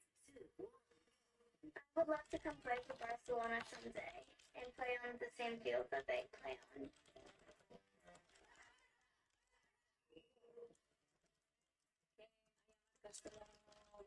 Que se preocupen y ocupen de crear experiencias, pues algo excepcional.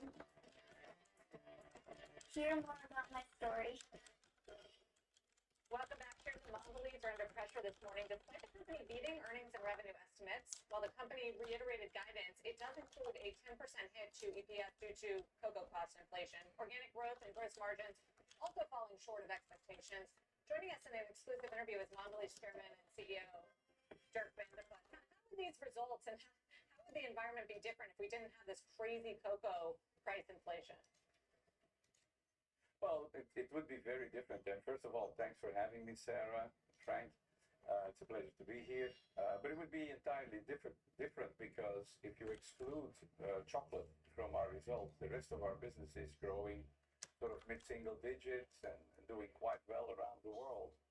But the cocoa prices have been unprecedented, and so you will see chocolate around the world going up.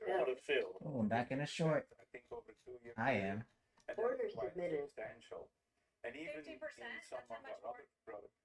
Sorry to cut you off, but 50% is how much more consumers are going to pay? Well, that's over 2 years. Last year, chocolate prices around the world went up 15 to 20%, and you'll see another. Nah, I picked the winners. This year. That's where we are today with chocolate prices. And cocoa has gone up You ain't gonna win about shit. 400% in the last 2 years. So you can imagine that has quite an impact. No. It's the Twitter stuff. Go to Lucid. You don't even try Lucid, don't worry. But you will soon. You will soon. I got you. I got you on Lucid. Seeing these other factors influencing us, that would be the icing on the cake, I would say. What about the overall consumer?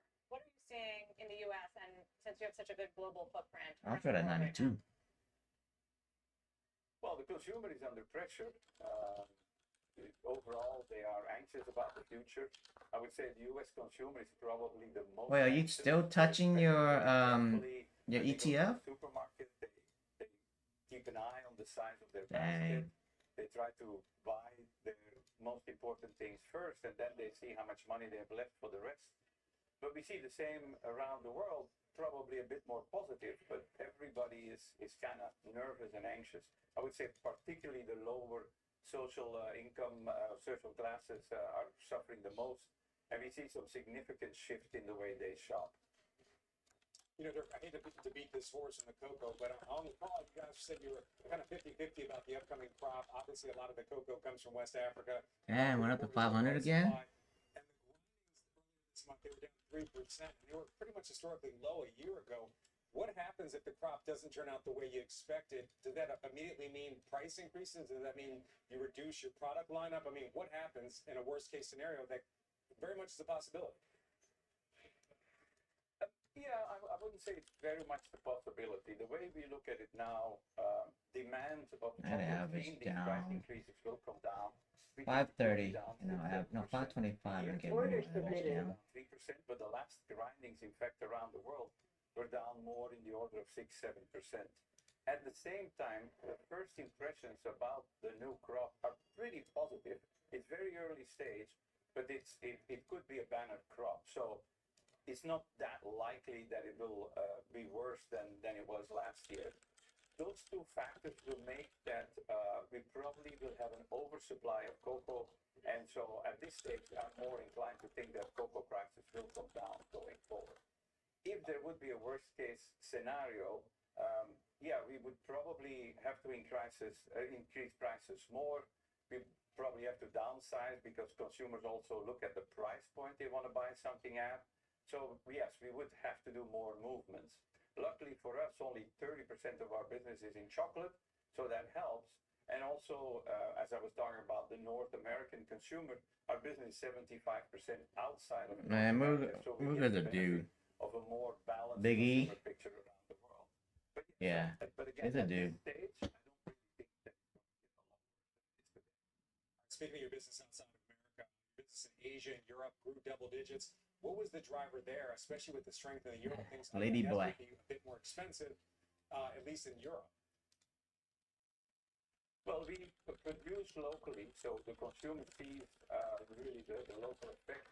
You have to take into account that our business in Europe is a lot of chocolate, so there we have to. Anyone say they don't have a mic in 2025 is a quite a dude. bit of an increase, but volumes were more or less flat, a little bit negative. So Cell overall, phone. the strong picture in Europe, I would say at this stage, the European consumer feels better than the North American consumer. They are changing their. Yes, they do. They really do. I think they feel better last year. They had the war. The impact of inflation was not. Come on, give me as one more hard dump. by European consumers as North American consumers. Many countries in Europe have this regularization whereby salaries are increased automatically in line with inflation. So that is helping them. And so we see it in the confidence numbers. That's how you don't European blow up. consumer has more confidence We talked in the about future than this. the North American consumer. Wait for like 50 points up and you average down. That's how we've been alive in 3 weeks. Well, I think my Apex at 100 days already. Is on GLP-1s. They, on average, reduce their calories. Yeah. Just one. Just one. I just average one at a time. Every 50 points or 60 points. Which is really negligible. So no impact so far. Yeah. What about some of the Maha health, concerns and social media and I don't believe in stopping out. Either blow it or get out green. what's healthy and what's not? But it's hard to blow when your sizing is so low. You know what I mean? That's why I tell everybody who follow the bot, just size down and just have a wide stop loss. 125 points is good for the stop loss on the bot. Most of the time, that not really. You did 2 MNQ. That's what $300-400 negative if you get stopped. And the bot most of the time is going to win. I'll take some L's, but most of the time it's going to win. I just got out my short. I need $50 more to get this payout. Not payout, but past this eval. Order candle. Yeah, I'll probably 2 MNQ. Protein trend, for instance, with our builders bar or perfect bar, which you find in the refrigerated aisle, those are high in protein. They're benefiting from that. This Mugo is a freaking crackhead. So we adapt the portfolio as the consumer goes. That's pretty Did you pass the other 4 Mugo? Oh no, this is the PA. You're on PA 2 and 3. Wow. Eat smaller portions, so a lot of our range is in portion size, around 100 calories. Yeah, you haven't posted like TPT. Kilocalories, so I think we adapt the portfolio as we go. Yeah, it was interesting. We talked to Michelle Buck last hour, Hershey, and David asked him about a potential Mondelez Hershey acquisition. Because M&A is back and people are getting excited about it, we have a new regulatory environment. Dirk, I wanted to ask you, you've been doing tuck-in acquisitions. That's been your strategy as CEO. But are you thinking at all about growing, in size and scale, in synergies with a larger acquisition? Is that something that you would look These to do? are the... Oh, dang, you blew the pro? Normally it's not All 4? The reason is simple. We are already very present around the world. We have a good geographical spread. No, don't type in that channel. It's just stupid. I have to click to read it. It's dumb. Because you have to actually click on it to actually read. And I hate it. I'll show you. That little thing. Fits in with that geographical strategy and the Oh dang, Moo got all this 150 eval. 1 more thousand, he got it. Potential move from our side. What about, joking about the Reese's Oreo collaboration. Michelle said, I don't think so. No, because... No, he's got 30 days. Yes, Fred. We don't notice it here in the US, but for instance, in Europe, we just launched a whole I need a range of pump chocolate with so I can big short. puff inside. Are you trying to long? Biscuit and that really well. You will see the Oreo. Yeah, 50K is not good for you, dude. You gotta go for 150. It's too much of a degen. Bringing a unique product to market, we will see more and more of that. And I'm personally also looking forward to taste the Reese's with Oreo and the Oreo with Reese's. I think it's going to be a big forward to? You haven't tried it already? You have to have tried. Come on. It comes out I've tried it, but I've tried it, of course. But I'm looking forward to. All they say, a lot of U.S. consumers have anxiety. I can't imagine a better cure. Yeah, I think my short's going to hit. You're feeling anxious, try some of this, right? Nah, 95 on the dot. This whole health discussion you were talking about, I think it's also a bit of sometimes an emotional relief that they have to relax and to feel Dang better. it won't hit. Snacking plays a big role in that.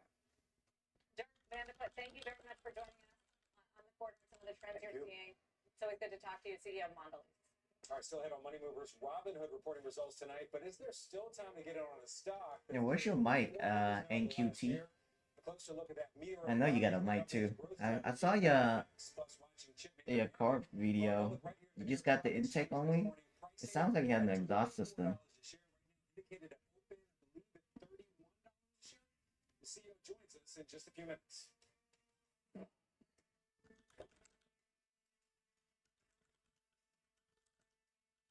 At AT&T Business, we confidently guarantee our network.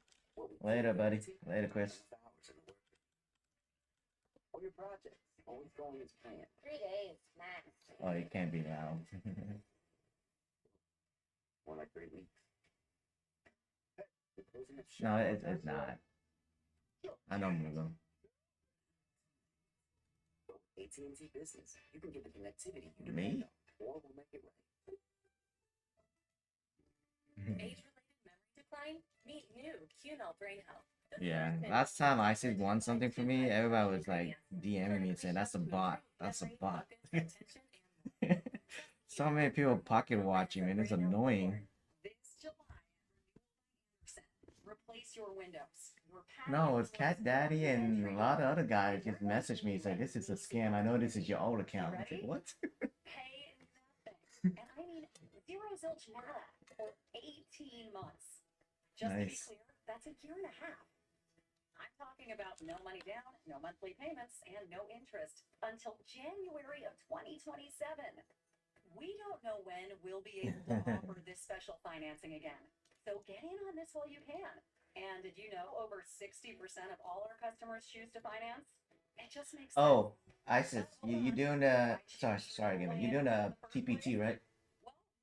Exclusive window frame Okay, material. I'll get you Friday when I get those codes. Oh, not codes, I just need the email later. And it was designed to handle extreme temperature swings. Let's see if I have, let me see how many I have on the spreadsheet, because I can't give all 20 out. And warm weather 1, brings bugs. 2. Lots of them. Now you're not getting any. They're not going to stick and let the bugs in. Replace your Huh? windows, patio doors, or your front entry door, and there's no money down, no monthly payments, and no interest until January of 2027. Get them now and pay down the line. Yeah, it's not Dan. He took the money and ran off, so he can't get this challenge. I would have beat him too, because he blew up before me. Yeah, he blew it up on the fun day on day 2. Yeah, that day was brutal though. It was really bad. A lot of people blew up. July 31st to lock in our special financing. 1-800-918-0008. Yeah. His dad was telling him to take the fucking money. 3 days in a row, kept telling him to take the money. It's guaranteed money. Your shipping manager left to find himself, leaving you. Dude, he still negotiated. Okay, so the price was $250, right? And I offer him $200. And it's, can you give me 25 extra? So $225. Yeah. Can you say, oh, it's my birthday? I think, fuck, fine. Message to investors. Power lunch today, 2 Eastern, and streaming on CNBC. What's that? Trade uncertainty impacts Sound like a dog.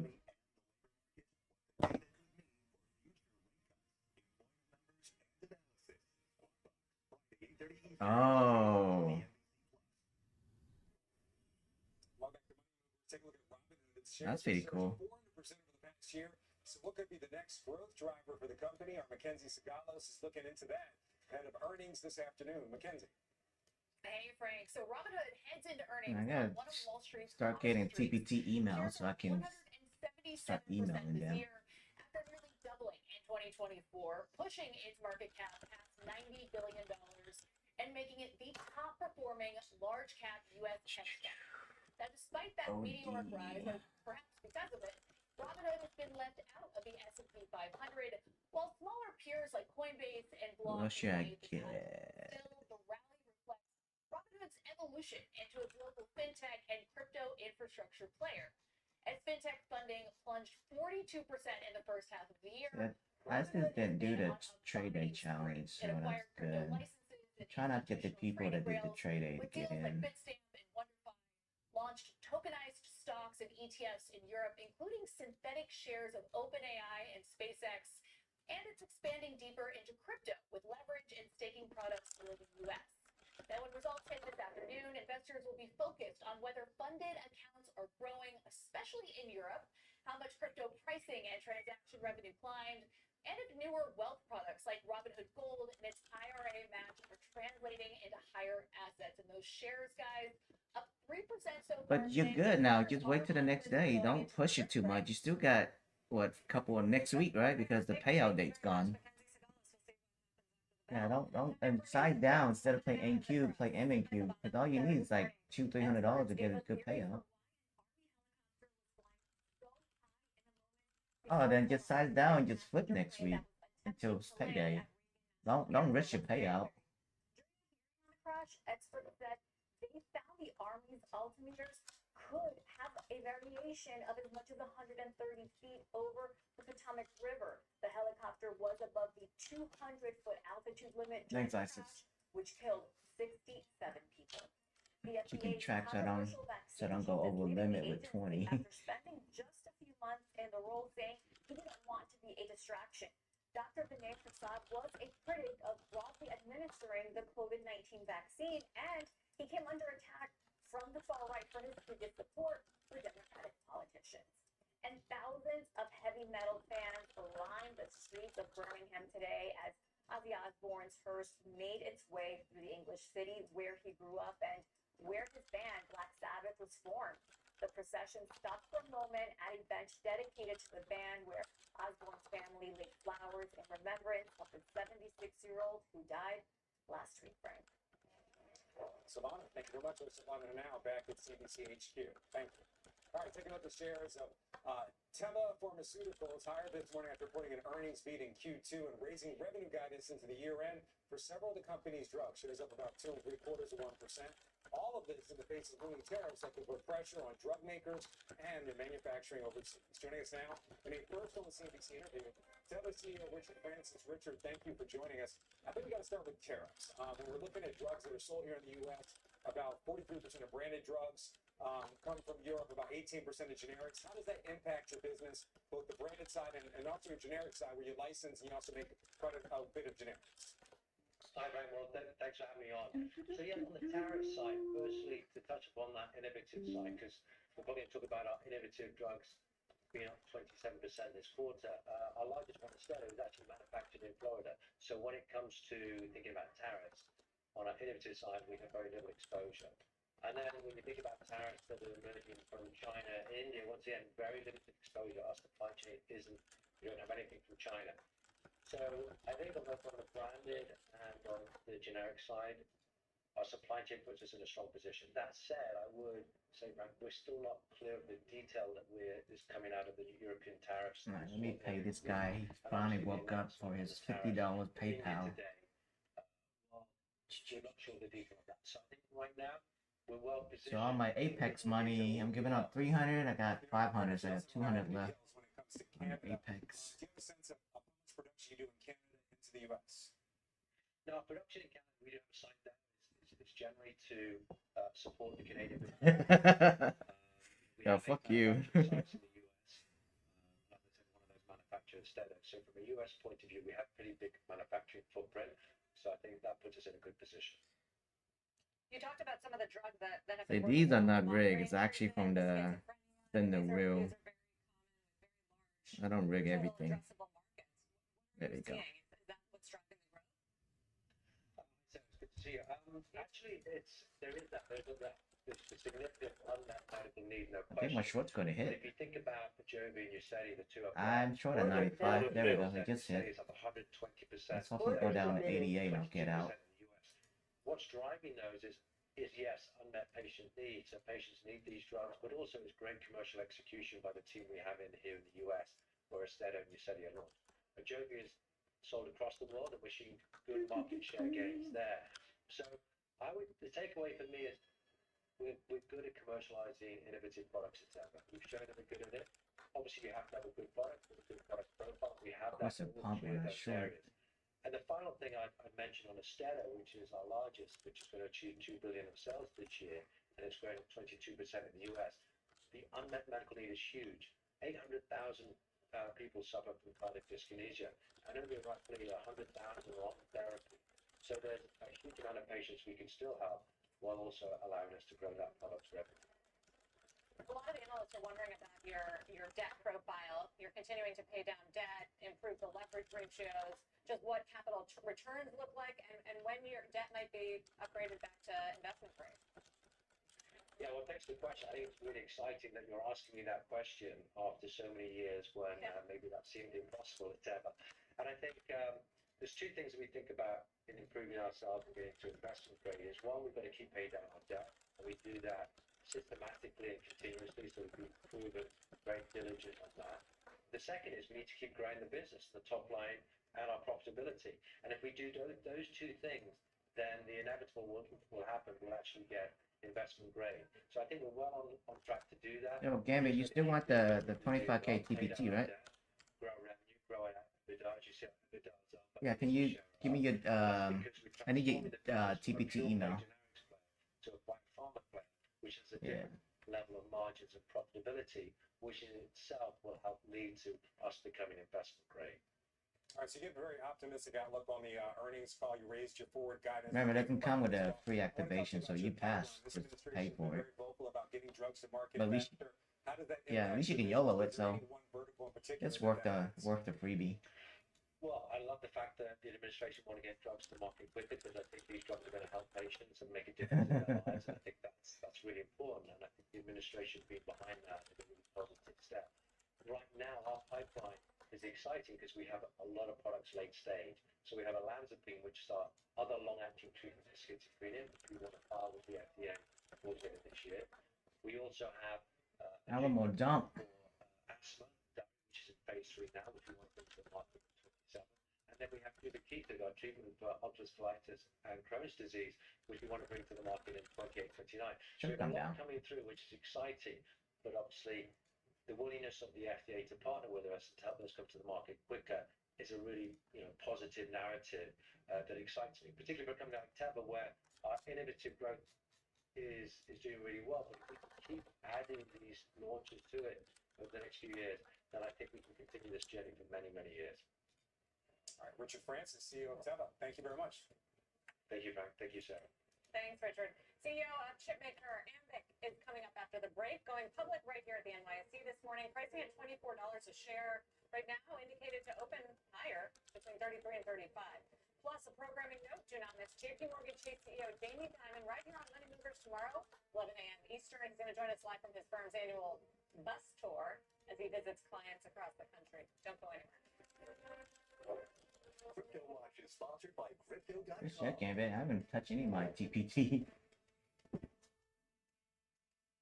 You're almost above the buffer, right? Yeah, you're almost above the buffer.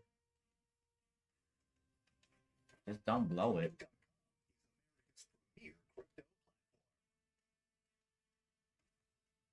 a cardiologist, when I put my patients on a statin to reduce cholesterol, Oh, dang, it's almost 11? Shoot. Yeah, 2 more hours. I got a YOLO on stream. You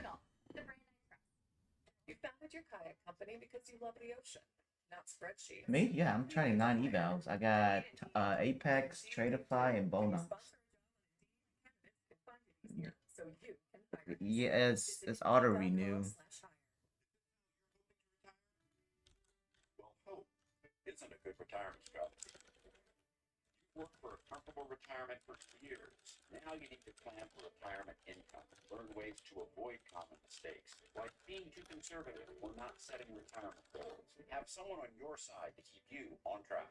Call for Fisher's Comfortable Retirement Kit with the help you need to make your retirement a success, including the Investor's Guide to a Comfortable Retirement.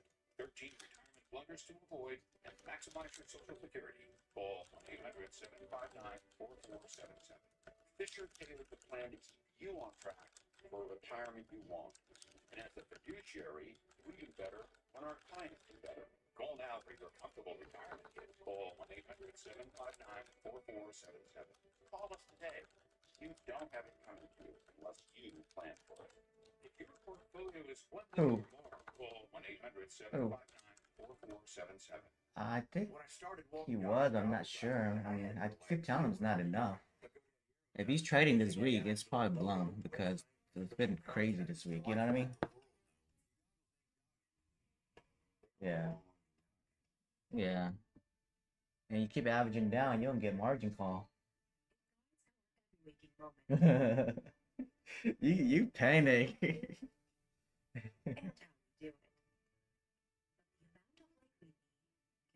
in an instant. And when it does, you can control it.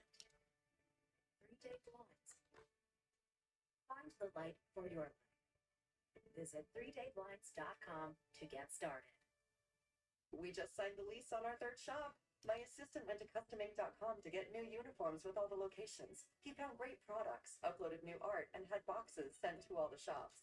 Custom Ink makes it so easy. Get started today at Custom Ink. I never thought this would happen. When disaster takes control of your life, we got you. Get it back with a single call. Yeah, I'm sure that 95.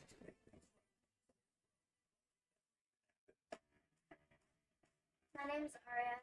I'm 11 years old and I'm from the United States. I would love to come play with Barcelona someday and play on the same field that they play on.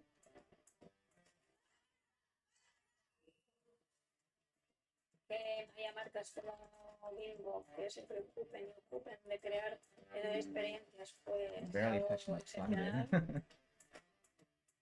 Hear more about my story. Save big this summer with the bundle that has something for everyone. Here we go, boy. Yeah, don't mess with ETF. You're good for payout. Don't fuck that up. ESPN Plus bundle. With plans starting at just Yeah, that's good just for the first payout. You know what I mean? Trading debut here at the New York Stock Exchange. After raising $96 million in its IPO, this company specializes in Yeah, being greedy can just kill it all. across end markets like healthcare, Especially today, though. Today's crazy. One of several high-profile tech names to go public in recent weeks. And joining us right here post now, we have Ambic CEO Umi Osaka. Umi, thanks for joining us. Thank you for having me. All right, we were just talking during the break. Indicated to open somewhere between 33 and 35. Nobody's really looking to sell right now. As this company looks to go public, talk to us about the future of this company. We mentioned it's lower powered chips. I talked to a couple of analysts. They say it's about 1/5 of the power of other chips. I gotta go pee. What applications do you see it used for going forward? We already mentioned wearables and things like, Internet of Things. Again, really Edge AI product lines are the one that we will be able to enable the most. And I think that we will make those Edge AI devices really important and meaningful. It's really all the functionality we can enable them. It's something that they cannot do with today's power consumption that normal semiconductor has. One edge use that an analyst mentioned to me was drones, potentially for defense. So we're seeing an increase in defense spending, not only here in the U.S., but over in Europe. How do you play into that market? Are you working with any of these big defense contractors? We don't do that right now. We're working more about wearables and where your life is going to be better. So like glasses, watches, medical devices. Those are the places that really, really helps your daily life. Oh no, looks like it's gonna go up more now. I'm looking at the 3 minutes. Basically intelligent. I have to average down later. No, it's not. Nah, I put 535 as my next average down. Is now the CTO. So how is the company involved at this point? We have this Who's that? technology platform that allows Oh, I think Gambit, he's babysitting. and that technology was Kick that kid out of here. 7 days, 14 days now, almost like 3 weeks to 4 weeks. Now you know how I feel, ho. It's hard to babysit when the kid kept coming in. Really enabling those devices, the battery to last long. But recently, Just turn on as YouTube. AI became really common. Oh, turn on Paw Patrol, whatever those kids watch, and they can sit there for hours. GBT, Gemini, some other, like Miss Rachel, oh, that's a big thing. people doesn't realize that in intelligence are already around your body. Really, including like smart watches looking at your heart rate. How old is she? It's just measuring a heart rate. Now it measures. Oh heart yeah, don't rate get addicted to based electronic on that what early. you're doing. So if you're running, heart rate should go up. You're sleeping, heart rate should Let her be starve. low. She'll eat when she's hungry. Today, with intelligence, they will understand what you're doing, and the heart rate goes up when you're sleeping. Make sure that you wake up and go to the doctor, whatever you need to do. So really, building an intelligence into the devices around you is very important. And you have big customers in China. I think Xiaomi is one. And Huawei. Is that a risk factor given, you know, the export controls of semiconductors and security concerns? Again, we have focused on enabling edge AI customers. So we Like 2 more hours. or wherever they are. Let me cancel all my funded so I don't touch by accident for FOMC. Strong. So I don't think that that's Should going be to be a good. risk factor for us. At least on Tick Trade, you can Things that trade could be out, still waiting FOMC. for the first share to be sold, but I think investors really want to know about the outlook of this company. One thing we talk a lot about are phones and laptops that have AI capabilities might hit. inside of them. Is that another use case for your chips? Yeah, again, we really believe that somewhere around your body is going to be very, very intelligent in the future. And so I tell my guys that when I hit 70, I am going to have a very, very exciting and more like lively life than ever before. So let's put it this way. You know, bifocal glasses and contact lenses, it's very much generic. So it's not cater for your eyes. But what if contact lenses has intelligence where they understand what you're looking at and focus right into Mugo, what you're I need looking your at, TPT email. instead of like just your eye to adjust. It's the AI version of wearable. Yeah, exactly. Yeah. Those things will be really very, very great, and also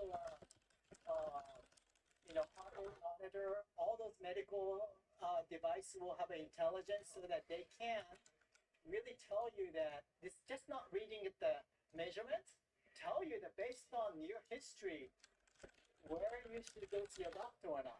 Yeah. And it really makes a lot of people's life without even like, we call it doctor on the wrist. So a lot of people worry about some of the health, even when they don't have to. That device should be able to tell you. I'm thinking of other uses, and you're really staying focused on your core business. Umi Asaka, exciting day for you now. You don't have to wait till you're 70. Thank you very much. You are a babysitter. After the break, the AI opportunity in the ad market. Further increase their dominance in the digital advertising space when Money Movers comes right back.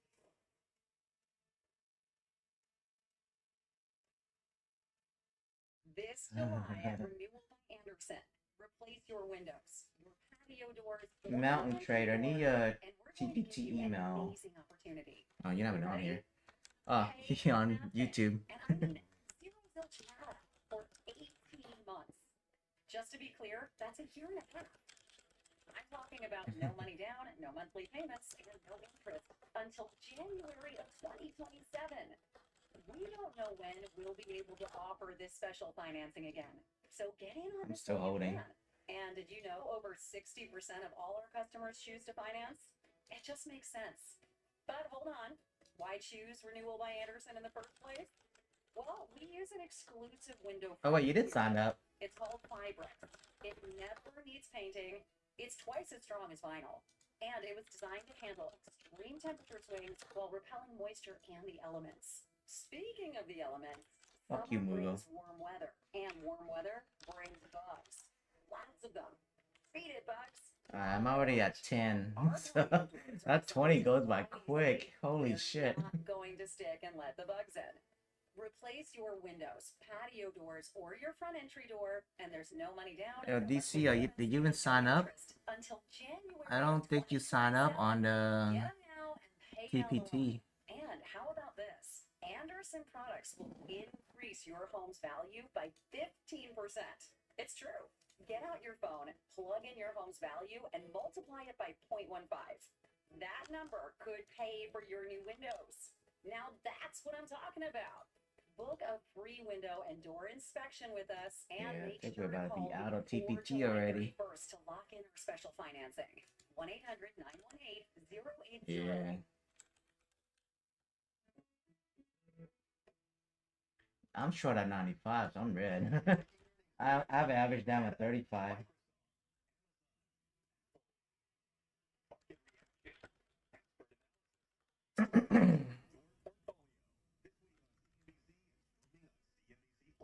Now that I'm a mom, things are different. Verizon's different too. Just remember the TPT doesn't come with activation. The eval is free, that's it, but you have to pay $130 for the activation. Right now during the back to school sale at Rooms to Go Kids. Shop 8+ styles they'll love Shit, starting at my just $199. average down's gonna Create hit. the perfect space to sleep, study, and play with limited time pricing on bestsellers. Only $299. Shop space-saving bunks and lofts. Plus, get this bonus. Buy the set and get a free desk chair. Cool styles, smart study solutions. With Where's extra Cat room for the Daddy? setup so you can focus on the fun. Start the school year in style. Only at Rooms to Go Kids.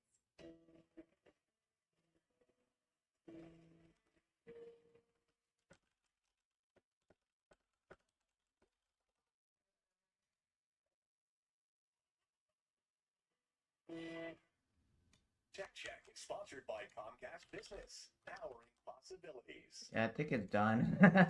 That's it. The 20's gone. I got 20 emails already, so that's done. That went by quick. Vice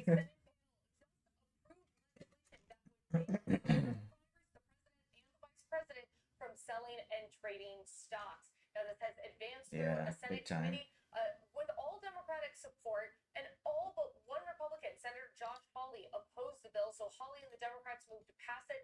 However, strong Republican. I'd save the last one for you, Cat Daddy. Stand a chance for going forward in the Senate. However, we know that there is another move in the House going on where a different group of lawmakers is trying to bring a similar congressional stock trading bill to the floor. So we're seeing some momentum for this in Congress. Lawmakers are going to be out for most of next month, but we'll be following this closely when they come back in September. Sarah? Emily, I'll take it. Again, Senate committee advances congressional stock trading ban.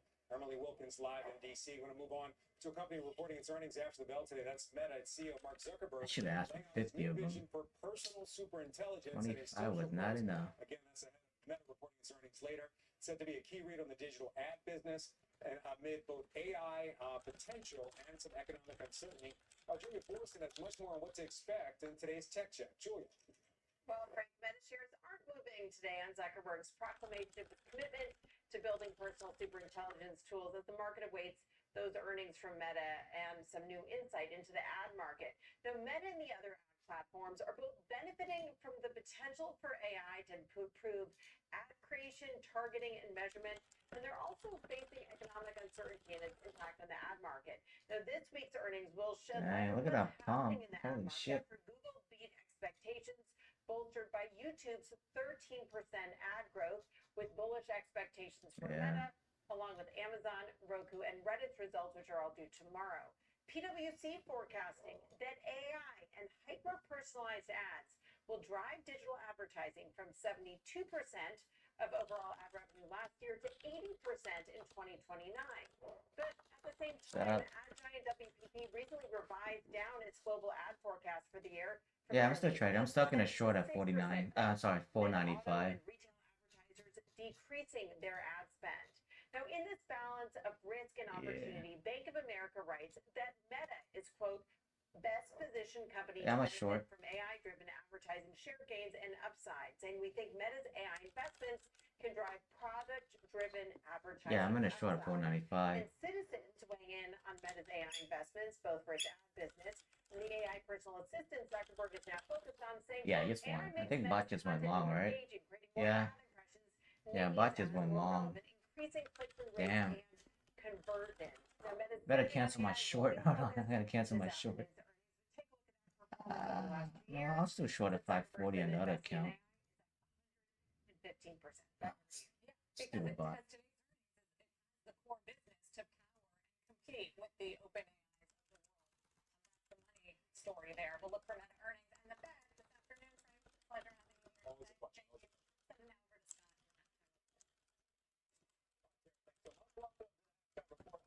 partner front and center this hour. The future of the rally and some major events loom, especially large. The Fed decision and mega cap earnings all on tap today. We'll trade all of that with the investment committee. Joining me for the hour today, Joe Terranova, Steve White, Jim Leventhal. We're in Talkington. We are right now green across the board as we anticipate all of that while the Dow is unchanged. And the Dow's stalking a new high. The S&P and NASDAQ have been there. The Dow needs to cross 45,073 to get there. We'll see what happens. The big debate, of course, is whether this is the pause that refreshes or if the market needs to consolidate a little bit more before going higher. Joe, speaking of resting, exhaustion, pause, words that you've used, the S&P has now gone 24 trading days without a 1% move in either direction.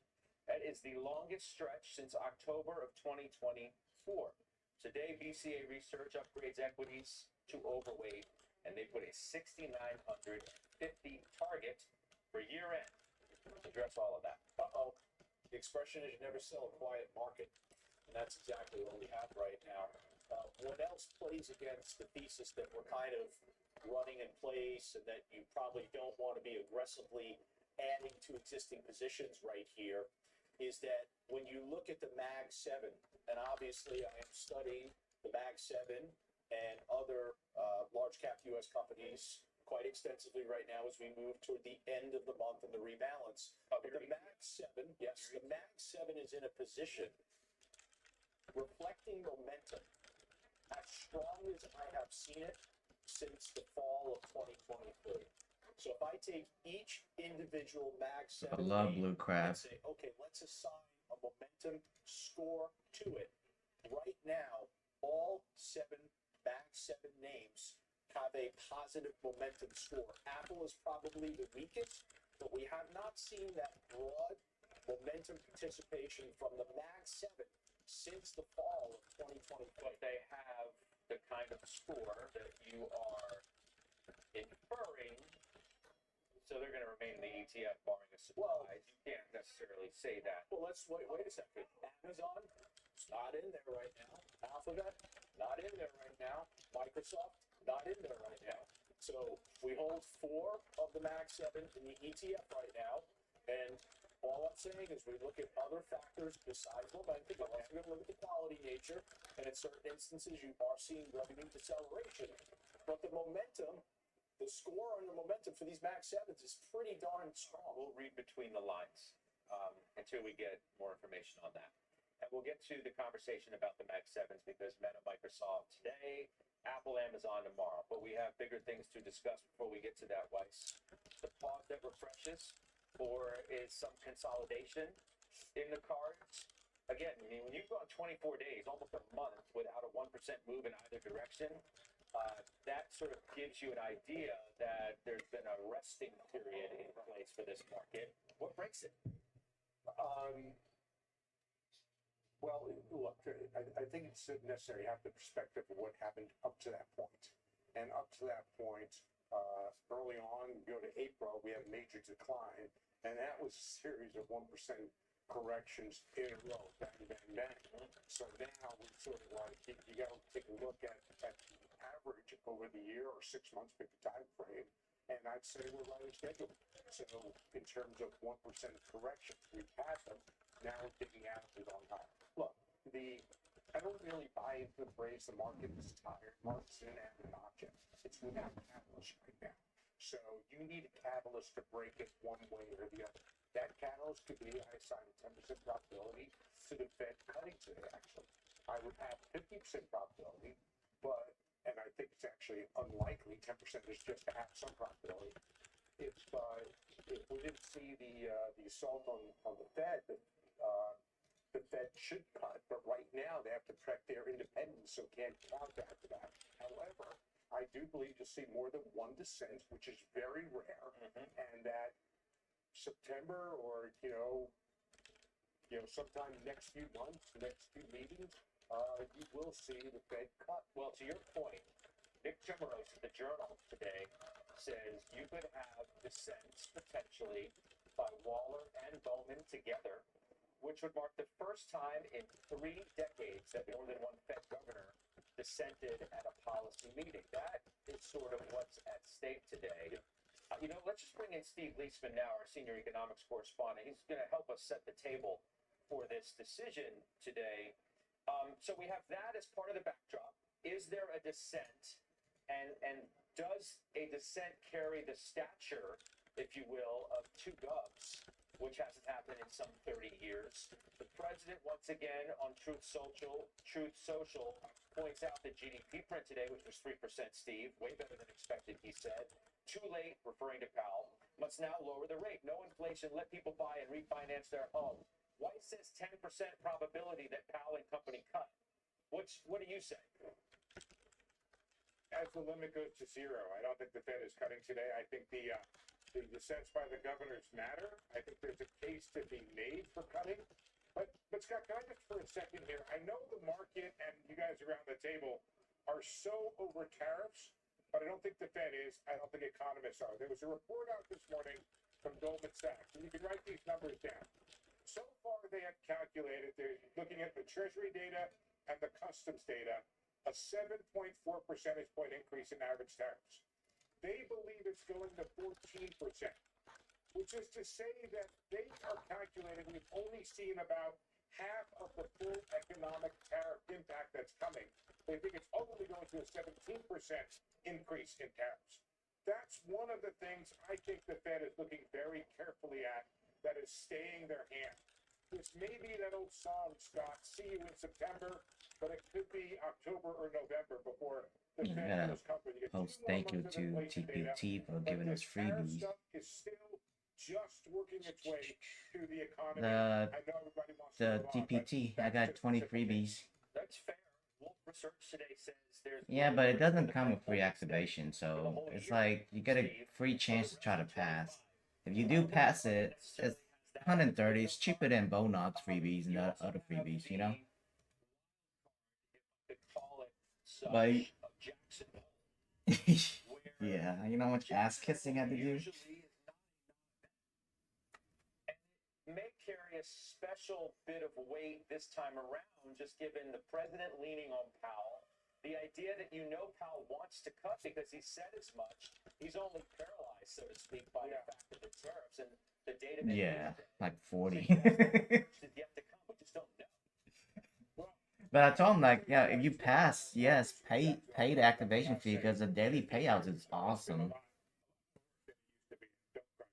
But in any event, I think that's right. Yeah. Powell does want to cut. I'll see what I have left. I can buy somebody, 1 or 2, because I already bought a few people already, so I don't want to spend too much, like on trade day. I overspent on trade day. I bought like 10 people for trade day. And everybody blew up on the first day. That was kind of sad.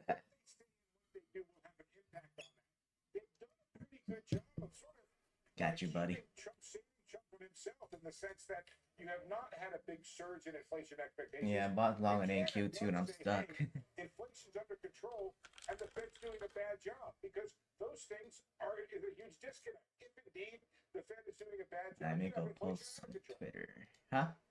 FOMC is that's 2 p.m. Eastern time, so 2 more hours. Yeah. I hope it does move.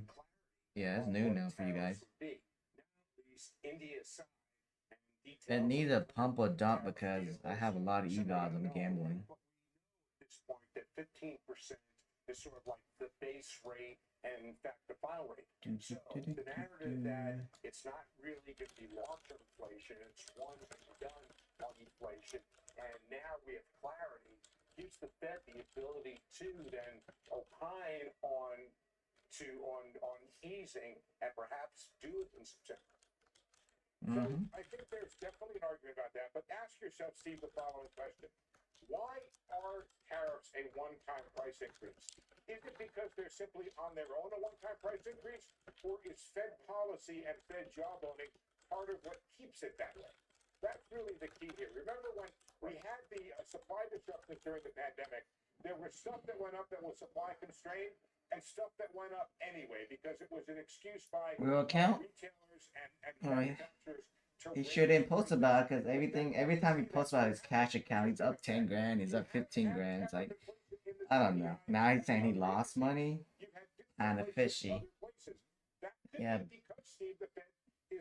No, that's last month. Last month, no, he never posted about it. Show you, which is showing how rare these dissents are. There's been only one governor dissent during. They never post about the L's. Most. 2018 when they took over, presidents more likely Yeah, to we don't know. dissent for tighter reasons. But go back all the way Most to people flex all the 1936, stuff. which It's are all made fake to do, sometimes. And you see governors dissenting, a little more common, and dissenting for easier policy. A lot of that during Volcker. A lot You trust me, of that playing poker a lot all the time, more opposed to you end up losing most of the time, not winning. Well, we'll see what happens today. More so what Powell says and how he answers questions from the reporters gathered in the room like yourself. And we'll look forward to seeing you there, Steve, as always. Steve Leeson, our senior economics correspondent. I mean, Bryn, they could cut 25 basis points. Going to make a difference. I mean, I guess it would to the president. They can give a nod to the prez.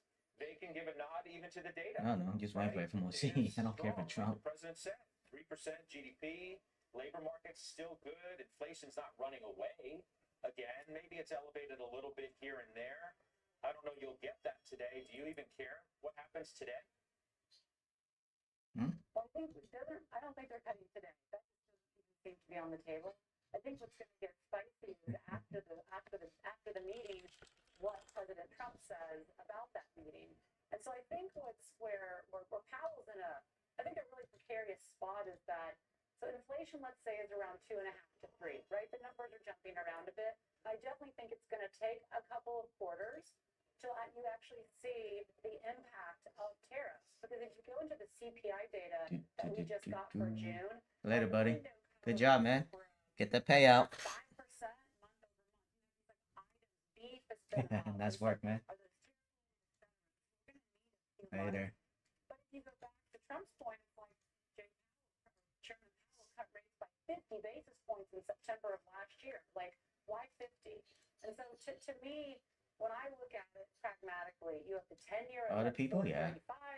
you have Fed funds at 450. Oh, I don't know. This depends. It's like it seems tight, right? They've been watching my Twitter a lot. Cause the one time everyone's bitching about TPT customer service, I was actually helping them out by emailing people what's the problem and giving to them. And they emailed me back to, oh yeah, our director saw your Twitter posts and stuff, and they gave me like 10 freebies up to 50K and then 5 of the 150K. That was so sweet, and I gave it all out in like in one day.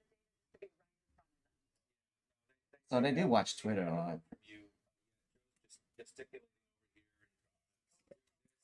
going to move on in a minute. So, Jimmy, keep my comments tight. You know what I'm going to do? I'm going to move the conversation. I think FOMC is going to pump now. Because the bot long. Because if today's a non-event, what is definitely an event is Microsoft and Meta. I agree. And you own Microsoft. Now, Alphabet's reaction post-earnings wasn't that great, which led Joe in the first place to suggest the market's exhausted. Where's that at? 500? 490? Reaction. Do we get a better reaction from the stocks today if their reports are good? Okay, I can't see mine.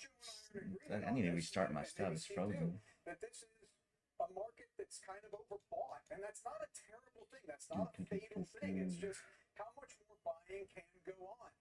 Joe and I disagree about what the Alphabet price response meant, but let's not do that right now. I think Microsoft will show a very good report. I think they will show enhanced CapEx, probably raise it to keep track with what Alphabet did. I think you have to, you can't fall behind in things. I need Tradify to give me those freebies. Dog days of summer. It is ignoring, at this point, it seems to me it's ignoring all news. Okay, we have the India thing. Steve mentioned it. That's really not pricing into the market at all. The Fed seems a fait accompli. Who knows what they'll say? Oh, my average down's going to hit. 35 spot to hit. Points, throw the dogs off your trail. Here's my point. I don't think that there's anything that's going to move this market higher right now And with buyer exhaustion, I think it just trickles off over the next few weeks. Not a disaster. Down 5 to 7%, Joe. You looked askance at me on Monday when I said that, but that happens. That's not a big deal. That's a consolidation. Steve Kovac is joining us now for what Microsoft has to prove today so that the stock has a better reaction than Alphabet post earnings. Yes, Jim said it right. Not only should we expect CapEx to go up at What account? Microsoft, it's definitely going to go up. Microsoft has already said as much. Keep in mind, we're Order going on fill. the fiscal year of 2025. They're in 2026 right now, and they have to give us new numbers today. Order Even if it's cancelled. I heard about them. They've been around for a long time. It's expensive, isn't it? kind of extrapolate that, multiply it by 4, and get a general Order idea submitted. over the next 365 days what we can see as far as CapEx spending by Microsoft. It's going to be higher, but at a slower growth rate, they said. Than Yeah. before. And then also on the AI front, you got to look within that Azure number, the Azure growth rate, and how much of that Microsoft is attributing to artificial intelligence. If that has been increasing Order quarter submitted. in general, and then whether or not that Azure growth can keep up. Order And it's the submitted. bonus stuff on the AI front. How much? If they're spending so much on CapEx and all this investment that we keep hearing about, where is the payoff? So any color they can provide, which they haven't yet, around Copilot, how well that is selling, what the Azure whole numbers look like there as well. Those are going to be some maybe some surprise numbers we should be looking out for as well, just to justify all this spending that they're going to continue to do, Scott. Yeah, we'll look Oh, forward to nice. that. Steve, thank you for the setup there with Microsoft and Steve Kovac. Joe. So what we need to You see got today this. so that this does not have the reaction that you flagged for Alphabet, which was concerning to you. I would expect Microsoft to be very strong tonight. I think you're going to hear the cloud numbers. I averaged down a short, and then I short on my ETF, so I need a dump. That they have, which is a distinctive advantage over others with OpenAI. I think the AI. I'm short at 41. They're advancing that. They're spending. They're going to increase the spending for sure. They're probably going to come in, Jimmy. I don't know, I'm kind of scared. On the quarter, that's I think 30% higher from where it was 1 year ago. But with that spending, they're getting the result of seeing an increase in Order canceled. I just got out, so I need $200. I'm at 195. Go fuck off.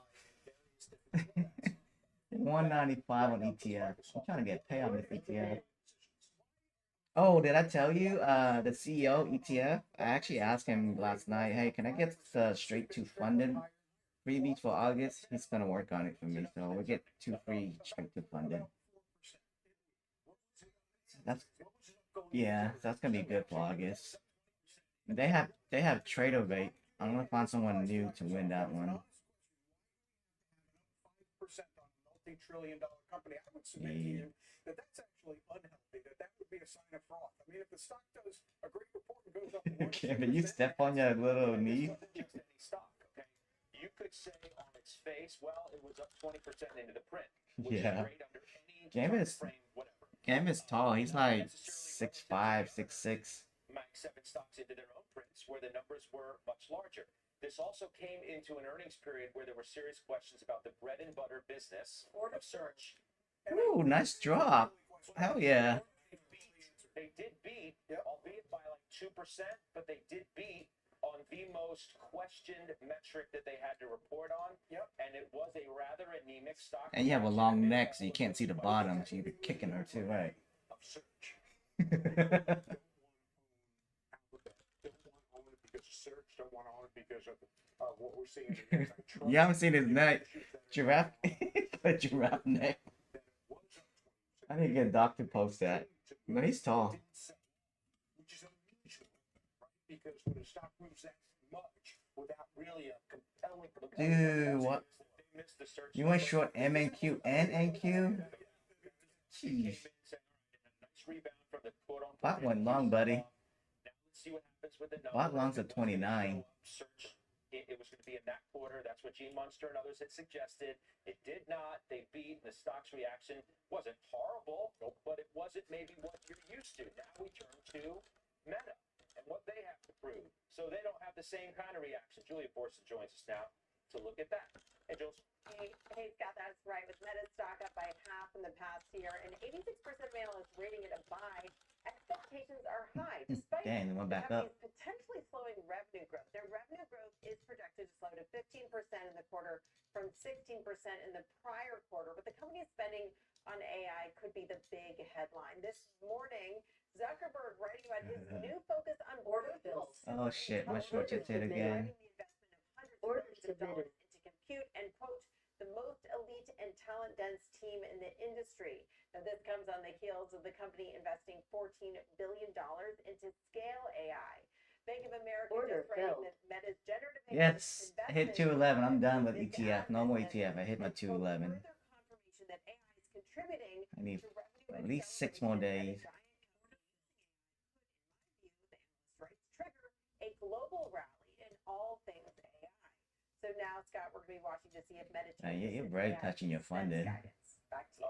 Julia, thank you for that setup. That's Julia Forston out. That's what I'm saying. I would just get eval and mess with that. It's a winner. Staying with it. Zuckerberg's doing a great job, and why would I sell? I need 514 for my trade day short to get out. Spending so much on AI is old, tired, and content. Order submitted. Well, we focused Yeah, I'm on against the bot. the chips as a result of the big numbers, like the one that Kovac and Julie Borson just showed us, because what they're spending, the SMH hit a record high, 9th positive week in the last 10. NVIDIA's pacing for its 10th straight weekly gain. Bryn, that's probably the second place we're going to look after the numbers come out tonight. We got what, an hour and a half left? Yeah. You're going to take a peek and you're going to say, okay, what's NVIDIA doing? Because 80 billion plus of what these companies are spending or thereabout is funneling to that company.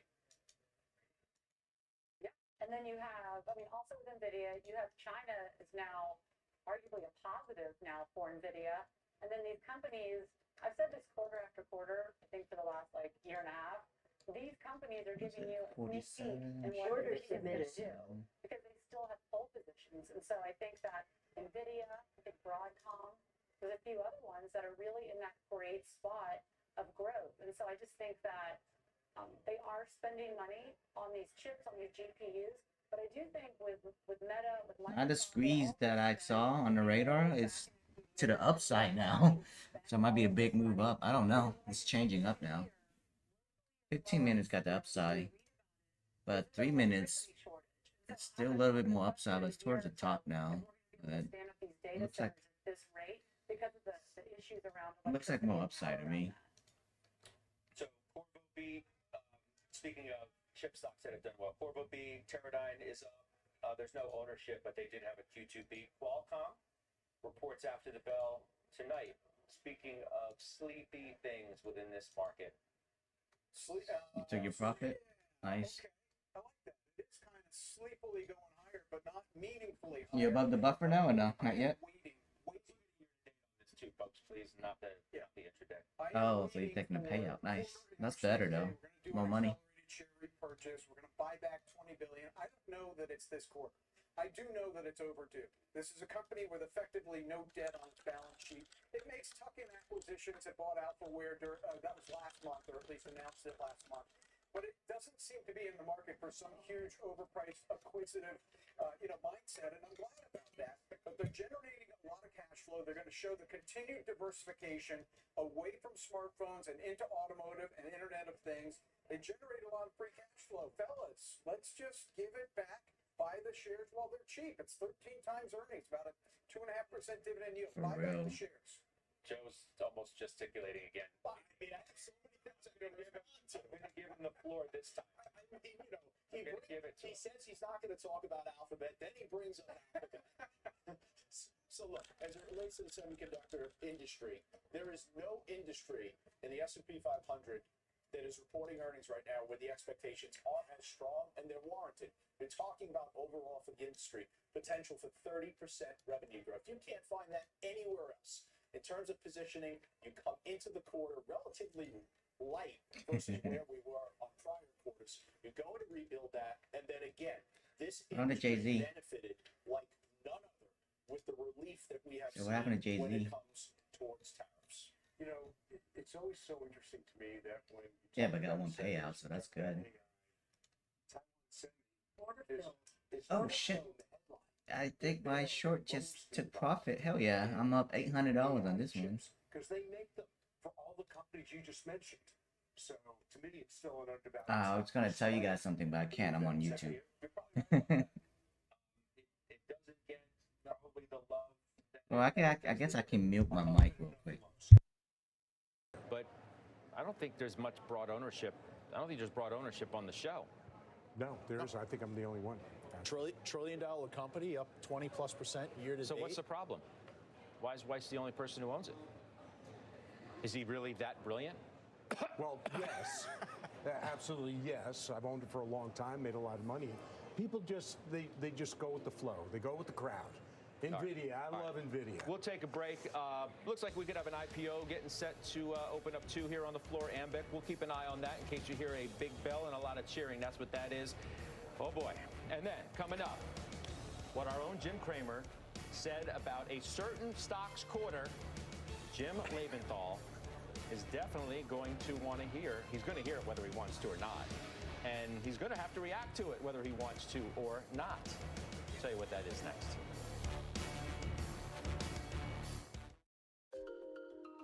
Nuveen invests with the foresight and vision to anticipate the needs of future generations, to build strong portfolios that deliver lasting legacies, to innovate and adapt for what's just around the corner. Because after 125 years of yesterdays, Nuveen knows your ultimate stakeholder is tomorrow. Nuveen, invest like the future is watching.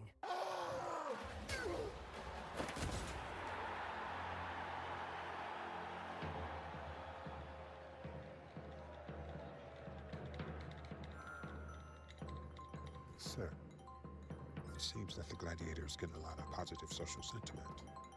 Innovation changes everything. With one investment, you can access the NASDAQ 100 innovators who are rethinking the world. Before investing, carefully read and consider fund investment objectives, risks, charges, expenses, and more in prospectus at Invesco.com. Never miss a moment. The Genius Act is focused on payment stablecoins. The United States government has put its stamp of approval on a very important digital asset. You can't have a socialist city in a capitalist nation.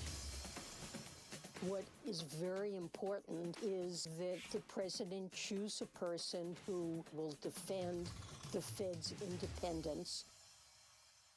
Now that I'm a mom, things are different. Verizon's different too. They let everyone in my family choose different plans. We get what we want and we save money. Love that for me.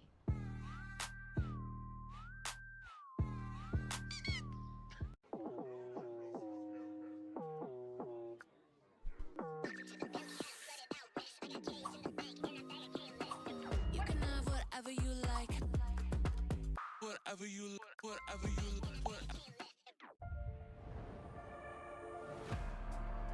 I look different. I play different. We were the greatest defense ever to play the game. Winning becomes a lifestyle.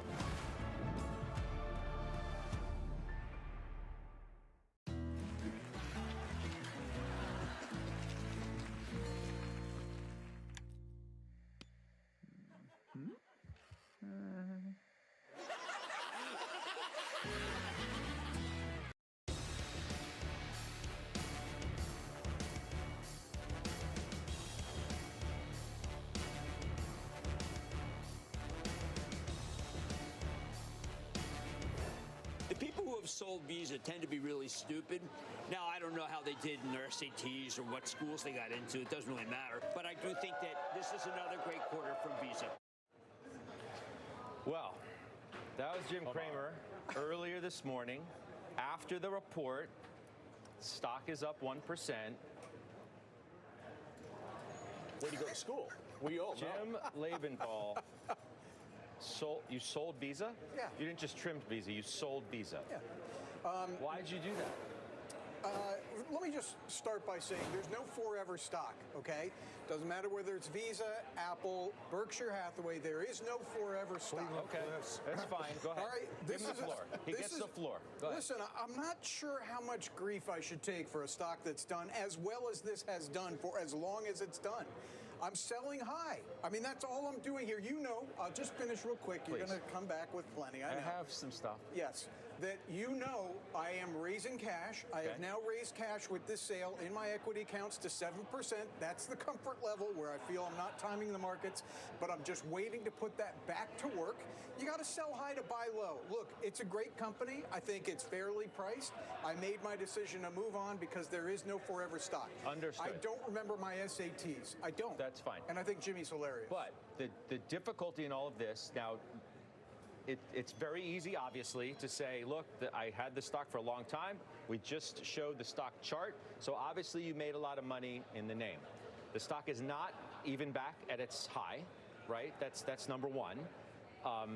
You're selling it into what looks to be, and what I think Cramer's alluding to, is an uptrend in a name that continues to deliver.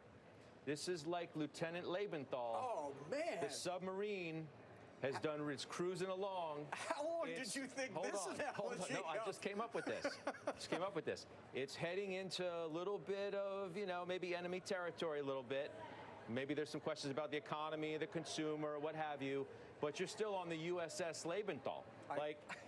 I considered all of that. You did? Not the naval analogy. I mean, that's a little. Well, that's why I'm here. A little tough to work with, but okay.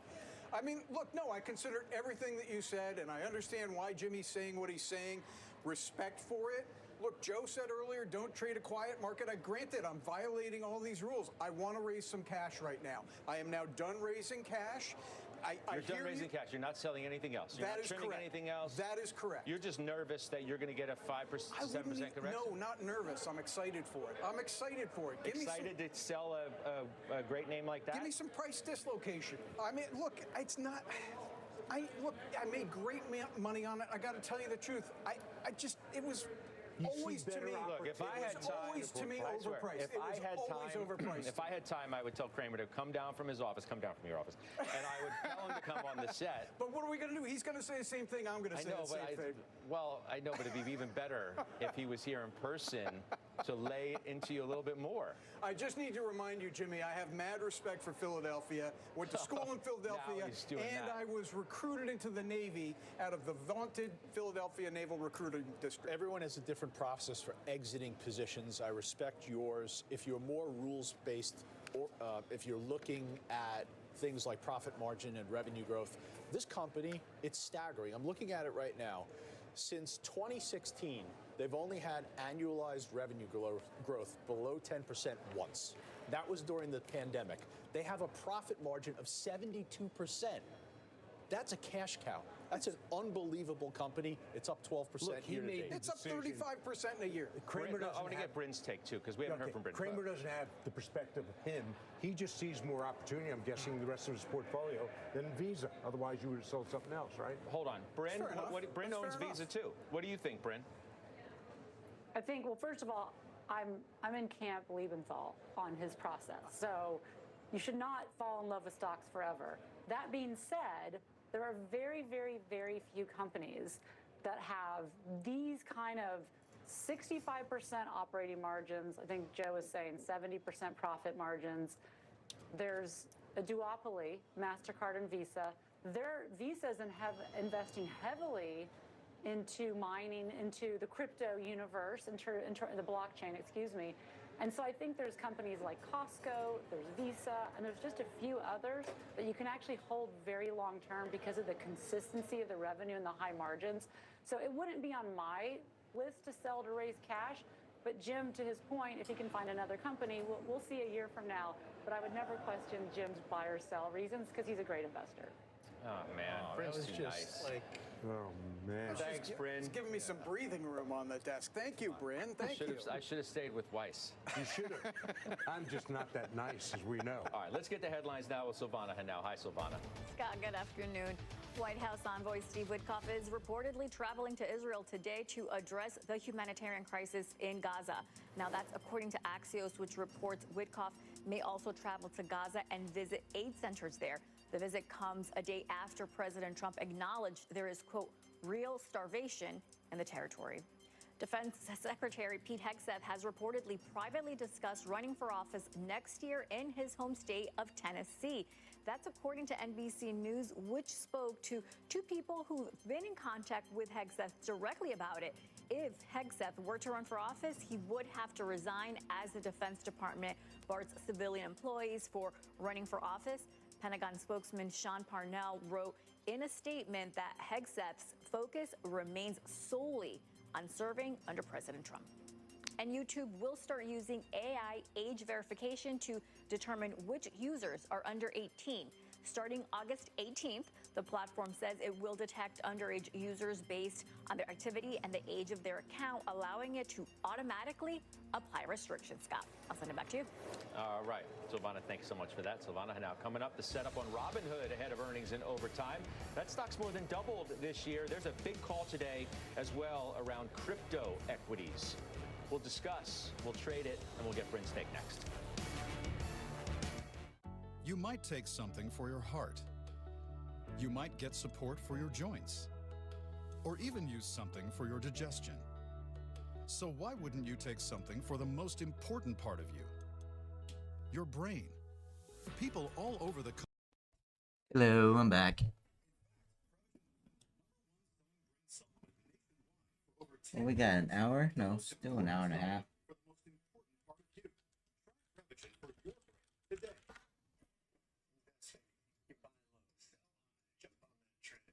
Not on the funded, no. The only one that you can trade on T1 News, which is CPI, FOMC, is going to be Tick Trader and Top Step.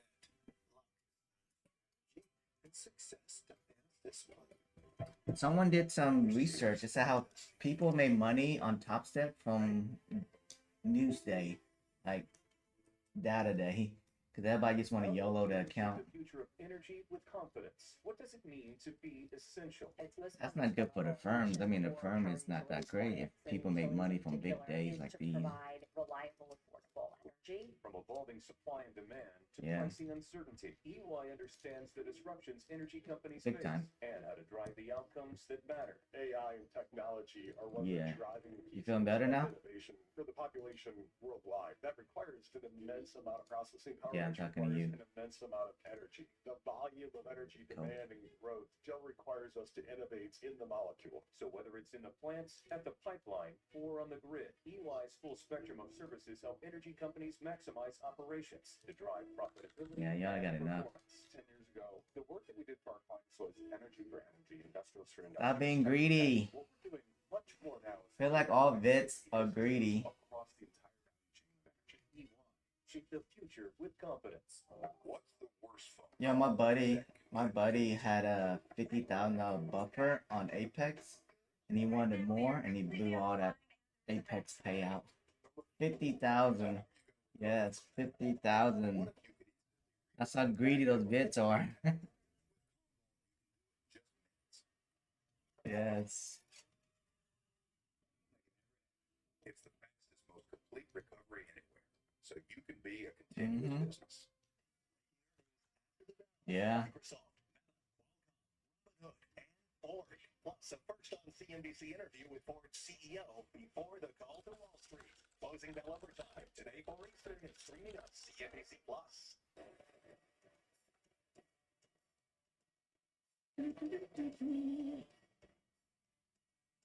So I gave all those Bonox away. I'm gonna ask them for more Bonox before the sales end. Those guys are nice. Yeah, I'm asking now so people can gamble the, you know, the data. They don't care because it's so cheap for them. They make money from the activation fee. They don't really care for the emails. That stock is up 422% in a year, which means Jim Leventhal would have sold it a long time ago, obviously. What about you? What do you do? Yeah, so I started buying the stock, I guess, in maybe December of last year. The internet can tell me around in the 40s. And I think what's exciting is that Vlad and team have just continued to I think, clean everyone's clocks. They bought Bitstamp for $200 million. Their UI, the user interface is great. They just continue to evolve very quickly the platform with technical charts, etc.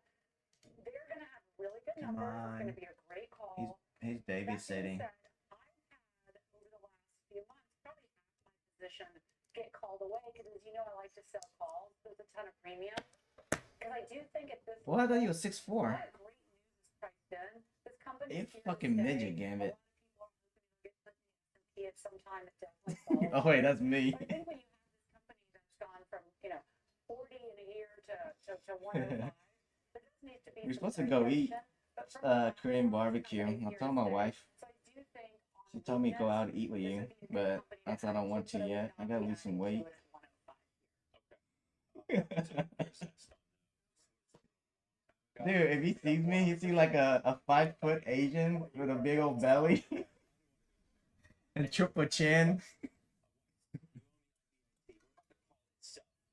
You've had a undeniable sea change in not only the adoption of crypto.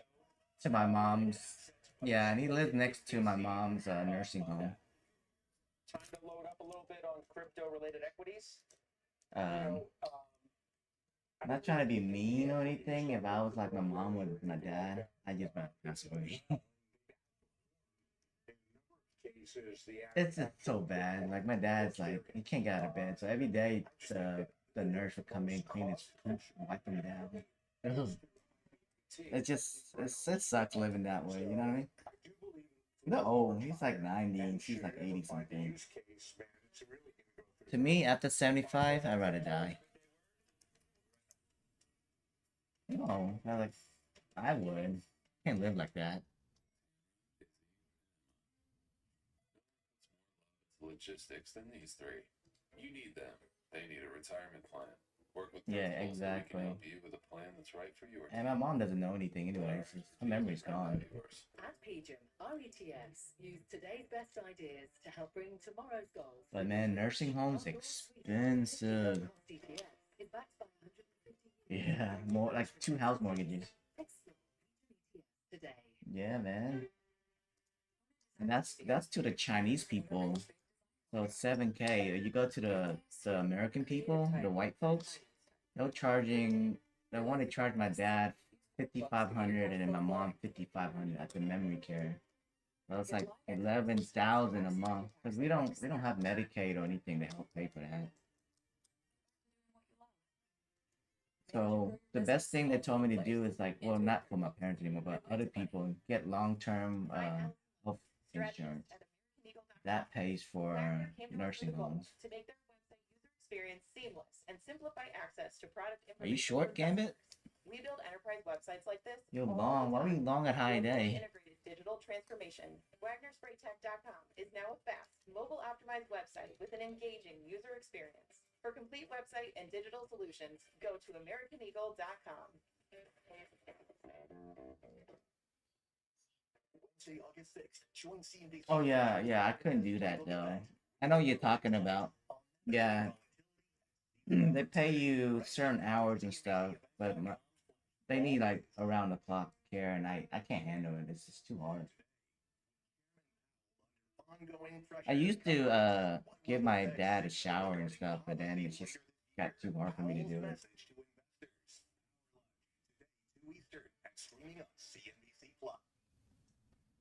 It needs to drop. It's life. Bear paint and Kills primer are available at an everyday low price only at the Home Depot. You know, there's only one place to get the best value, service, and durability you deserve. Is he still walking? That's good if he's still walking though. And Kills products delivered same day, next day, whatever day you need. Yeah. 79, that's so good. He's retired, right? Places no cell network. Nice. Trust me, I've been there. That's why T-Mobile now has a cell network. Is he mostly here or he's back in India? It's like, you know, like usually they just travel out of the country. Like this, looking all goofy. Nice. So, join T-Mobile. Come out to the middle of nowhere. When you get here, drop me a text saying you won't believe where I am. You've been telling them you're getting a lot of payouts? They should be proud of you, dude.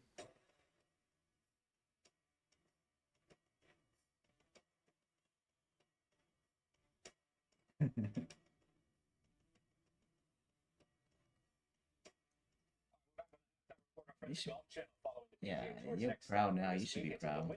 Championship. Reporter Todd Lewis joins us live from Yo, what's going on with Apple? Are you done with them or? And so is Keegan Bradley, and that is the one that we need to watch really closely, because if he does really well, Todd, as Ryder Cup captain, he's not going to have a decision to make. It's going to be a Okay, I got 4 more Bonox freebies. Who wants to gamble?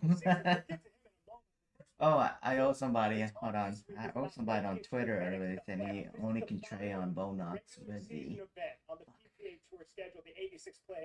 Some guy saying that he hasn't won anything yet, but only a certain firm he can trade on.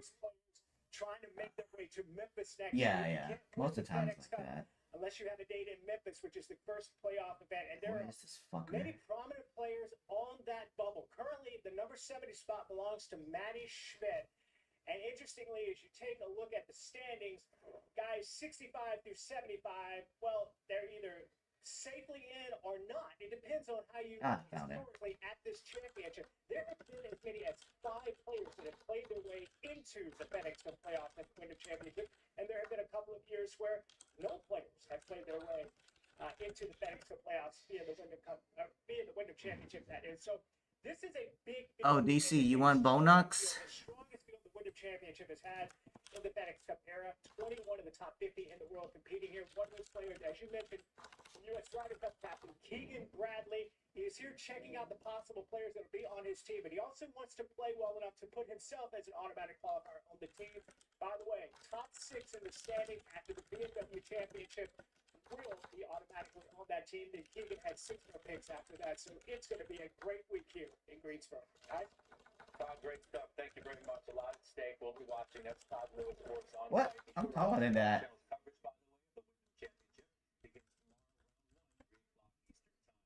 Santoli, it's midday work. Yeah. I told her, yeah, my Indian friend that we've been trading for 5 years, he want to go eat gin. And she's like, you should go out eat with him. I was like, I'll think about it. No. It's mine. It's my stuff. No, it's my motherfucker. Yeah, all my shit. No. I was broke. Feature pack Athens Power Soap and real marble dining set at our everyday low prices. I put that out in 1 month. Fuck you, ho. They update their listings every 2 minutes. And with so many That's a pharmacist. she's bound to find exactly what she wants. This one's just right. Yeah. This July Yeah. at Renewal by Anderson. Replace your windows, your patio doors, or your entry door. Who else won Bonox? I gave 1 now. I got 3 more. Who wants it? Ready? Pay nothing. And I mean zero zilch nada for 18 Hamza, whatever his name is. I just gave it to him. year and a half. I'm talking about no money down. I don't know. monthly Hamza. payments, Hamza. January I'll get you of one too. 2027. We don't know when we'll be able to offer this special financing again. So getting on Who the else trade on Bonox a lot? I don't know. 60% of all our customers choose to finance. It just makes sense. Yeah. But hold on. Why choose Renewal by Anderson in the first place? Well, we use an exclusive window frame material. It's called Let fiber. me check the giveaway that I had earlier last It's week. twice as strong as vinyl. And it was designed to handle extreme temperature swings while repelling moisture and the elements. Speaking of the elements, summer brings warm weather. And warm weather I'll give it to Rad. He's cool. He hasn't won anything in a while. bugs, not on our watch. Our patio doors are designed to Rad, slide easily. poker. They're not going to stick and let the bugs in. Replace your windows, patio doors, or your front entry door, and there's no money down, no monthly payments, and no interest until January of 2027. Get them now and pay down the line. And how about this? Anderson products will increase your home's value by 15%. It's true. Get out your phone, plug in your home's value, and multiply it by 0.15. That number could pay for your new windows. Now that's what I'm talking about. Book a free window and door inspection with us and make sure to call 865, he's a giant. 31st to lock in our special financing. 1-800-918-0808.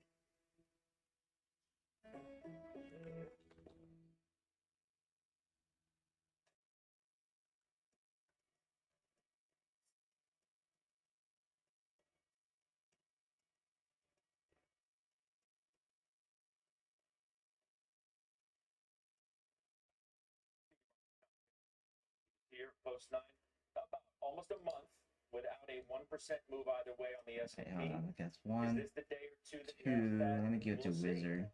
We will see. It's not really showing signs, although the market often does just kind of idle ahead of the known big events. Normally, you know, I always say boring is bullish. You like these calm, kind of slow walk rallies. I do think That's there's a lot one, of two, signs. Some of these three. We technicals got that one more we're left. Who declaring, wants it? we might have reached a point where it's time to back off a little bit. Look at things like put call ratio, they were really low and they've turned higher. So the VIX yesterday we talked about looked like it may be bottoming or trying to. But you know, it's funny, it'll be interesting to see if the market takes the Fed decision and commentary as an excuse to make a big move when everything is pointing in the direction of no move and they don't really want to tip their hand very much. And I think the GDP data today, it gave ammo to both sides. We basically saying this economy really is, it's time for easing further, or everything's fine and there's no cost to wait and see. I tend to think that the Fed is well grounded in that position, that there's not a real heavy cost to just waiting a little bit longer, but we'll see if the market agrees. Well, we'll see what Waller and Bowman have to say. Yeah, that will be maybe the biggest thing that comes out today. Whether you do, in fact, get these descents at such a high level, the first that you would have had of that magnitude in 3 decades. And by the way, sometimes when we've seen Okay, I gave 4 away. That's good. I'm done. an indication of the forward movement of the whole committee. In other words, they were leading indicators of what's coming next. Whoa, Gambit, look at the squeeze now. Hold on, I'll post it. Look at the squeeze, Gambit. It's huge. That was not the way to go because the world almost ended a few months later. Well, I don't know. It can change. It just means a big move is coming. It look as of now, warning is not the level down. Let me see if I have it on here. A little something, Dad? It's on there. It tells you what time frame's on there. 401k accounts into an Empower IRA and plan for times like this. So I said, So these are the levels. So the warning is towards the bearish side, but everything else is towards the upside. So maybe we got a big old push after FOMC. But I don't know. It can be wrong, but a big move is coming. And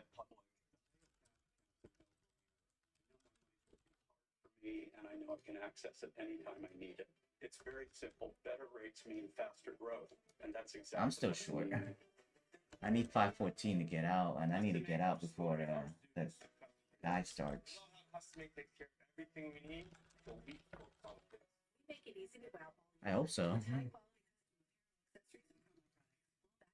Guarantee at customink.com. CNBC Plus, the new streaming platform from the #1 source in business news. Watch live or on demand. Access any market, anytime, anywhere. Start streaming. Go to cnbc.com/plus. Now, a key July jobs report is trade uncertainty impacting the economy and the labor market. What the data could mean for future rate cuts, employment numbers, and analysis. Squawk Box, Friday 8:30 Eastern and streaming on CNBC Plus. What is it? Oh, we got 1 hour left. I hope I don't blow these 9 evals. That'd be bad. No, I'm not copy trading. You can't copy trade those YOLOs. You have to go one by one. Hedging. I'm trying to finish the trade day eval, and then I was working on my Apex and PPT. Not really trading much though. Mosquito in sight. And as a hammock, I used to be a battleground of bug bites and mosquito karate. But now, since Active Pest Control came, it's easy to get started. And Active treats the inside of your home at no additional cost. So you've got more time for what you love, like softly swaying. Yes, always. I can't take a guess. You know what I mean? Offer ends August 31st. Call Active Pest It's a Control. cheap gamble. $15 for each.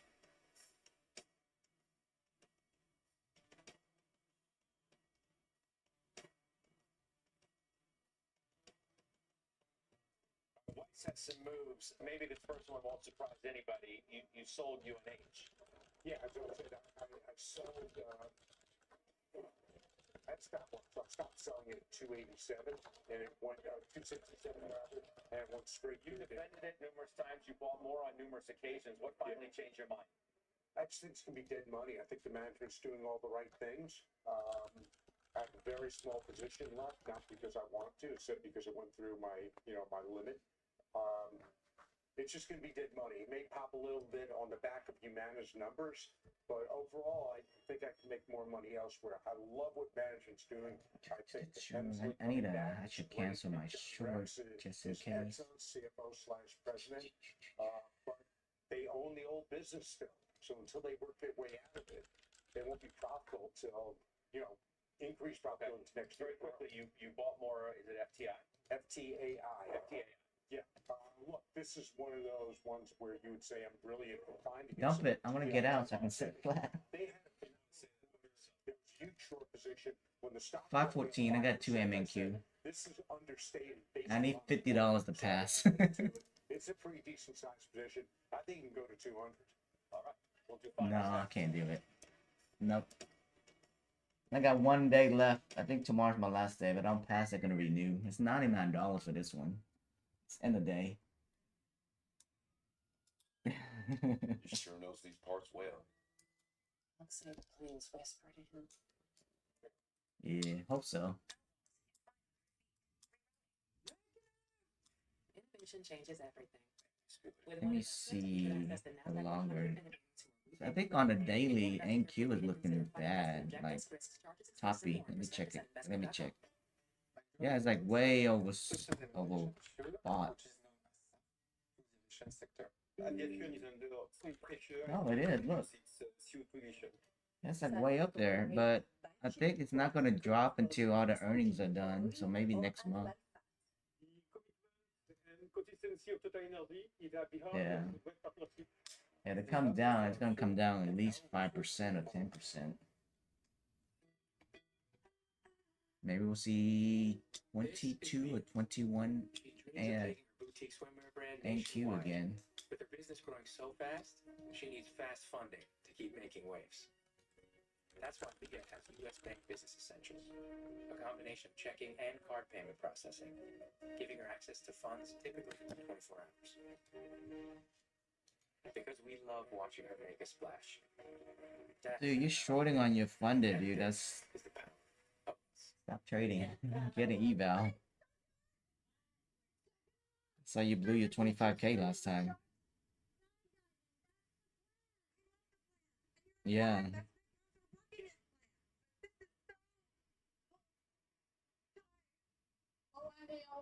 Let's do this, cowboy. Good at money, so you can be a little empowered.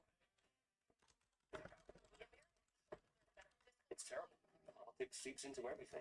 What do you mean? Talk about climate change or the economy or, of course, elections. You can't find out what we should really expect to happen, but of course you can.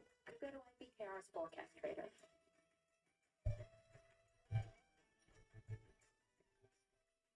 It's not dropping at all. Put your money where your mouth is. In a Jurassic World, every cheap vehicle is Jurassic Great. Experience open air freedom for all. Unsurpassed towing, no matter what it is. For a third row to fit in all the adventure. Jurassic World Reaper. Maybe that. Employee pricing plus purchase and given average of $8,177 below MSRP on 2025 Jeep Gladiator, Rubicon, and Mojave models. Hurry, this great offer will become extinct July 31st. We got the Fed decision, the news conference today, of course, and Jeffrey Gundlach, the double line CEO, is going to let all that marinate a little bit, and he's going to join us on Monday on Closing Bell at 3 o'clock Eastern time. So I want to remind you of that and look forward to it, like we will all be looking forward to hearing from Jeffrey Gundlach post the important Fed meeting and what the Fed chair has to say. Brent, final trades, what is yours? Dell, strong momentum. Joe should own it. Strong fundamentals. Earnings don't come out till August 28th. I think the stock creeps up to its all-time high. Joe. Tradeweb. Strong momentum. We own an ETF. Excellent earnings report. You don't want to own Dell? When Bryn owns the ETF, I'll own Dell. Oh, okay. That's a trade. Final trade. Farmer Jim. Don't have to make it very hard after that. Okay. And T-Bones. Outfit also, I was there first, by the way. Okay, great stuff. Thanks, everybody. The exchange is now. Scott, welcome to the exchange, everybody. Happy Fed Day. I'm Brian Sullivan in for Kelly Evans, and we are T-minus 1 hour to the latest Fed decision and 1 hour left. expectations of what is to come from the Federal Reserve. No change in rates expected Are you today. gambling or no? It doesn't mean there's no drama. This could end up being the most divided Federal Reserve in decades. Oh, are you out of the XFA or you got some backup that you haven't activated yet? Then Chair Jerome Powell's press conference. Bond yield Nice. a little bit. The 10-year holding run above 4.3%. We got a pretty strong reading on GDP this morning. July private payrolls also beat. All this as big earnings beats continue to roll on. Oh, and by the way, we Good. get Meta and Microsoft numbers Google, tonight. are you gonna gamble? And Amazon numbers tomorrow night. And All Meta's right. Mark Zuckerberg, He doesn't have a mic. laying out his vision for a superior intelligence feature. We're going to talk more about that, the setup into earnings, the Federal Reserve, and everything in between. And let's kick it off right now with CNBC senior economics reporter Steve Leishman with the setup for today's Fed. Because, Steve, even though no change is set, it doesn't mean that this meeting is not without its own drama in many ways.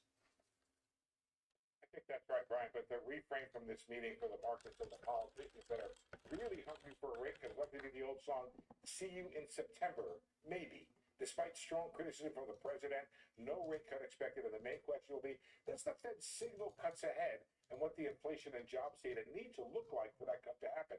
This is the line in the statement to watch for any change in a view by the whole committee. Uncertainty about the economic outlook has diminished but remains elevated. Any sense that uncertainty is down even further could be a dovish sign of cuts on the way. The expectation is that 2 Fed governors will dissent. See, NQ on the 15 minutes looks like it's near the top. Nope, not yet. I think it's gonna pump, and then tomorrow's gonna dump. They need to see more data. Dissent's very rare under Powell, just 13 since he took office. Yeah, I think so, and then it's gonna dump later tomorrow or Friday. But that just means I don't really. Hey, Fish. Only 7.4 percentage points, but they think they go by 14 percentage points this year. So a long way to go. The Fed I'm bag holding this short at 514, so I'm just waiting. It's just an eval. I haven't touched the funded yet. Not much of it. I believe that song was the happenings in like the mid 60s. Pretty well, you know, I'm not the music guy. I'm gonna play it safe, but I you try know. my best. All right, so no interest rate cut expected today. I think the possible, we don't know, but the possible dissent by 2 governors first since 1993, that's pretty dramatic. And then I guess use kind of your crystal ball, Steve. I know we don't know what you're going to ask. How much of today's press conference is going to be people sort of talking about the interaction with President Trump last week at the Federal Reserve building versus the Fed's core mission and what they might do in months and meetings ahead? Denied. About that, Brian, is every reporter in the course of time takes one for the team, so to speak. They look around and they say, has anybody asked the question that we know we have to ask, but that the chair is not going to answer? I've done it before. I probably won't do it again today. We know Powell is not going to talk about that. He wants to stick to talking about the economy, talking about policy. He has no ability, Brian. This is why it's really a one-sided fight, because Trump can say anything he wants. Powell can't really respond or doesn't really respond. So there's not much point in asking him.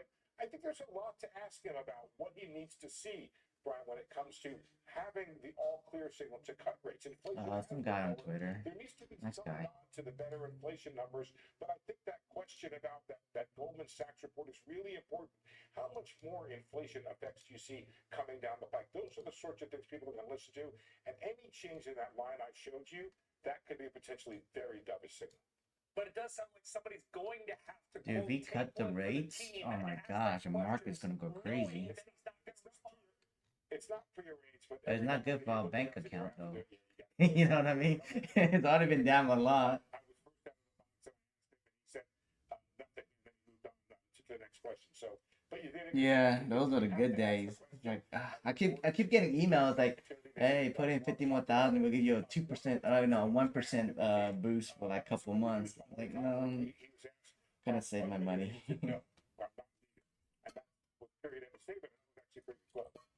You're not trading on J Powell, are you? You have a cash account, so don't mess it up. Seemingly humming along. You got a pretty strong GDP number today. Pretty good private payroll data. You got Yeah, that's some good movement this morning too. Well, you know, I thought it's gonna be slow today, but it's not. Is it more ammunition for the Fed to stay on hold? Does it even matter? One of your next guests sees them cutting rates doesn't cut rates at all this year. That's some reason people actually blown up. I'm just looking at the Discord.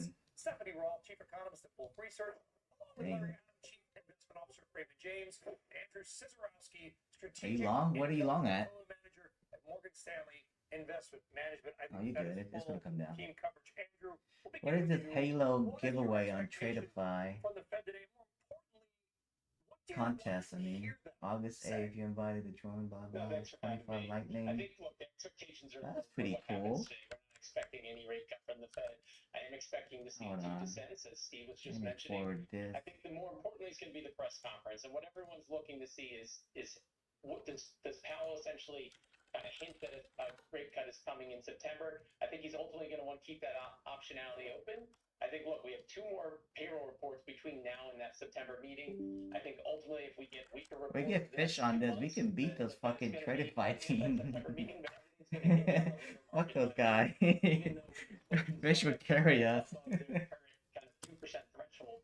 I think that these kind of opposing dichotomy of views between inflation and the labor Damn, Fish. You should post that up, dude. That's something you'd be proud. That made up that big L from the last 2 weeks ago. Good shit, man. Good shit. Good fucking shit. Marks what is likely to be maybe. What do you mean don't see anything? He hasn't posted We yet. know the Federal Reserve Chair himself will likely Fucking change dumbass. next May. That seems to be a given. All that said, what are you and your team? You want to join, Fish? But the rest of the year. We can beat Tradeify. Let's whoop this Tradeify. We just in the last print started to see the effects of the tariffs weighing on the data. We think that's going to be very much. He doesn't want to adopt any more kids. That's what he's telling me. The unemployment rate is going to be likely to steady around 4.1, 4.2. Good job. Don't touch him when you're funded, dude. You're good. Way too strong and inflation a little bit too elevated. Keeps them on hold. You know, Larry, I ain't got nothing else to give you so you can trade. I'm out of freebies until next month. I think they care less about what the Fed says and does and how it affects them. I don't think you should touch anymore, dude. So I got 3 more My Funded Futures. No, 5 more My Funded Futures to give out next month. That's about it. And then Lucid for sure.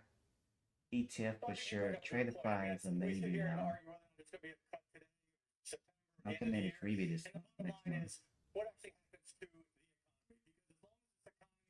Because as long as this economy remains on steady footing, then that would be a positive for the equity markets and continue to see earnings go higher. Now, because we do see that the economy is slowing. And while you do see some froth, if you will, in the markets, because you've seen the equity markets rally, you've seen meme stocks rallying, you've seen high yield spreads, and I need to drop to 515. I need to get. I've been holding this for like an hour now. What's happening, particularly in the tech space and AI, I think there's a large part of this economy that is actually Yeah, I just want to get out before he comes on. Let me get out. I'll break even or something. I can trade more later. Still got 1 more day, so I should better get it.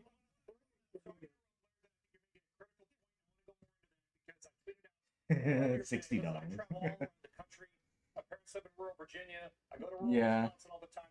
People are largely struggling, and if they got an income increase, okay, if they were lucky enough to get a raise, a lot of that money is just sort of, I was going to say something, is spent on auto insurance, medical bills, whatever it may be, things the Federal Reserve can't control. But what the Fed can control is trying to lower costs for other things to balance it out. Will we get that? Will the Fed offer some help and relief somehow to the middle class American family? Well, see at least two, or you're going to see 2 cuts this year, and then more next year. Because to your point, we think that this economy needs to broaden out. Besides just what's happening in the AI space, right? I mean, it's interesting that you bring up, people are the wealth effect, right? We were talking about today, one of our calls. The wealth effect, it's only about 3 cents, 4 cents for the amount of money that gets made in the equity market, right? That's helping the higher end. But if you can actually reduce people's costs, if you can get more job growth at a steadier pace than where it is right now, because we're really only creating jobs, not really in the private sector currently. We need to get more of that to get people on a better place going forward in this economy.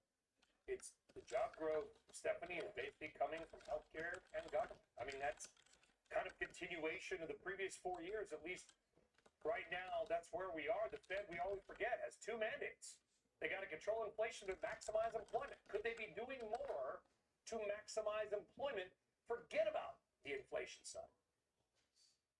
The thing that we haven't talked about, though, is the fiscal stimulus that's going to start playing out. So, yeah, I mean, at this point, it would help with the margin if rates are a little bit lower. But I think the next phase of this is going to be the fiscal stimulus that's going to help certainly lower end consumers, because they're going to start benefiting from no tax on tips, no tax on overtime. Then you're going to start to get some benefits from the capex side of the economy, from R&D expensing. So there is a whirlwind of relief that's going to likely to be coming in the next year. Our base case is that boosts GDP by about 40 basis points for next year. So right now we're sitting here in the worst period of time where tariffs are having the biggest effect. But throughout the course of the rest of this year and into next year, the net of the two ends up being a stimulus from the combination of tariffs and the fiscal bill. So that's going to become in focus. That could start helping the more cyclical parts of the economy that have been struggling. And then, Andrew, wrapping up with this, what about Jerome Powell himself? His term is up next May. Got a few more meetings left. It's kind of like a couple where they're like, I'm going to break up with you, but in like 8 months. Okay, at some point, stop caring while you're still waiting for the breakup. Have you and your team already started looking at who may be the next Fed chair? How do we start to discount the next person in Jerome Powell's role? It's something we're certainly looking at, and obviously Trump has mentioned there's 2 or 3 leading candidates, and one thing we know is that the next chair of the Fed is going to be more dovish than the current chair of the Fed. So you have to factor that in when you look at where the Fed funds rate is. Now, there are only 1 vote on the FOMC, and you ultimately need 7 of 12 people to come along, 7 of 12 votes to actually get a rate cut or a rate hike, whatever it may be. And so just replacing the Fed chair doesn't do it, but they have a lot of sway over the rest of the committee. So I think that when we look to the future and we look at where the Fed is today, I think we have to keep in mind that the next Fed chair is going to be more likely to be siding closer to Trump than today's. And look, I think that when you look at the labor market, I think the labor market is eventually going to give the Fed the wiggle room it needs to cut. Not today, but if you look at every labor metric, JOLTS, jobless, continuing jobless claims, they're all weakening. And we know the Fed's also starting from a point where they're above neutral. So that's one thing to keep in mind, is the Fed's above neutral. And there's going to be a question in the coming months that says, why are you above neutral if the labor market is weakening and Come on, post about me? Fed funds rate is 400 basis points higher than where we were That's cool. 19, and we have Idiots tag me in the post. I didn't even know that. Andrew and Stephanie, we're going to say goodbye with our big thanks to you, but you know this, I'm going to say it to our audience. On Twitter. Yeah, they use my trusted that website for reviews. I guess they saw my thing. Cuts in the bond market seem to yawn about it. We'll see. Everybody, thank you. Big day today. Appreciate your views. Have a good one. Thank you. All right, so folks, you may not It's a prop firm that we started using. But you may want to buy a home. Yeah, they're gonna get Project X soon too. So when they do, I'm gonna ask them some freebies for us. Numbers on pending home sales for the month of June. I just think that on Discord.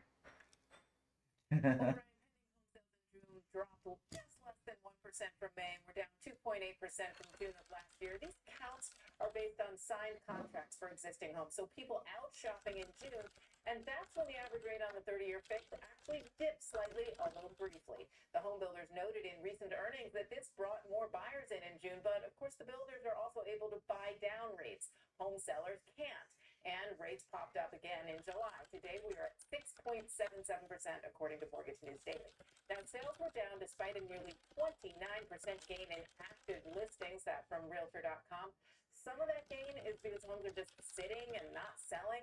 There was actually a pullback in new listings in June. Regionally, though, sales dropped everywhere except in the Northeast, which is kind of weird because home price growth has been strongest in the Northeast. And mortgage applications to buy a home, that's from this week, they dropped 6% from the previous week, down 5% over the past 4 weeks. Total mortgage demand, including refinances, is at the lowest level since May. Now, the Mortgage Bankers Association's economist said it was less about the rate and more about, as we keep saying, uncertainty in the economy and the job market. Brian, I'm sure you've heard that. Yes, I'm sure I have heard it, and I will hear it more and more. Diane Olin, thank you very much. All right, coming up, Meta unveiling its plan to develop a personal super intelligence for people. This is a super intelligent move for investors. But first, Palo Alto You Networks think buying NFP on Friday removed the market too? I think so. Who is CyberArk? Why is Palo Alto Networks paying so much? And a reminder, we are just about 44 minutes away. Non-payroll, I think. Rates. The exchange is back. It should, right? Yeah. This is The Exchange on CNBC. What's tomorrow? Thursday?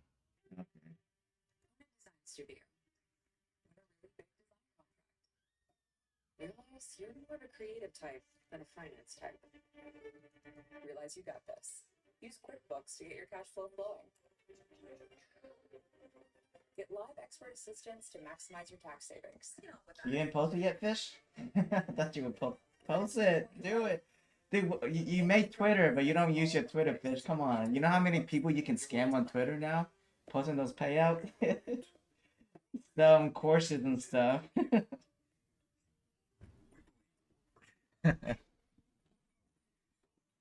You see all those people photoshopping on Twitter and they make like 300,000, 200,000.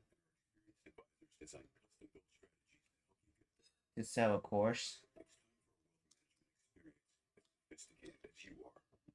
Yeah, but a lot of people do sell courses and stuff.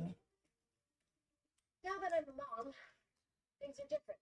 Verizon's different too. They let everyone in my family choose different plans. We get what we want and we Oh, thank you. Okay. I mean,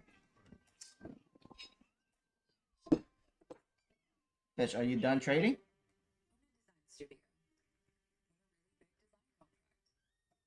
Realize you're more of a creative type than a finance type. Fish, you remember Bob, right? Use QuickBooks to get your cash flow flowing. Get live expert assistance to maximize your tax savings. Back to doing what you love. Fish, remember the, what's his name? Spy Bob, right? Brad. Yeah, Spy Money. Yeah. I think Big E's the one that told me about him. I almost got scammed by him too. Just a little more special. I keep telling him to stop spending money on Apex. Oh, that's his funded too. Jeez. Create a look that's completely you. Pieces that are a perfect match. Special starts on Etsy. Oh shoot, my headset's dying.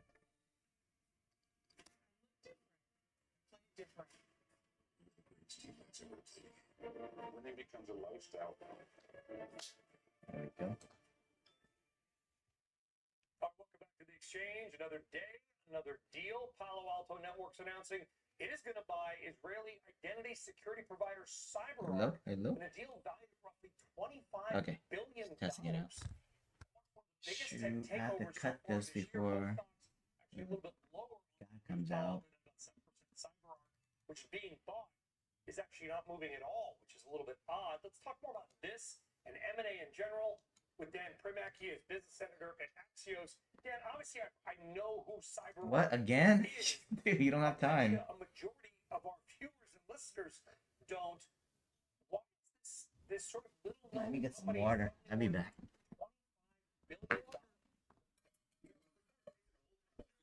1999.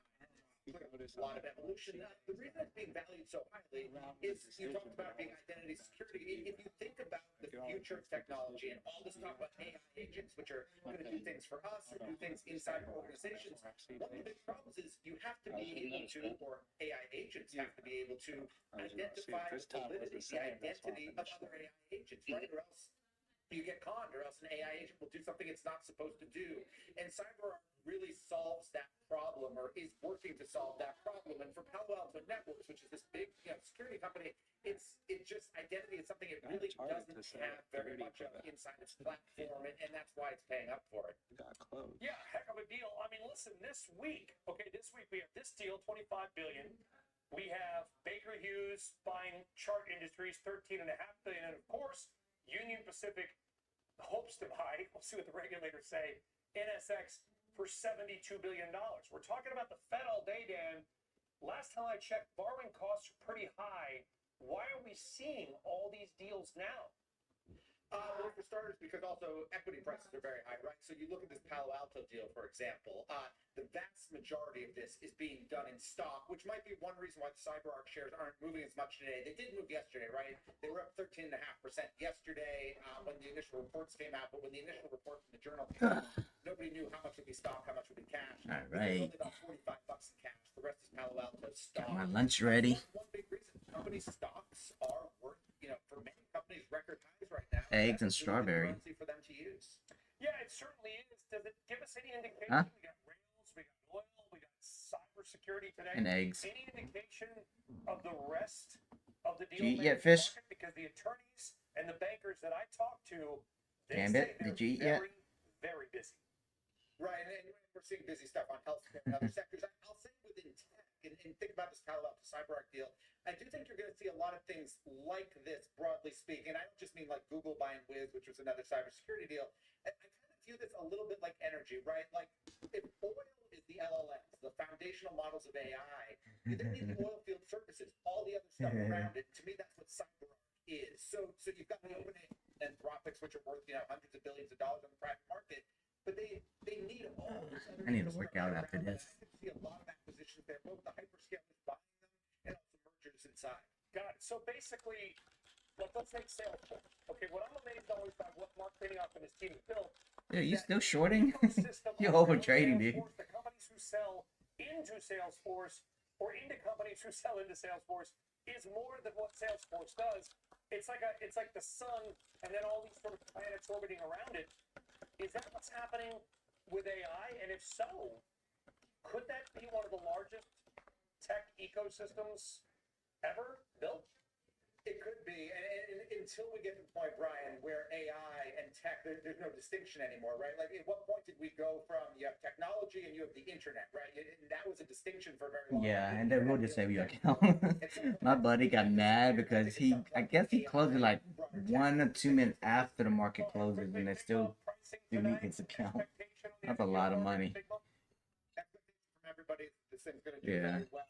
From just No, is it? It's interesting. Remember, Figma and Adobe had a deal to buy it for $20 billion about a year and a half ago. Regulators blocked it. They killed the deal.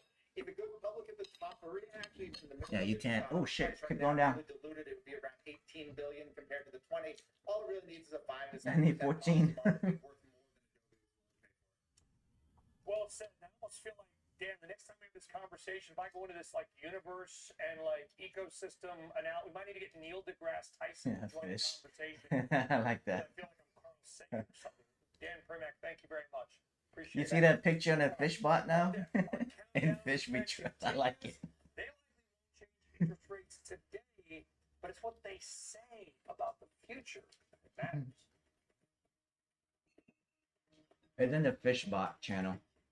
This July at Renewal by Anderson. Come on, fish. Post your P&L. Patio doors for your entry door, and we're going to give you an amazing opportunity. No, I think it should be done. Ready? Don't be greedy. Nothing. I mean, zero zilch nada for 18 months. Don't do it, fish. Just to be clear, that's a year and a half. I'm talking about no money down, no monthly payments, and no interest until January of 2027. We don't know when we'll be able to offer this special financing again. So get in on this while you can. And did you know over 60% of all our customers choose to finance? It just makes sense. But hold on, why choose Renewal by Anderson in the first place? Well, we use an exclusive window frame material. It's called Fibrex. It never needs painting. It's twice as strong as vinyl. And it was designed to handle extreme temperature swings while repelling moisture and the elements. Speaking of the elements, summer brings warm weather, and warm weather brings bugs. Lots of them. Yeah, when I don't lock it up, that will disable your account, you know, buy a new one. Going to stick. Yeah. The bugs in. Replace your windows, patio doors, or your front entry door. Only on evals only. You can trade, but on like the pro and this shit, you can't. Get them now and pay down the line. And Yeah, most firms are like that, so it's normal. will increase your home's value by 15%. It's true. Get out your phone, plug in your home's value, and multiply it by 0.15. That number could pay for your new windows. I'll wait. Now, Yeah, that's 10 what minutes I'm should be talking fine. about. Book a But free window I don't and want to door touch it inspection after. with us, But I and make sure everything's out call first. before July 31st to I wanna- lock in our special financing. I want to mess with anything. 1-800-918-0808.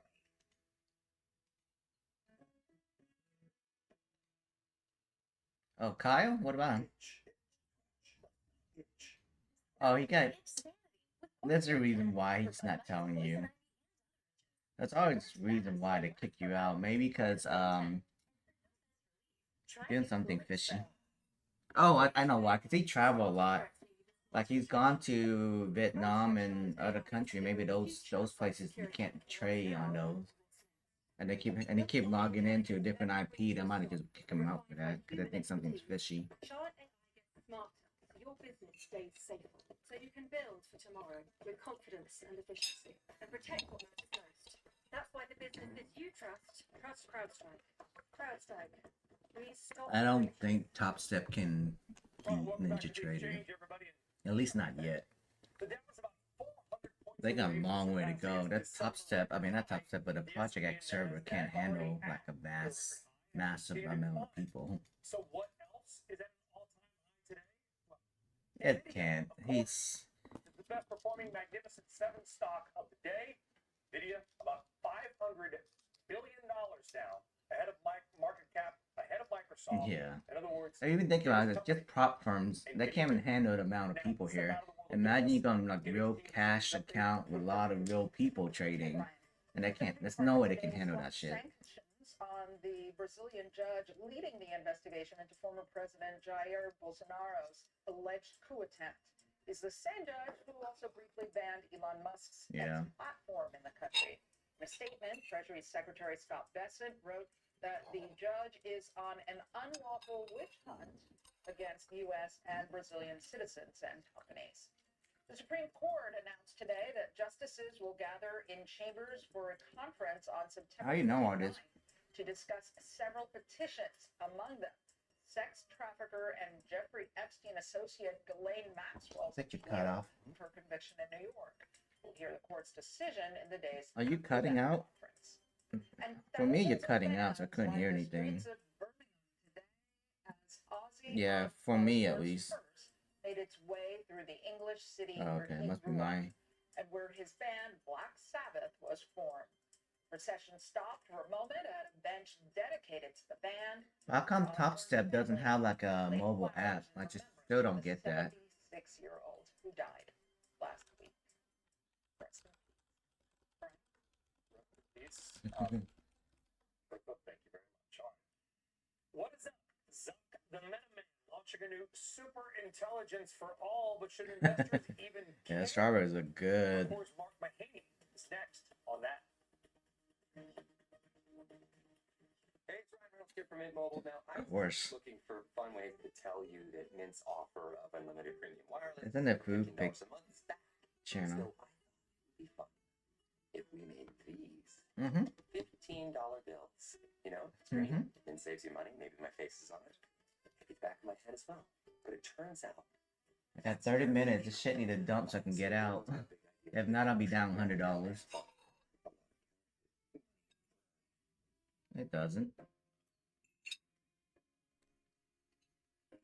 Not yet. It's been 2 days. I haven't drank Vic coffee too.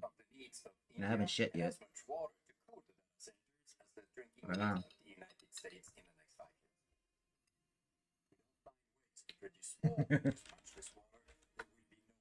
That's why when you get old, I don't have any.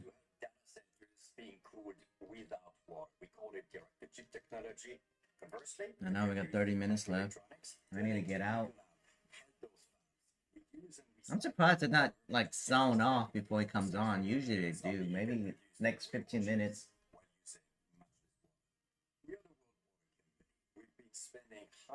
Hold on, make sure everything's flat. I don't want to mess with anything. Oh, active. Oh, this one's active.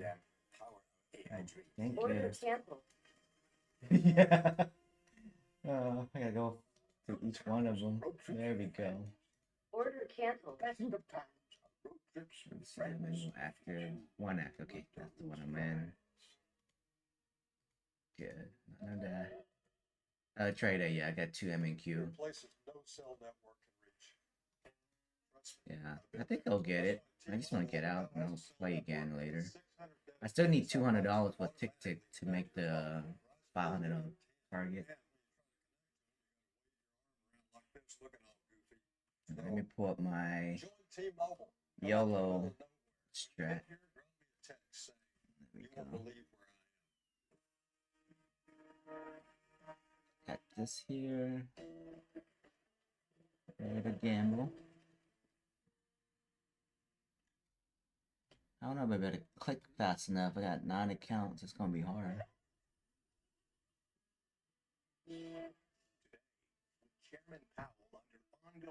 Got this here. What will the Fed signal regarding policy later this year? Powell's message to investors. Power Lunch today, 2 Eastern, and streaming on CNBC Plus. Welcome back. Well, it is not all about the Federal Reserve. Tonight, Meta and Microsoft both posting earnings.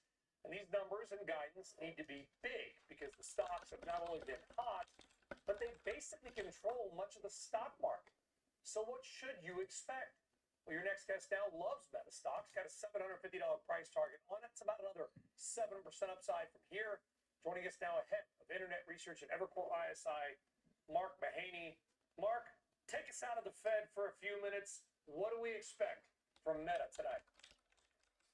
Well, the read-through we had from Google reporting last week was that, ad revenue should be relatively strong. They should be able to come in at the high end of their guidance range, kind of $45 billion in ad revenue, growing kind of solidly mid-teens. I think what people are going to be really looking for, they're going to expect that. The unknowns are, what is the company going to do with its full-year CapEx guide? Google raised it last week. Is Meta going to do the same? I think there's a decent chance that they will. These companies are really leaning in. And then what are they going to do with their expense guidance? And I think Meta's a great corporate citizen for doing this, giving you full-year expense and CapEx guidance. Other companies should do it. But they've laid this out. They've had a bunch of really high-profile hires recently, AI hires. So we're going to be taking that expense guidance up. I think there's tolerance amongst investors to raise the CapEx. I'm not sure there's a lot of tolerance for a raise in the OpEx, the operating expense guidance, but those are the key things people are going to be listening for tonight. How much is the stock priced to perfection, though? That's what I'm wondering. With this kind of run, I mean, I don't know if any stock outside of Nvidia has been this hot off its sort of pandemic bottom. How much does Meta just have to nail it tonight on everything? Should I average down one more real quick? I'm at 340. I'm gonna average down one more. Just need to get out. There are other names that are more dislocated than Meta. I actually prefer Google here. I have for a couple of months because it's more dislocated and there's a real chance for the narrative to change. This is a deep consensus long. Meta is so kind of hard to make a lot of extra money if you're yes. But I think the stock can continue to grind higher. I think it can hold its multiple. It's trading at around 24 times earnings. That's kind of at the high end of the range that it's traded at. There are a couple of things that could really take that multiple up, but I don't think they're high probability events. Instead, I think it's kind of a quality compounder. Stock goes up 20% because the earnings growth is 20%. I think you can get that. I think you can shit, my puts up 30%. I didn't even see that. Buying aggressively into the print that there were any sort of correction. I probably should I sell Gambit Microsoft puts? The news is, but I like Meta. They may be a little bit out of left field here, Mark, and we don't know what Yeah, I'll take this money. $30 is good. To go away in the United States, does Meta get a 20% pop because something, Instagram is Lunch money. TikTokers now go? Not a 20% pop, but it gets a 3 to 5% pop. That can only do so much. I think you've already had a bit of a pausing in ad campaigns with TikTok, given all the uncertainty over whether it'll exist in this market or in what form it'll exist. So I think you've already had kind of a bleeding over of budgets over to Meta. Hey, Brian, I got a great data point for you. Last night, Booking.com, one of the largest buyers of advertising, announced that they were growing their Give me one drop so I can get out. media spend by 25% year over year, and that money's going to Meta. Like, it's a really positive data point for how marketers are shifting budgets and increasingly leaning into Meta. Meta's done a great job here. I think that's reflected a lot in the stock price, but perhaps not fully. And I'm assuming, well, by the way, these companies are the new big media. People are like, it's the media. Like, those companies are getting more ad spend than the traditional media. I assume Booking.com is not the only one doing that, Mark. Order submitted. Yeah, and I think that's why Meta's been growing its ad revenue faster than the market for the last 2 or 3 years. Now, you talked about, Brian, how it kind of flipped up from its post-pandemic lows. I think there's a very different narrative. I think what happened is they kind of went X growth. They went X growth, and then they also they were spending much too aggressively. The stock got beaten down, and they listened to the capital markets. Zuckerberg did, and he changed his mind. He rolled out this year of efficiency memo that turned into years of efficiency. So you've had this dramatic margin expansion over the last 3 years, and they were able to use AI to dramatically improve the experience, both for advertisers and consumers. But let's very quickly, we're not going to call it a pivot. That'll be our next segment with Julia Borst. But in the second, Mark, let's be clear. Okay, they with this whole metaverse. No, I can't. I have to get out. Like you bought fake land next to Snoop Dogg. Yeah, and I need out. That's why I gotta get out. I'll get out like 10 minutes before. Mark Zuckerberg has changed. The White House changed. Mark Zuckerberg has changed. Went from like, we're sorry, to like, this is what we're doing, darn it. And here it goes. And I'm going to grow my hair long and surf in a tuxedo holding a course. Based Zuck has changed, I think, the company. Yeah, the same person all the way along the way. In fact, he's the only of the major tech companies that I look at. He's the only founder that's still there running the company. He's highly energetic and enthusiastic as I've ever seen him. And so, yeah, you're buying Meta, you're buying Mark Zuckerberg's vision. That vision actually has turned out to be pretty darn accurate and pretty effective so far. So stick with Zuck, stick with Meta. He's only 41 years old. If it pumps like this, I think it's gonna dump. Makes me feel really old. Mark, thank you very much. Also, stay on the story. AI, as Mark just said, a key driver of ads for Meta, but at the same time, Can't get out now. I had to take a big L. Become a major overhang. Julia Borst is looking at the balancing act for Meta as part of today's tech check. Yeah, I have one more averaging down at 540. Moving on Zuckerberg's new missive that he posted today on the personal super intelligence tools they're building as the market is awaiting earnings from Meta and also waiting some new insight into the ad market. Meta and the other platforms are benefiting from AI improving ad creation, ad targeting, and ad measurement, but they're also facing economic uncertainty. Now, Google's earnings last week beat expectations, bolstered by YouTube's 13% ad growth, with bullish expectations for Meta along with Amazon, Roku, and Reddit. Those companies report results tomorrow. Now, PwC forecasting AI and hyper-personalized ads will drive digital advertising from 72% of overall ad revenue last year to 80% in 2029. But at the same time, ad giant WPP revised down its global ad forecast for the year from nearly 8% to 6% growth amid auto and retail advertisers decreasing their ad spend due to those tariffs. Now, in this balance of risk and opportunity, Bank of America writes that Meta is, quote, best positioned company to benefit from AI-driven advertising share gains and upside. We think Meta's AI investments can drive product-driven advertising upside. And weighing in on Meta's AI investments, Citizens writing, quote, AI makes Meta's content creating more ad impressions and making I have 3 short now. I need to get out. I need, what is it now? So Meta's spending 523 to get out. and its long and short-term impact of that spending will certainly be in focus when the company reports this afternoon. Keep going up. Is this a pivot from Mark Zuckerberg, Julia Borston? No, I would say Mark Zuckerberg started pivoting into AI back in February 2023. So that was 2.5 years ago, and that's when Zuckerberg talked about how they were going to go I'm big in down AI. They were going to be 120 now. working to That's integrate good. AI across the different products that Meta offers. Now, what we've I seen know, since but then, I mean, I have to work harder to get it back. Meta shares are up about 60, 115%. 90, yeah, 200.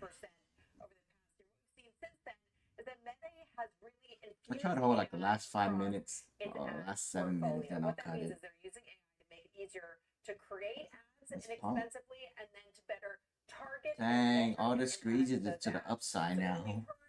The past 2 years, effectively, of conference calls with the company is that the advertising is really improving. Advertising is their bread and butter, and it is improving because of AI. I need a dump so I can get out because I'm stuck.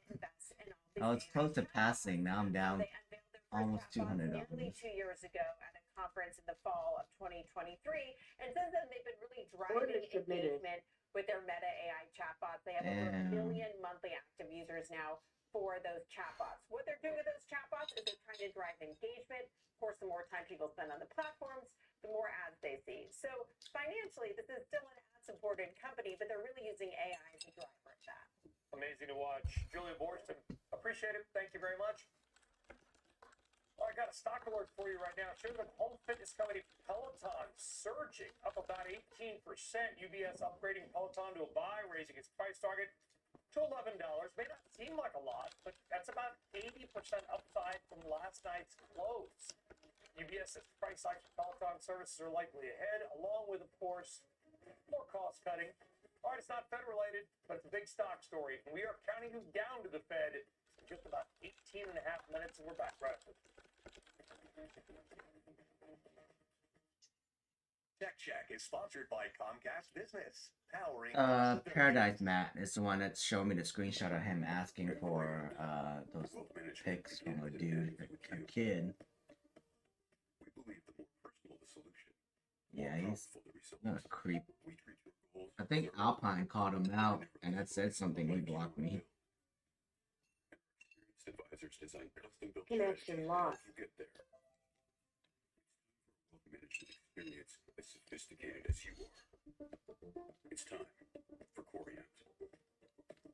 I need this shit to drop. Last year, can't help but wonder if they'd be okay without me. We still need to get life insurance through ethos. It's a That's smart Trader financial Mike. move that helps protect your Pedophile. future. I'll get coverage now. Check your price today at ethos.com. Is this your dream of retirement? I don't know. How about this week deal? Or is this a little more your stuff? Isn't a guarantee, it's a goal. It's easy when markets are going up. But what about when they're not? That's why you need this. Call for Fisher's Retirement Survival Kit, featuring your guide to surviving market volatility, our stock market outlook, plus the Fisher Investments Difference. 3 indispensable. Oh, I don't know what he was. It might be. Calling 1-800-213-5317. Fisher Investments' disciplined approach will help see you That's where through Fish markets' lives. ups and downs, and give you the confidence you need to reach a comfortable retirement. And our fees are structured so we do better when our clients do better. Call now for your free retirement survival. Is he a good trader? 1-800-213-5317. See if your dream retirement is on track. If your portfolio is $1 million or more, call Fisher today. Call 1-800-213-5317. Are you living with dry AMD? If so, you could be on the road to geographic atrophy, or GA. GA can be unpredictable and progress rapidly, causing irreversible vision loss. But with Izervay, Yeah, I don't know the guy. your doctor about Izervay. Izervay is That looks good, Fish. treatment for new GA patients. Izervay is an eye injection. Don't take it if you have an infection or active swelling in or around your eye. Izervay can cause eye infection, retinal detachment, or increased risk of wet AMD. Izervay may temporarily increase eye pressure. Do not drive or use machinery until vision has recovered after an eye infection or Come on, one more drop. I only got 5 minutes left. GA progression, which may help. Yeah, I average down is even deeper red. Average down was 540.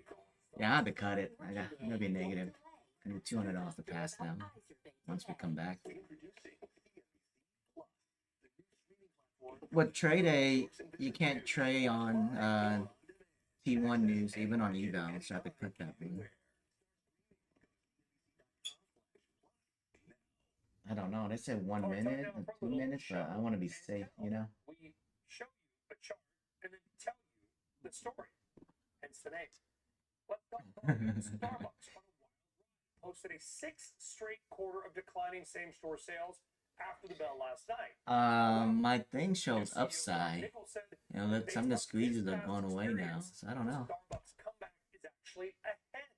I think the egg's making me poop. I think I pooped some. At Chipotle, Nichols, Starbucks' third CEO since 2022, in favor this morning, asked him about whether he's What's Gambit? Did baby say those punk ass kids? strong margins of the past.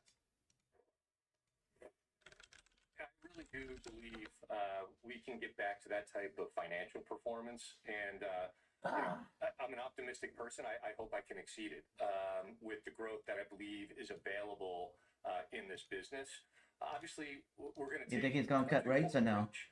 Which is we want to invest in the business correctly so that we can capture the growth that we think is in front of us, and then we have some work to do, frankly, on our cost structure as we build back a better business. Oh, Starbucks shares down just a little bit today, but nearly 20% off the 52-week Yes, high drop. back in March. Keep dropping, baby. As you heard, Get me optimistic up. about the future. All right, folks, Yeah. get pumped. You're just about 15 minutes out from the Federal Reserve decision, but our 15 long minutes. range Yeah, we got 10 minutes, buddy. for everyone and every industry. There might be some red flags out there.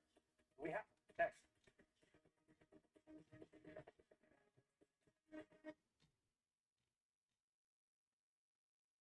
Come on.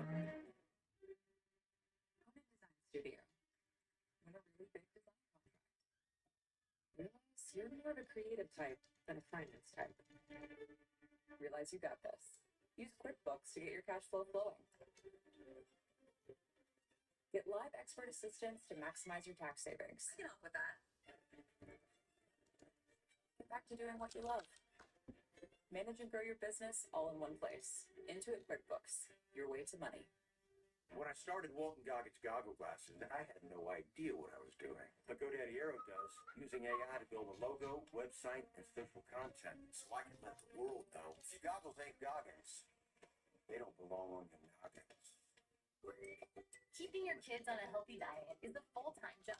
Hyatt is here to fill in the gaps and help make sure they're getting everything they need. Yes, finally it's Join dripping. more than 1 million parents who already switched to Hyatt and get 50% off your first order. I think the last 10 minutes, I think it might pull back a little bit. So about 2 more minutes. Yeah, I think so too. Either way, I'm gonna long and short, so it doesn't matter. I just don't want to be chopped. If it's chopped, I'm gonna blow it off. I'm about to cut it soon. Keep going down, baby.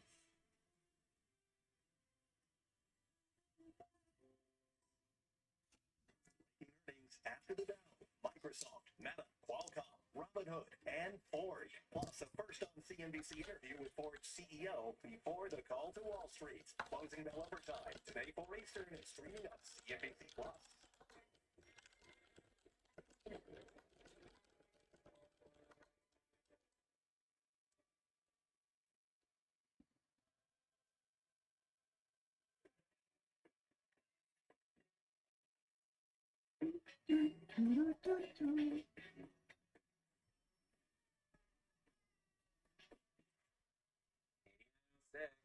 There's an easier way to bank and get up to $500 in 5 minutes or less when you download Dave. If you don't like traditional foundation like me, I have a secret for you. It's What called time is it? What Okay. the Foundation. 1 minute What left. the Foundation is a hybrid product that blends foundation and moisturizer. This is exactly what I think a foundation should be. Give me Learn more 25. at I'll just cut it at 25. Take the small down. The legendary free-to-play mobile slots game. I have no bias.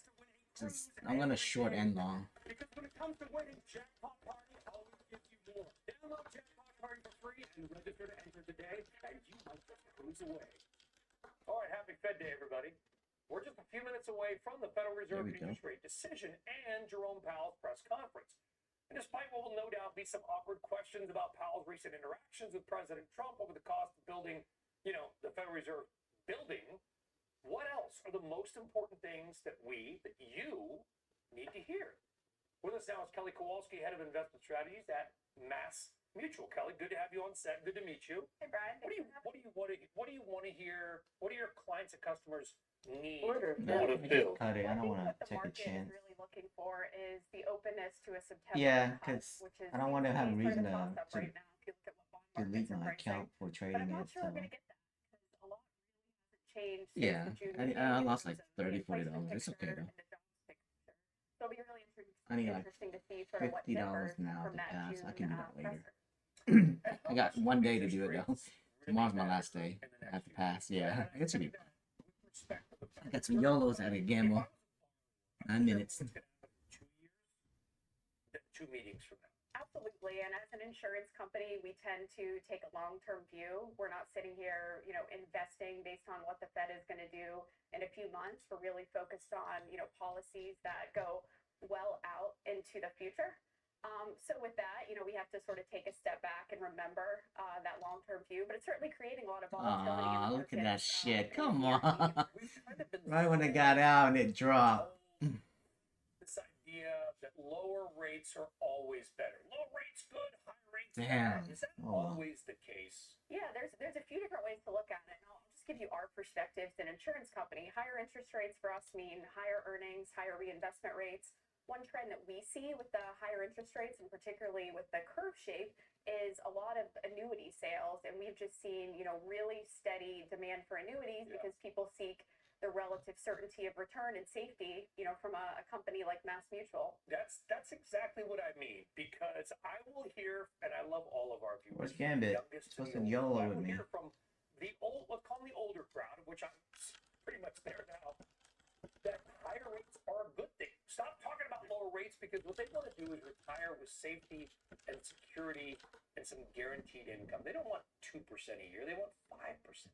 That's right. It's great for savers, but we also have to think of the borrowing side, right? We're seeing the housing market and buying a home is very difficult right now, not just with the supply side of it, but also where mortgage rates are. And if you look at it, mortgage rates are much higher than they were a year ago. So that, that's a challenge for borrowers. We see, particularly in fixed income markets, a reluctance to issue at the long end because borrowers Trump doesn't do like not want India. to lock in these, what they perceive as high long-term interest rates. If you lived in, say, Wheeling, West Virginia, or maybe Martinsburg or Paw Paw, places I've been many times, what do you want to hear from the Federal Reserve today? I think that, the Fed is really focused on its dual mandate because, people in West Virginia certainly care about inflation, right? And we want a Federal Reserve that's interested in price stability. So I think that's important for them to reiterate. On the other side of that, people want to see lower borrowing costs. So I think there's, striking that balance and making sure that the Fed sort of maintains that focus on inflation as well. Wheeling, West Virginia, Kelly Kowalski's own. Thank you. Great stuff. Appreciate that. We're back with a very short break and the Fed after this.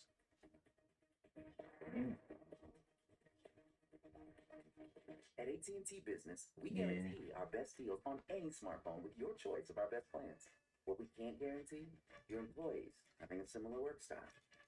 You hired them, or your staff, all having the same vibe. I like this style. And your design team... Ooh, good thing I got out now. I don't feel bad anymore. What AT&T does guarantee, our best deals on any smartphone with your choice of our best plans for any employee. And we mean any. You have a dog, Gambit? Oh, I got out. I took an L. I was like, you have a dog? You know your ass gonna eat those dogs. Oh, that's your dog. Yeah, we eat dogs here, buddy. Innovation changes everything.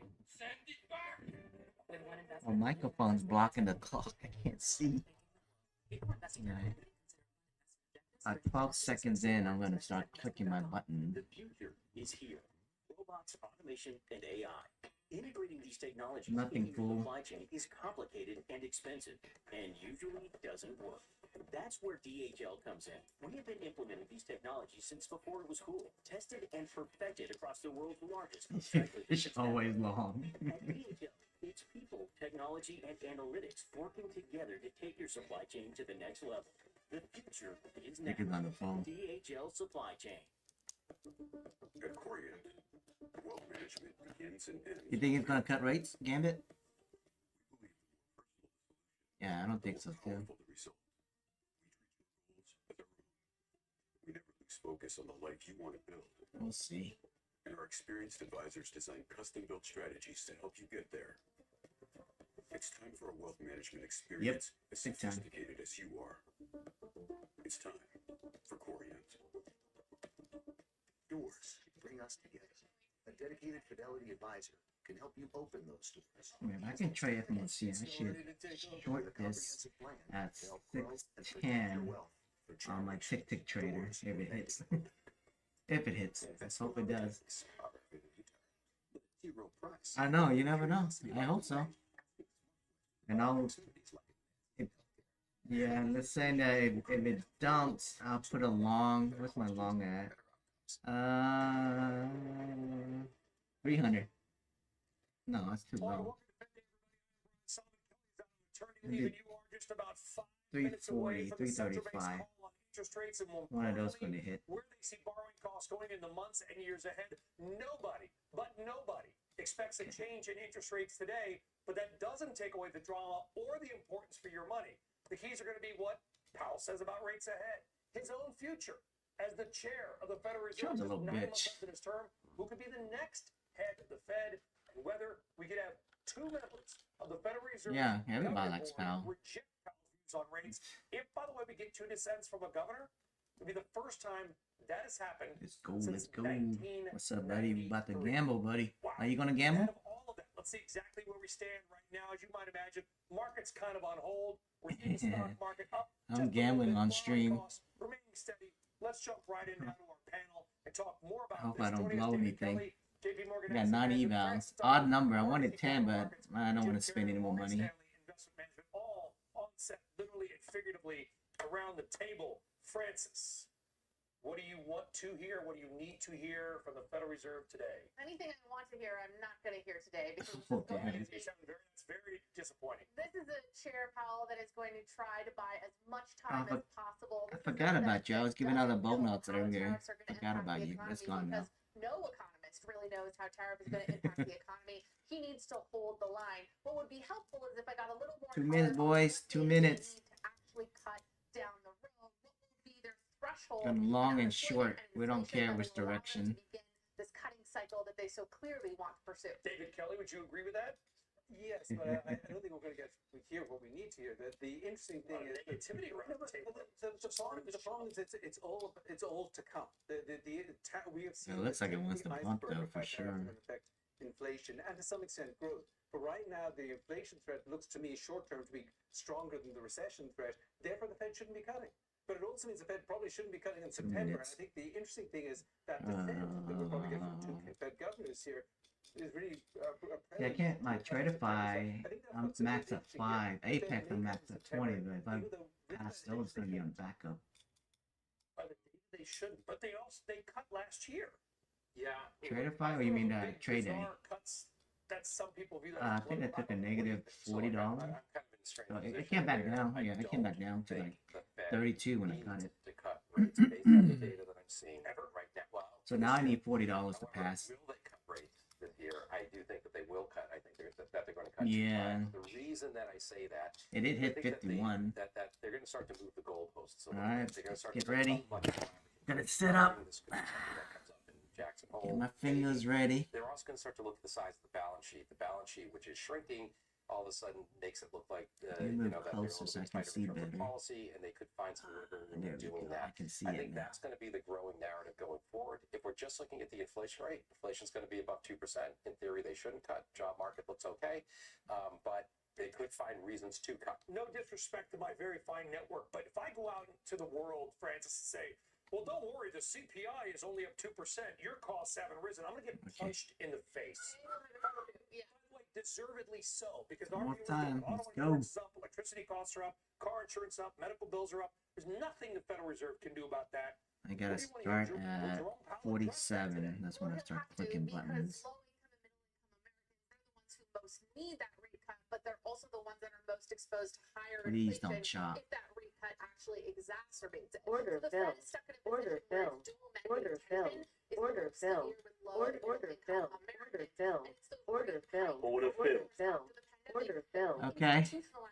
inequality in the United States. But Oh, fucking chop. My shit did not clean. Oh, I blew everything. Fucking hole. Yeah, I fucking blew everything. I think it's all gone. I don't even know anymore. All my long is blown. Wow. I should just cut it. I think I should just cut it. For the rest of the year. Order bill. Oh, something hit. Order bill. Oh, something hit. I don't know. The decision right now, Steve. It's somewhat divided. No, it's mine. I'm watching my screen. Two got. Range with two governors dissenting as expected. Governor Bowman Oh, and Governor everything's blown on my Apex. Oh, you piece of shit. Two governors have dissented since 1993. 9 votes. Certified blown. Yeah, everything's blown. Including the chair, 3 Fed governors, and 5 presidents. That's to say the dissenters didn't really get too much. He tried way better. What a piece of shit. For this cut. Swings and Yeah, everything's blown for me. Growth moderated in the first half of the year, they know, which is from data we got this morning. And here's Wow, what a freaking chop fest on that. It does not. It simply says I got. uncertainty about the economic outlook remains elevated. That's I gotta cancel these now because renews 80%. Man, that sucks. But remains elevated. They took out the diminished part, so they still see high uncertainty. Yeah, I'm not renewing it. If there was a change that was going to maybe signal a dovish move or a dovish move ahead, that would have changed. It did not. The Fed said I got 2 left. Well, that one blown. The long is blown. Last time. Unemployment is low. The labor market is solid. The statement says, and the Just dump it so I get 1 win. Ah, fuck it. I'm just gonna cut it. I cut it. I'll just trade it later. Man, that sucked. I gotta go cancel this shit.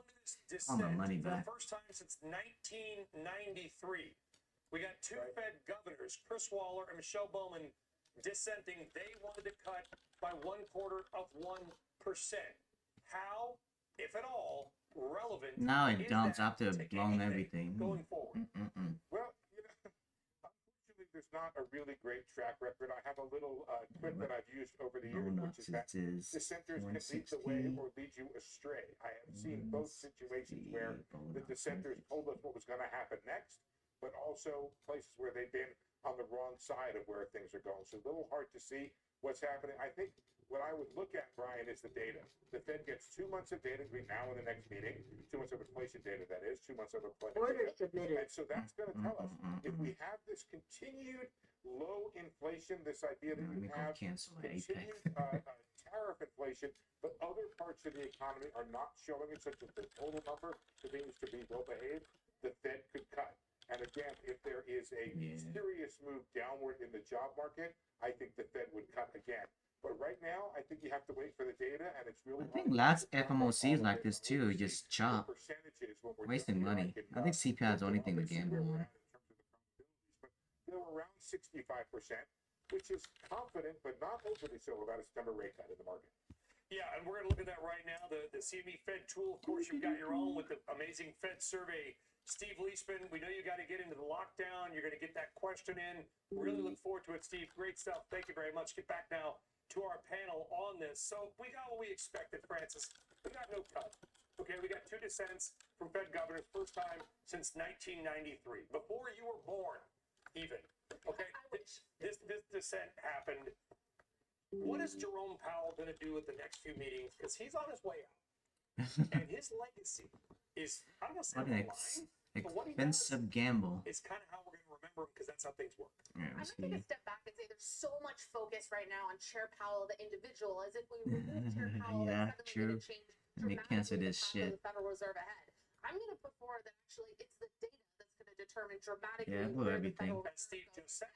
Exactly. And the Movement issue wasn't is for enough for Chair those Powell is we 300K, may not have that's full for sure. clarity, even by the end of Chair Powell's term, on what exactly is happening with tariffs in this economy. I do not think we're going to be able to see by September how tariffs are infiltrating inflation. It's probably a late 2025 story. And at the end of the day, this is going to come down to, is it a demand destruction story? Is the U.S. going to slow down materially? Then you can have big rate cuts. Or is there a lot of inflation? And that is not related to who is Fed chair. That's related to the economy and trade policy. Okay, Jim, I'm looking here at the CME Fed tool, Chicago Mercantile Exchange. You can see it on my computer here. David, you're just going to have to trust me on this one, all right?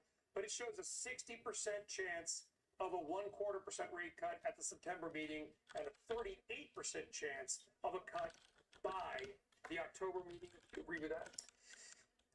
I think it's a fair assessment, right? So I think what we have It's just the markets aggregating the market's assessment, right? So the way I think about this is that we have been waiting for the impact of tariffs to hit the markets in terms of inflation, in terms of jobs, and we've been kicking the can down the road. We've got a couple of months to figure this thing out. And every month that goes by that you don't have higher inflation, that you don't have a worsening labor market, it creates a diminishing effect that the tariffs are going to be as negative as people think. Yeah, I can't buy evals anymore next But I don't think it's a next month. No more evals. Meaning, I need to get off my stream. Later, guys.